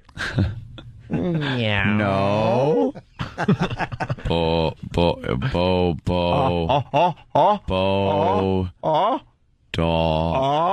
dog. Oh, you read it. I mean, Bodog. Bodog.com. No. Bodog. .net. There's a net in there. Bodog. Bodog fights. No. Bodog dog. It's Bodog. Do you know? I don't. I'll give you the next letter. Okay. And you said they wouldn't get it. I apologize. BodogFword.net. Bodog freedom. But it's not Bodog fight. Bodog fights. No. Bodog free. Bodog forget about it. Meow. Bodog Frunkus. Oh, by the way, we're not moving to that studio anymore. What? Yeah, because I think the merger's going through, and we're going to move into Howard's building. All right, line of the day is brought to you by BodogFword.net. Wait. What's the F word? Felch? Bodog for gold. Meow. Bodog fantasy football. .net. Nope. .com. Bodog fantasy football competition. You said they wouldn't get it. They're getting closer. Bodog fantasy football extravaganza. Bodog fantasy football match. .org. .gov. .gov. Stupid .gov. .edu. Bodog fantasy. Bodog fantasy. Threesome. Fantasy.net.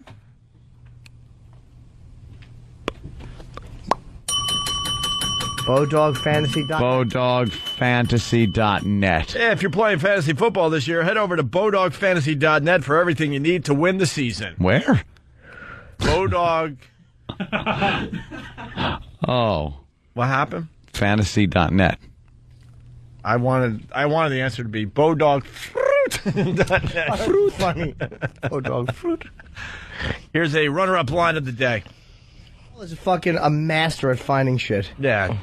Except for a head that's proper size for his body. He's been unable to locate a head that belongs on anyone who's taller than 1 foot. By the way, notice the brilliance that is me. I got us to 11. Oh, yeah. Thank you. It's 4 of. Close. Commercials makes it overtime. Oh, good point. Big A scared to talk because they never legally got divorced. Who said that? No Filter Paul. Oh, boy. What part was I supposed Still to read? married? Between the big and divorce. Oh. Oops. So what? They never legally got divorced. What's the difference? What? He's hiding because he doesn't want her to take his exactly. fortune. His fucking bent muffin shoe. Right. What is she? You don't want those sleeping bag shoes to fucking to live in? You want his filthy shorts or trousers? Dude, this is some good shit. What is he going to call us? She's going to want the fucking lemon drop soup that he keeps in his tub. The fucking, what is he? Half of his car service earnings? Yeah. She wants the weight of his skull in gold. A lot of people saying it's .com and not .net. Oh. Mm. Can you check it real quick here? Oh, boy, that copy better be right. Let's go to Fast Freddy. Come on. Please, I love you too. Jamaica Station, not too bad getting to 11 when you start at 9:30. But we didn't start at 9:30. Maybe we start on XM at 9:30. You heard us from 6 a.m. to 11 a.m. to 11 on XM. I don't give a flying fuck what time the exclusive XM show starts, Mr. Glister. We'll care again when we have bosses. That's right. When are we going to have bosses? Care again when I'm maybe in a studio. When are we going to have bosses again? I don't know. Does anyone know? I'm serious. Fuck those things. All right, here we go. Another runner-up line of the day. If one person read their entire phone contract, I will fucking blow you. Wow. Well, you didn't hear that earlier, did you? That should be under honest statement of the day. See, you didn't hear that on regular radio earlier, but you got to hear it on XM. And I'm going to go out on a limb. Yeah. I believe there's a lot of reading going on right now. I'm going to be sucking a lot of cock tonight. Line up on 57th Street. The cocksucking starts tomorrow morning. Somehow I think that's going to make it into a promo. A homo. It's going to be Cocksucking Wednesday. Yep.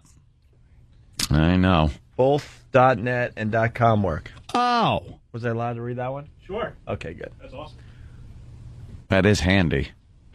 Bill K, though, says, but we only heard curse words for an hour and a half. Do you know? See, I cursed early. Anthony cursed earlier. Do you know that No Filter Paul never paints his head silver because he's afraid somebody will put it into a vending machine? What vending machines take dimes anymore? He can't even paint it silver when he goes to parties with Clay Shaw and David Ferry. Oh, wow. He looks like one of those stress dolls. All we have to do is hug him real hard, and his head will blow up. Stomach blow will up to flatten normal out, his head will size. get regular. That's the problem. That's what's in his stomach is head juice. He's a belly full of head juice. It's going to be squeezed back up into his head. Hey, can I read any more top secret stuff? Stupid Paul. Itsy bitty, teeny weeny, little skull, little teeny head. Teeny head. Line of the day, or we got another runner-up? How many we do so far? One more runner-up. Right. Oh, one more runner-up. I just did that Morse code. Oh. Well, yeah, but the bottom line is somewhere there's a fucking ditch with a Trinidadian foot sticking out of it. That's why it's too personal. Fucking good cut. Who did that editing? That was fantastic. Somehow Steven Spielberg. When is our studio going to be done? You know, the one that was promised us when we got back from vacation. I heard the building is giving them a hard time. 8-9 days ago at this point, I right? think that's more the piece of shits at the building are giving them a hard time. Hard everything. time? What is the holdup? For Does what? anyone know? I wasn't even going to think. What? The current update is next Monday. Okay. Monday. Instead of seats, they're giving us giant dildos to sit on. Can I quote Sam when he said in the office, "No fucking way"? Sure. Sam loves being quoted. Yeah, Sam said, "No fucking way" this morning. Yeah. Do we have a line of the day or another runner-up? Had to do with the guy with the glasses not letting construction. The guy who the guy that we see all the time? Yeah, he was. They would show up with raw materials and tools and stuff, and he wouldn't let them up, saying this is not the right delivery Did time. you say they would show up with raw materials? That's what I was told. Wait, that raw materials. That mountain- iron ore, iron ore and tree pulp. The Edmund And a lighter. Fitzgerald backed up. Yeah. Raw materials. Did they show up with a truckload of textiles? E-Rock. What is a raw material? Raw materials. Really dirty, angry materials. Yes, they're raw. They got a big cauldron with iron in it, melting it, making the beams. The big tree they actually have to cut. Yeah, they're right there. milling it down. Oh, E-Rock. So that mousy faggot that works at XM, not XM, at this building. Yeah, they would show up, and he wouldn't let them use the freight elevator because it wasn't proper delivery times. So they would wait either till the end of the day or the next day to have to get stuff up there to get done. Why is he breaking our balls, that cunt? He's just an ugly, mousy man. And you know what his job is? He sweeps. He's a sweeping boy. We got a meeting because there's rumors flying around. We're going to find out some answers to some rumors. Yeah, I love that. What do you mean? What rumors? There's What? a few. It's not a rumor. There's a few that are circling right About who? Things. The people that need to know. I don't know. But I want to. But I'm one of the people who wants to And know. read between the lines, my friend. Read between the lines. I can't. There's nothing written there. Line of the day. Here comes the line of the day. Line of the day.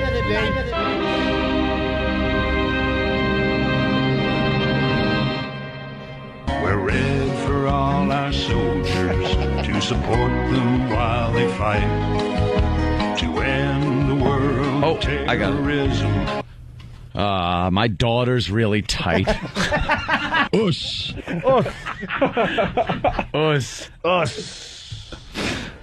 Damn. Why wasn't the Aunt doesn't like to read numbers or thing? That was really... There was something in there. What was the quote from that live read? Oh, they don't call them phone words? Yeah. I was so angry. That was Why hilarious. was I angry? That was hilarious. Because it's happened so many times. All right, guys. All right. We'll see you. Hi. Thank you, Pal Talk people. You've been wonderful. Thank you, Happy Typing Girl, for calling in. She just had her eye in the camera for some reason. It was like, really, I think she was looking to pick an eyelash out of there. Do you want to put a toothpick in your cockhole? Hey, no. I'll see y'all motherfuckers tomorrow. Let's see. Why not? You take one, I'll take one, and we'll see who gets it in further. All right, give me one. Here, you don't want to pick do your it own. Okay. Here you go. Dave's wife is online. Hello, Casey. With this toothpick. Little sweet Jody. I want to pretend. Met her at F.H. Riley's. I want to pretend that I'm like Hi. a savage, and I want to carry No Filter Paul's head on this, on the edge of my toothpick, like I've conquered his land.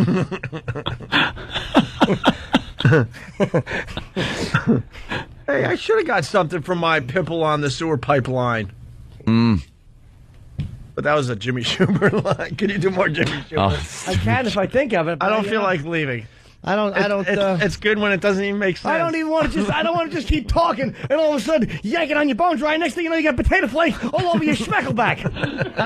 What? No one knows what that means. And Jimmy Stewart, it should be said, is a very funny guy. Yeah, you got to yank on your crank stick, and the next thing you know, you got butter beans all over in between your memory schnooks. That's sad. All right, we'll take Jimmy Schubert impressions for the next 2 minutes. Oh, is that great? He likes sewer pipe for the asshole. Yeah, you know, you got a likes, couple of fruit cups banging some sewer pipe, and the next thing you know, you got potato flakes all over your Tootsie Nuts. Wait, nuts is no good. When you're poking the stink knuckle. That's another one he likes. Stink knuckle. Stink knuckle. What is the stink knuckle? I think a vagina. Yeah, if Think you're, like, you it's know, like it's this area. Like a it's not really moose knuckle. officially a knuckle. Okay. It's like, see this? This looks like a vag.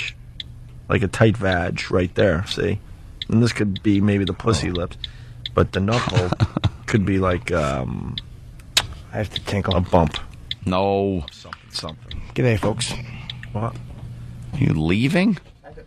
You got to piss. My God, man. Don't forget you guys have a meeting with Oliverio in the conference room. Was I supposed to read this one? Is he there? Yeah, he's there. He's here right now. Oh, then why leave him wait? My goodness, he used to be an intern. We can make him wait. It's not like it's Dan Mason. Let's relax. In the same building, right down the hall. Just, he's got his ear. Know what I mean? What does Oliverio do for the company? Oliverio? Didn't he used to work on Scott Farrell's show? Yes. Oliverio? Now what does he do? Now he's president of Oh, Jimmy! the Columbia Broadcasting System. He's a what? Now he's the president of CBS. Oh, really? I don't know. Hold on. He's a big wig. All right. Hold on. We got to go meet with Oliverio, so we got to leave. Yeah. Hello? fucking phone. Who's on the phone, Jimmy? I don't know. I can't hear. Hello? Hello? Hey, who's gonna clean up this shit? Oh, call dropped. What a shock. That doesn't happen very often.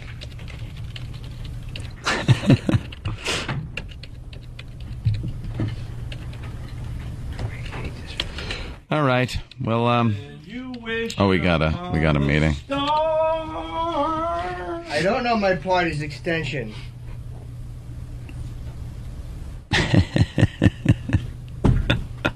I'm just typing. Hello? I don't think Pal Talk's a good place Hey, buddy. to do radio. Because this isn't entertaining I texted you. to people. I'm coming. How long is this going to take, you know? Yeah. Oh, okay, cool. What train Yeah. do I take to get there? Where do you got to go? I got to go downtown. I can't say what. It's a secret thing. You guys got your meetings. Oh, wait a minute. Thing. It's not that secret because I kind of might know what it is. Oh, yeah? Yeah. All right, well, does it look like this? Oh, God. Sorry, I had to open my Jimmy. asshole for Anthony. What train do I take, baby girl? Where do I get it from around here? And don't lie or I'll know. I have no idea. Right. I am the worst with the subway. All right, take the F train. Hold on, let me just think. Okay, and where do I get that around here? They point. You guys point like, You guys like are pointing it's right over there. there. All right, I get it out the window at the 14th floor. It's right there. I plummet to my death. That's fucking helpful. I get it now with the fucking lady with the hairy cunt. I get it in her apartment. That's right. You make a left at the unshaved bush, and there's a fucking. You subway. guys pointed out a 14-story window. Yeah, no, it's right there. Well, if you knew it means Oh, that's sorry, that looks like a fucking shitty white building with a bunch of fucking rent-controlled fucks in there. Everyone who works in the building is waiting for it to die. All right, so I take the next train. Oh, where do I take it to? Yeah. All right, so I'll be there in a little bit. Well, I have something. These guys are pretty proficient in the subway. Who's better? You Than? Is Than like the guy? Yeah. I'm the worst. I was downtown once and I figured, I'll just take the train and come back uptown here. I ended up so far on the east side. I had to walk all the way down 57th like, hey, Tom, it's second. I am loving the train, though. Can I tell you? Are you? I always say to my girl, I'm like, big boy took the choo-choo. That's great. That's what I say. Yeah. Because I was scared of the train for a long time. Everyone and is a little. I don't take it at night. I always tell her, because this fucking rape and all that stuff, I'm always like, I mean, if you need money for a fucking cab, I mean, hit an ATM. You know. You know the drill. Down in there. But, that's fucking, it's scary.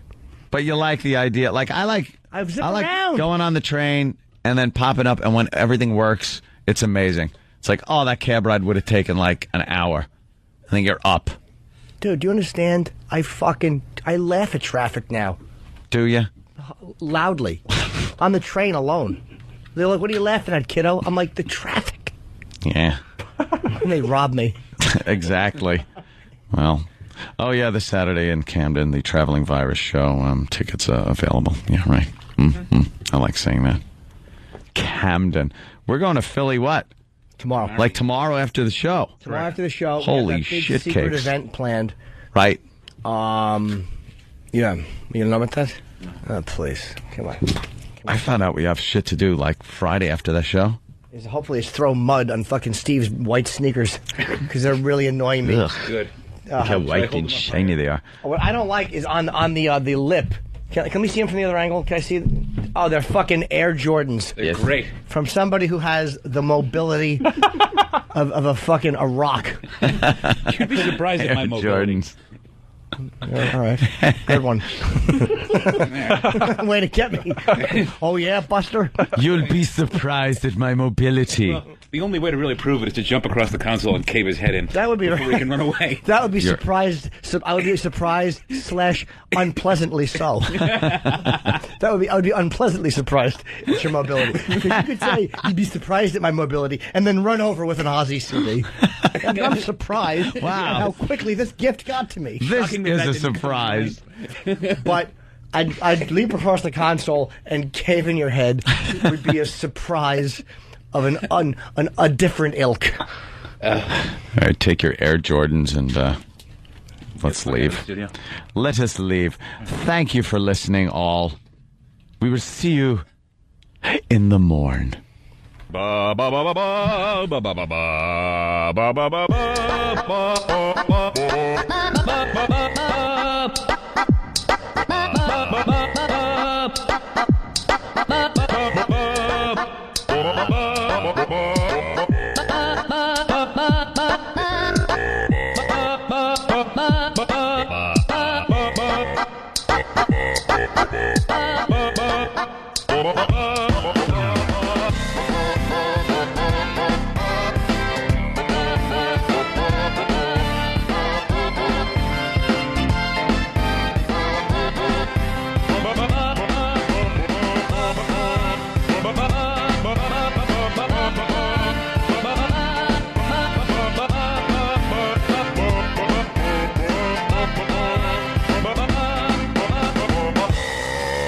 That's terrible. I'm sorry. Opie and Anthony.